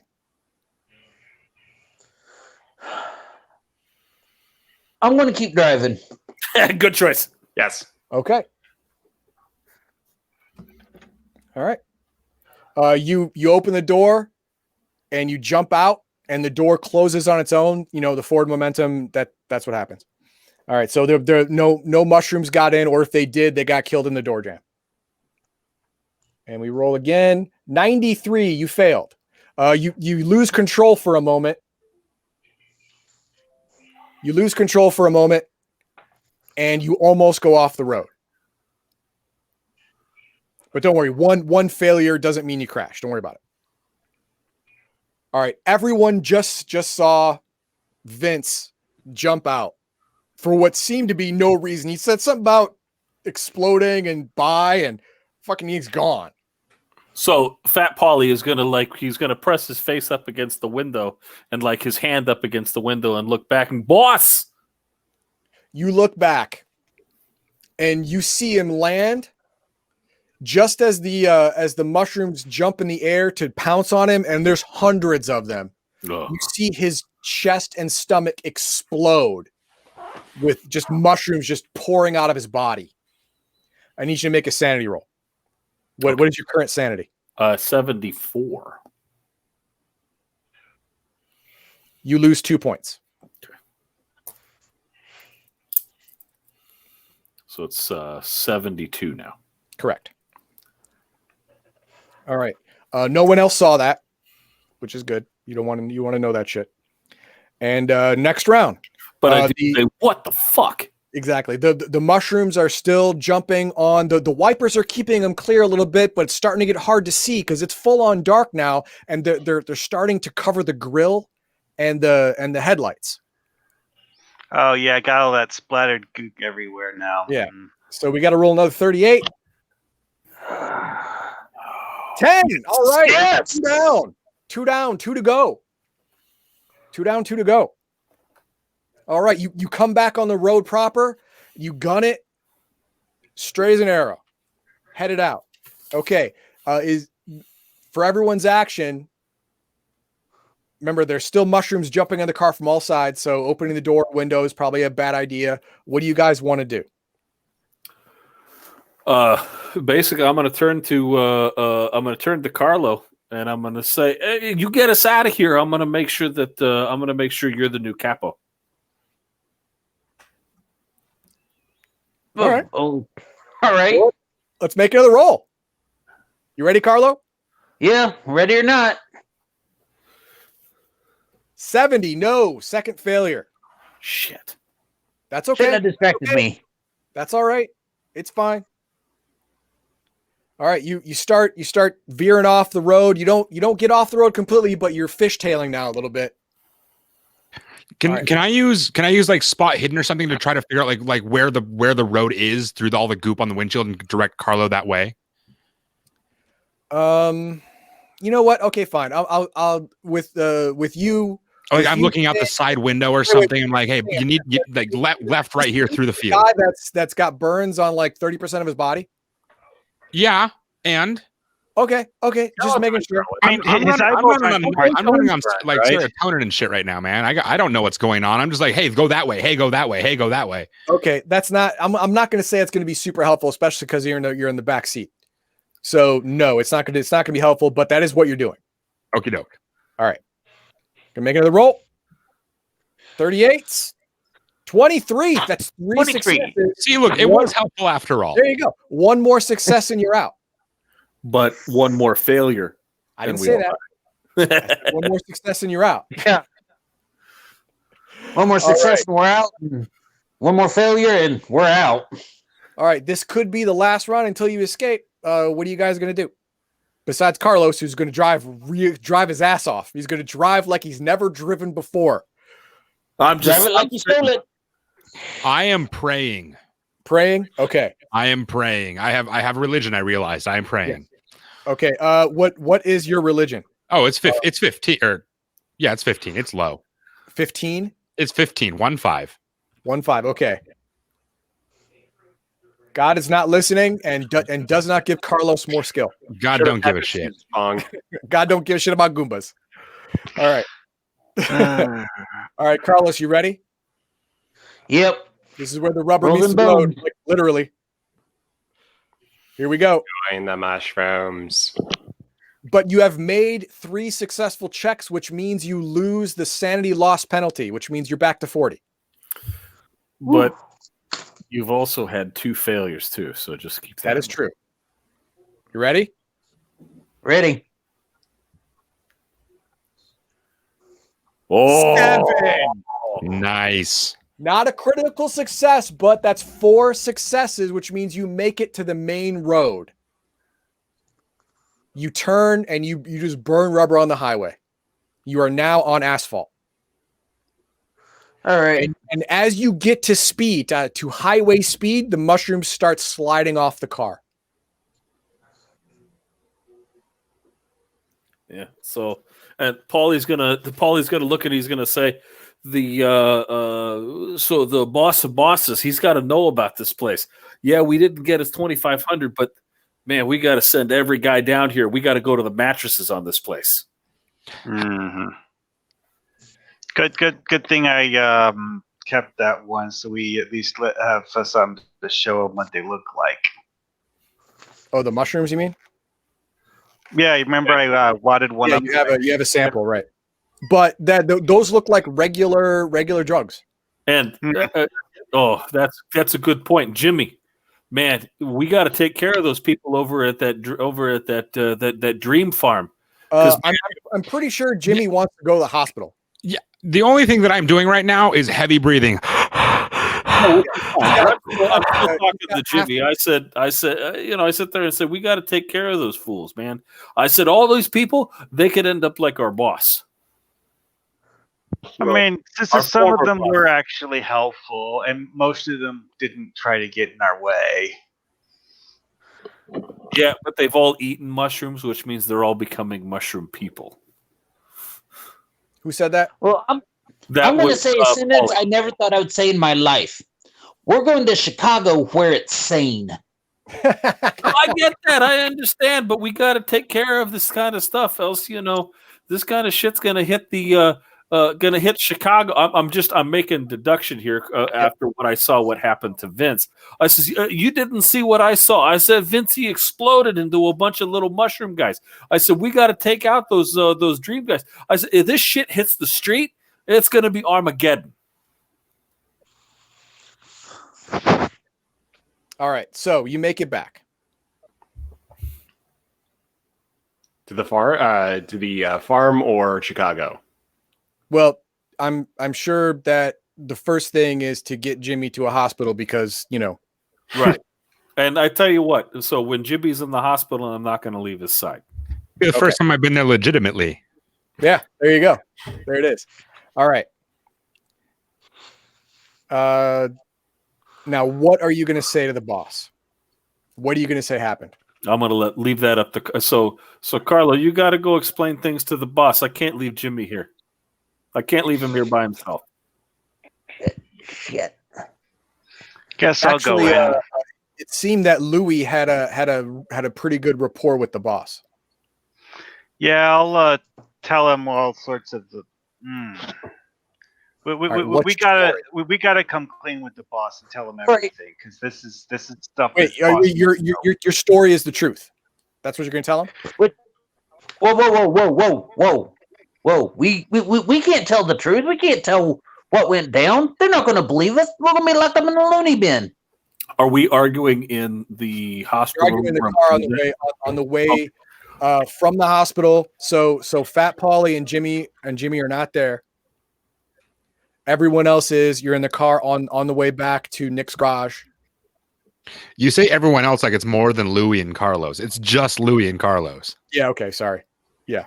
Just Louis and Carlos. I mean, unless a couple of hitchhikers. Yeah, unless a couple of hitchhikers. Yeah. So Louis and Carlos are on the way back to the garage. It is now after all the hospital shit. It's probably about 5 a.m. that you're able to leave there because with the burns and stuff, the cops had to come in. And you had to answer questions of what happened. There was an accident. He wasn't being careful. He got burned. Are these cops on the payroll? You made up some shit. The cops were like, I got no proof you're lying. So whatever. And no one's heard about the burning of Jackson Farm yet. So no one cares that some. Given how far out it was, maybe no one. Yeah. Chicago cops haven't heard about that. They don't care. Right. But are these particular cops, are they on the payroll? I do have many connections. No, they're stationed at the hospital, but they don't look too interested in making hay. So, you're not gonna have troubles. Jimmy's in legit danger, and he hasn't been stabbed and he hasn't been shot, which means it's not an automatic cop issue. It's like there was a horrible accident. He got an accident. He got burned. Shit happens. There you go. So Lou and Carlos, what are you going to tell the boss? What's the story? All right. Here's we tell the half truth. There was there was more people there. They fought back, pushed us out. We lost Vince because we don't need to tell them that we got chased out by a bunch of mushrooms. They wouldn't believe us if we did. So we just leave that part out. Well, we don't need to tell him that mushrooms were the only thing. We just tell him that the stuff was coming from Jackson Farm and we took care of it. Burned it down. Yeah. Because you did. I mean, you did burn down Jackson's Farm. It's basically burned down now.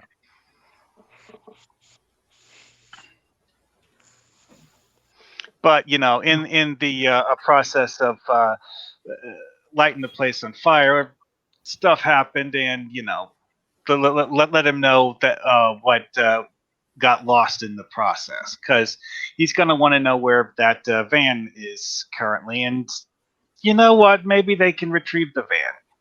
Maybe so. What is the story on what happened to Vince? I could have killed you all. Yeah, if he aliened inside the car, it'd have been bad. Well, we could just say that we think he got shot. We're not really sure exactly what happened to him. No, we got it. We have to be positive on this. Because he was straight up. He was the capo. I mean, if you just left him with a possibility of him being alive, the boss is not going to like that. Yeah. No. He got shot. He went down. Okay. Yeah. He got Mr. Jackson shot him. Apparently, who shot him? The guys who worked at the farm. Okay, some guys at Jackson's Farm shot him. Okay, fair. Yeah, the guys at Jackson Farm shot him. Okay, all right. and you burn the place down in vengeance. Retaliation. Retaliation. You burn it down. Good deal. Okay. So you go to the boss. You tell him that Fat Paulie and Jimmy are in the hospital. Jimmy got caught up in the fire when you retaliated. He got a little burns, but he's going to be okay. Fat Paulie called. He's going to be okay. Vince got shot and died. That's when you burn down the source of the drugs. The hippies aren't going to be a problem anymore because they're not going to be getting their supply from their main grower. And it went down how it had to go down. That's your story, and you're sticking to it. That's the story. He accepts it. But now we have to worry about the mushrooms that have already made it to the streets. Yeah, Now I have to are ask all of random you a people question. going to do that? Has anyone been bitten by a mushroom? Not me. No, I was the only one. Are you sure? Just No. Vince. Yeah. That's right. Jimmy Just Jimmy Vince. dodged. Yeah. Yeah, I dodged. I didn't get hit. Wow. Everyone dodged. I was the only one to get hit. Yeah, that was crazy, right? All right. So there are 3 possibilities of endings. You get this one. Well, the ones that live. Vince doesn't get this ending. Vince gets to die horribly. Yay. They got away, never ate a shroom, never breathed in spores, and killed the main mushroom, shiitake. Get it? Shiitake mushroom. Yeah. Yes. Mhm. Yeah, because because Jimmy trapped him in the cellar when the house burned down, it collapsed on him and killed him. That's Fuck one of the yeah. ways before he gets out, bar him in the cellar. Find that shiitake is like The shiitake. sweltering heat of August finally breaks and calm comes over Chicago. The drug business goes back to normal and you find yourself given a bit more responsibility over time. Once in a while, you find an errant hippie selling some drug on one of your corners, and you take care of him very quickly without hesitation. Things are good, but you'll never forget that horrific night at Jackson's farm. Nice. And that's it. You're welcome, people. Okay, that was certainly an interesting thing that happened. Yes. And So on the anniversary of that day, not going in the house is what saved the majority of your lives. Anyone in the house was eventually going to get murdered. Spores, right? Yes. Oh Spores. yeah, you said that thing about breathing in the spores, which Man, is yeah, I'm I- glad. the I'm reason glad I why- only stopped at the threshold. Then Jesus. which is why I was advocating looking in through the windows. Yeah. The thing was that Mr. Jackson and his family were inside the house, but they were dead. Jackson's wife and daughter were in their bed. They were dead, and their skin looked gray and dry. And Jackson himself was in the back room on a rocking chair with a shotgun between his legs, but he was already dead. If anyone touched them in any way, sneezed on them, breathed on them, dropped something near them, they would have popped Oh shit! And then and spread spores throughout the entire house. So anyone in the house would have to make rolls. If you failed the roll, you'd go down like Vince. If you made the roll, you wouldn't go down like Vince, you'd go down like this. After leaving Jackson's farm, you never felt right. You have a hard time sleeping and it's hard to keep food down. Everything tastes like mushrooms. Every bug or small animal scares the hell out of you as you think it's a killer mini shroom. Then one day you're puking your guts out and you look in the toilet and see a tiny shroom floating there. At first you figure it's another hallucination, but then it rolls over and opens its tiny mouth filled with razor sharp teeth. So it's basically just a very, very small dose that takes a Yes, long it's a time. very, very small dose that takes time. If you make your constitution roll, it takes time, but it will eventually overtake you and you will chest burst. So essentially, our ending was best case scenario. Well, Mine is the best Vince, case yeah. scenario is Vince lived too. That'd be the best case. But yeah, as far as you guys go, yeah. For someone who ate the shroom and was in the car with you, that was the best case scenario. Well, and that's the thing. If Vince never ate the shroom, It would have been fine. Would have made out. Yeah. What I was planning on that was I thought it was going to be like it would take me over and I'd become like an acolyte of the shroom, Oh, or yeah. the acolyte of the Earth that- Mother. Yeah. Like that's what I was going for, is basically to switch sides at some point, but that never came. That's the question that I have then, is all of these people that were at Dreamy Shades or whatever, Hello? eventually they're going to become these shroom people. And I'm guessing that the reason why they're acting so weird is that their brains are already turning to mush because they're full of fungal mycelia. Yeah. So then what's up with Ethan? Why was he lucid? Because Shiitake was keeping him clear and the others their infection down so they could spread the drug, spreading its infection throughout more people. And that's what I was It's an going for intelligent virus. Because if you're fully blissed out, you aren't going to actually be. You're not going to be able to drive your product to the city. You're not going to be able to sell it or give it away. Sorry, you're not going to be able to give it away. No one's going to take anything from a guy who can't actually talk at all. You know. So stuff now like the that. question is, what happened to the dude in the back room? He And was getting ready to. He killed his wife and his kid when he realized what was going on, and he was going to kill himself, but he died before he could do it. okay. He knew he couldn't kill Shiitake. You guys couldn't That's kill not what Shiitake. I'm talking about the hippie that was getting shivved. Was he infected? The hippie that was getting shit. Yeah, the guy that was he was lucid enough to give us or give Ethan. Who got how to get to busted the with the brass knuckles? Yeah. Yeah, he's infected, but Shiitake decided not to, to keep him super lucid so he could lead the others. No, Okay, so No, he's talking about the guy Pete bust up in the back room at Vendetto's. Yeah. That's the one I'm talking about. Like he was the guy that was probably unless he was lucid enough because he was in the city as a seller and needed to be semi-lucid. Why would he have had information on the farm? Right. Yeah. Shit. You know what? Yeah. Even if he died, he'd still have the spores in him. Yeah, he would. Oh, which means that your capos grow mushrooms. Found their way onto Vendetto's But pizza. they're not going to keep him around. You know what I mean? Yeah. They're not going to keep his dead body around. They're going to cut it up and move it across town. burn the corpse, maybe Right. incinerate it to get rid of the evidence. Dump him in the bay. There you go. Whatever. It's fine. But hopefully the main mushroom died. The reason you guys weren't going to be able to kill it is because it started off with 480 health. Ooh. See, I told you all those big numbers weren't doing squat. I mean, they're Neither big dog was numbers. just like, it's just not doing anything. It's just like, the only thing we could do is fire. Yeah, it I takes suggest 3 that times because damage from fire. And the thing is, with the Molotov cocktail on top of the house that lit the house on fire, because the house was not taken care of, the whole house collapsed into a fireball on top of it, and that would be enough to kill it. Right. So only because Jimmy almost sacrificed his life to bar the door. I'm If glad the I brought door that was left fucking hammer with open, me. Shiitake would have gotten out before the house burned down.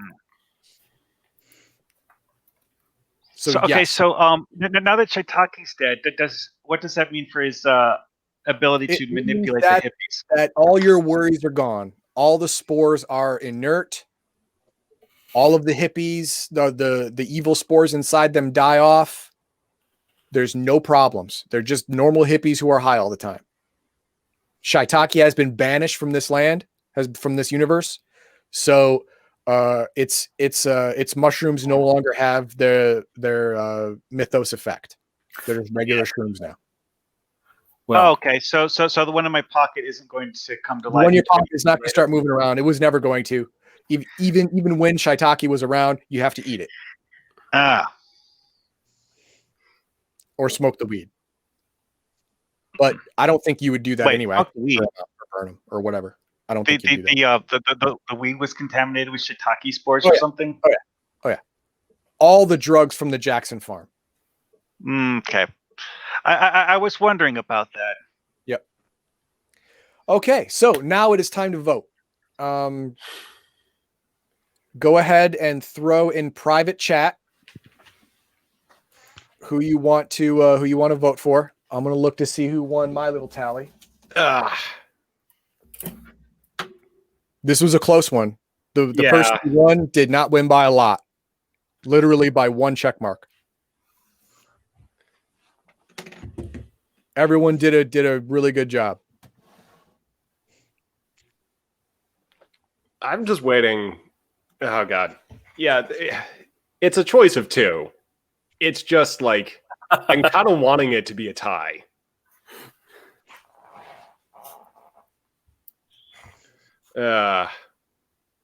You know what? Gotta go this way just because. You know who the other one was, and I think it should be a tie. Okay. And now the winner is Paulie. Oh, Good job, Polly.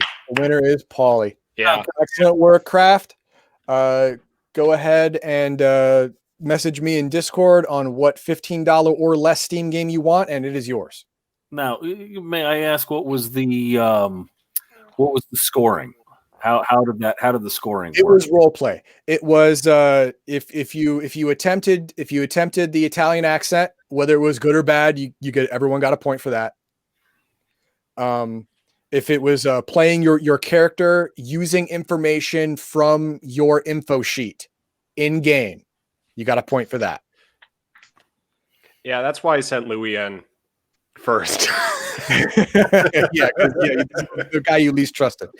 And every time after that, it was whether you did something funny in character, whether you did something smart but using only character knowledge, which Louis did again with finding the kerosene, checking out the stuff that was smart. It was something he would do, get a lay of the land, because he's an assassin and a torturer. He wants to clear an area before he starts working. I get it.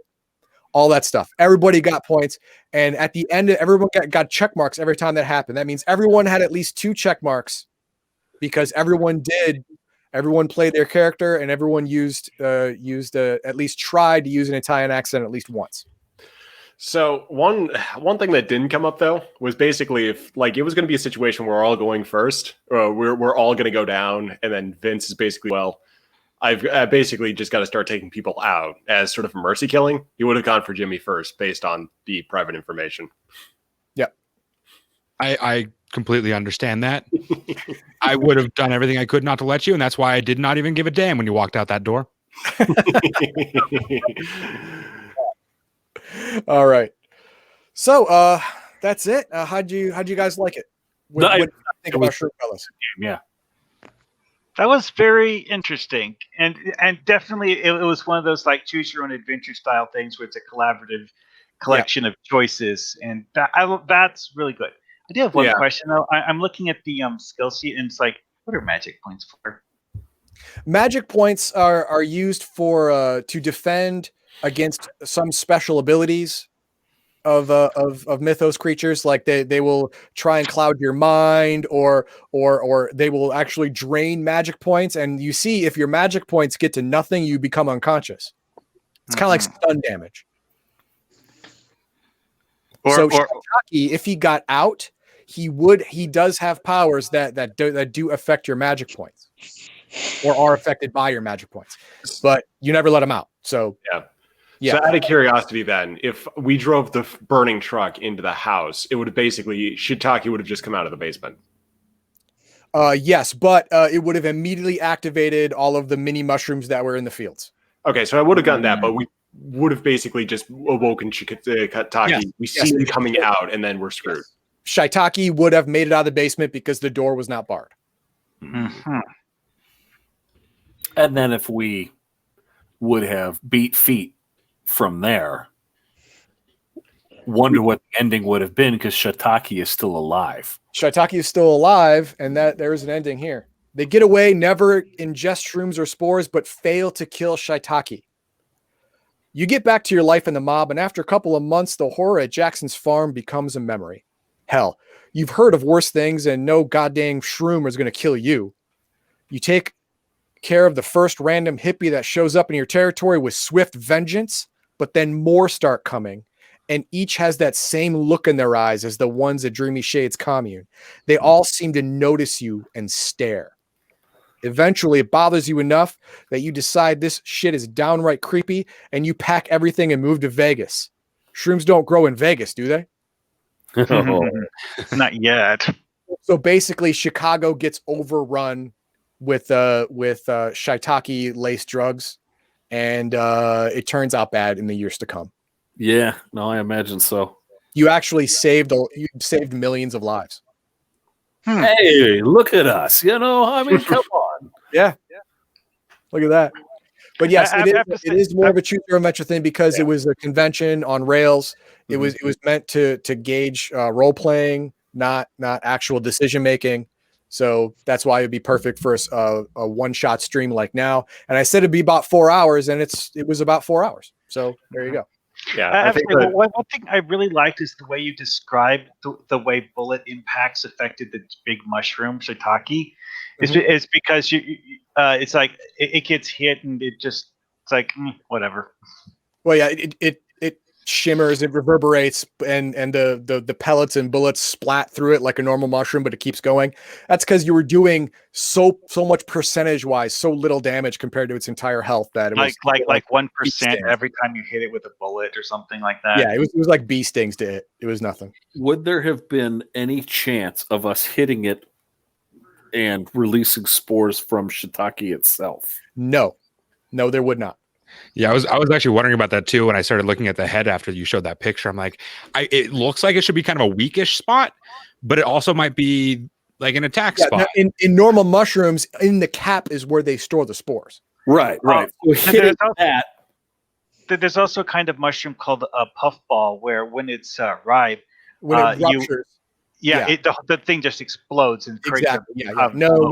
Shiitake wasn't like that. It was its own thing. It uses the little ones to spread. It uses the drugs to spread. That's how it was summoned, and that's how actually if you want to know how shiitake got summoned in this world, I can tell you.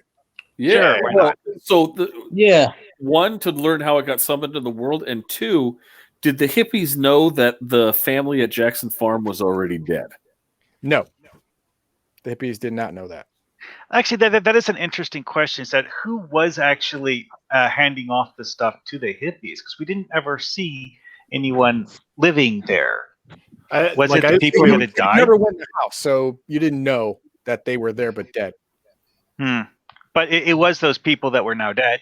Yeah, the Jackson family. Now, how did you shoot yourself in the face with a shotgun? Oh no, I shot myself on purpose because I saw what happened. It was the chest bursty thing. I didn't want to go through that because it's in the house. Gotcha. So is that to right. say that your crew got the bad ending? Yeah, I got we all died. None of us made it on my run. We all died. Good job, team. Yeah. But what happened was I was in the house with 3 other people. I failed my con check along with someone else. They chest bursted first, and then the game master said my chest started to hurt, and I said, you know what, I'm not going out like that. So I blew my head with my shotgun. Did your chest still burst afterwards though? It probably did, but I didn't care. True. I'm just curious. Like, did the effect still happen, or did you actually stop it from happening? No, because you killed it's yourself? probably exactly what happened. Where is it? It explains it. I wanted to read it out, but can't find it. Okay, yeah, this is what happened. All of the Jackson drugs started to go bad. I mean, he had a bad crop. He couldn't grow shrooms for shit. He asked the hippies for, hey, you know what? I've been trying to give you stuff to sell, and they were selling it, by the way, at this time. They were selling it for money to augment their community. I'm having a bad crop, and the hippies were like, "Hey, we'll come around. We'll ask the Earth Mother to heal your land, all that stuff." He said, "You know what? Fine, whatever. Do what you want to do." So they took a whole bunch of mushrooms, started singing and chanting, and actually summoned a minor Cthulhu being called Shiitake, the dreamer, and for a while it did work. I mean, his farmland started to produce. He produced shrooms and weed like nobody's business. It was great. He was happy. He invested in more infrastructure, which is all of the shroom racks along the wall in the cellar. Everything was going great. He didn't know something was wrong until his crops started to rot, and his family started to get sick from the spores that were in the air. And they must have used some of the drugs and whatever, and yeah, it just went downhill from there for them. But yeah, the hippies accidentally summoned up this minor elder thing, with their hippie chants and being high, and they basically they raised their consciousness, and something reached back that they didn't expect, and they were a conduit into this world for it. You would think that Shiitake would want to keep the Farmer Jackson alive to cultivate his crop to sell to the hippies. If anything, I would think that he would that Shiitake wouldn't fucking care about Ethan, but would more care about the person who's growing him. Well, it wanted Jackson and Jackson's family to stay alive, but Jackson saw the writing on the wall, killed his family, and he was going to kill himself. So Shiitake just hit the button inside him. He had kills in him. Hit the button inside him to kill him, to turn him and his family into bombs. Whoever else came, they would blow. And if they made their initial Constitution check,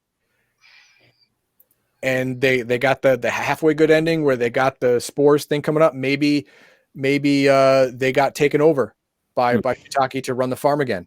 It left it open ended. All you know is that you threw up a mushroom in the toilet. Right. So whole lot like, say, Nyarlathotep or anything like that. The actual mushroom that we fought was just a manifestation. It was the manifestation on this planet. And right. Without that connection, it has no influence in the world anymore. But in that semi-good ending when we started throwing up, that was, well, it was still alive. That was if Shiitake, where was it? If you escaped but didn't kill Shiitake. Yeah. That's if you escaped but ate shrooms or breathed spores and did not kill Shiitake. So yeah, so Shiitake was still alive, and so the spores were still active. Well, I just got to say thank you very much for running this. I truly, truly appreciate it. Well, I'm glad. I hope you guys had a great time. Yeah, we did. Yeah, that was fun. Or at least I did. I can say that I did. Yeah. Sauce Mouse and his magic hammer is what saved the day. Jimmy is the hero of the day. My magic hammer. I am mildly disappointed that I didn't get to shiv anybody with that screwdriver I hid in my sleeve. That is true. Oh, well. That is true. Yeah, you didn't get to shiv nobody. Yeah, I think we handled the hippies a little too lightly. Yeah, in retrospect. So yeah, I had to turn up the heat a little bit. No, I'm glad you did. I mean, you wanted to have a conversation, but you actually wanted to have a conversation. Correct. Not like a protection racket conversation. Yeah, it was protection racket conversation, and then realizing this isn't our main target, so no need to burn this down because we can always use them later. Yeah. Right. Sherry's had fun listening. Well, that's good. That's good. But it is 10:30 here. It is 9:30 Central, so we are going to wrap this up. It's 4.5 hour stream. I'm glad everyone here had fun, and I'm glad everyone can make it. Nerdy Ogre, thank you. Yeah, no, thank you. I had fun. All right, Sauce Mouse, Mara Hawkman. Sorry about all the technical issues. That is fine. That is fine. That happens all the time. Matt and Duncan, thank you very much for coming by. You did really well, and yeah, you role played well. And it doesn't matter if you die or not. If you do a good job, you do a good job, and everyone did a good job. Thank you. You're I wonder welcome. if when I exploded, I took out any more shrooms just from the concussive blast or shrapnel. Just for funsies. What the hell? Give me that. There you go. That's what I want. There it is. So, thank you everyone for watching. Really appreciate it. And hope you had a good time. Come back on our channel tomorrow. We'll be at 11 a.m. Central, noon Eastern. We'll be talking about character creation for the tabletop role-playing game Degenesis. Maxie, I was going to take us through that. And then we'll be talking about other tabletop things in the tabletop zeitgeist. You know, what the mood is on the street, stuff like that. and probably yelling about it because the mood is usually bad. And then on segment 3, if you have any questions, concerns, comments, you can come in on the stream just like everyone has right here and talk to us directly. Good deal. Who's down for a shiitake mushroom pizza? Thank you, Raven's Lair. Set Raven's Lair on fire. All right, everyone have a good night. Stuffed shrooms.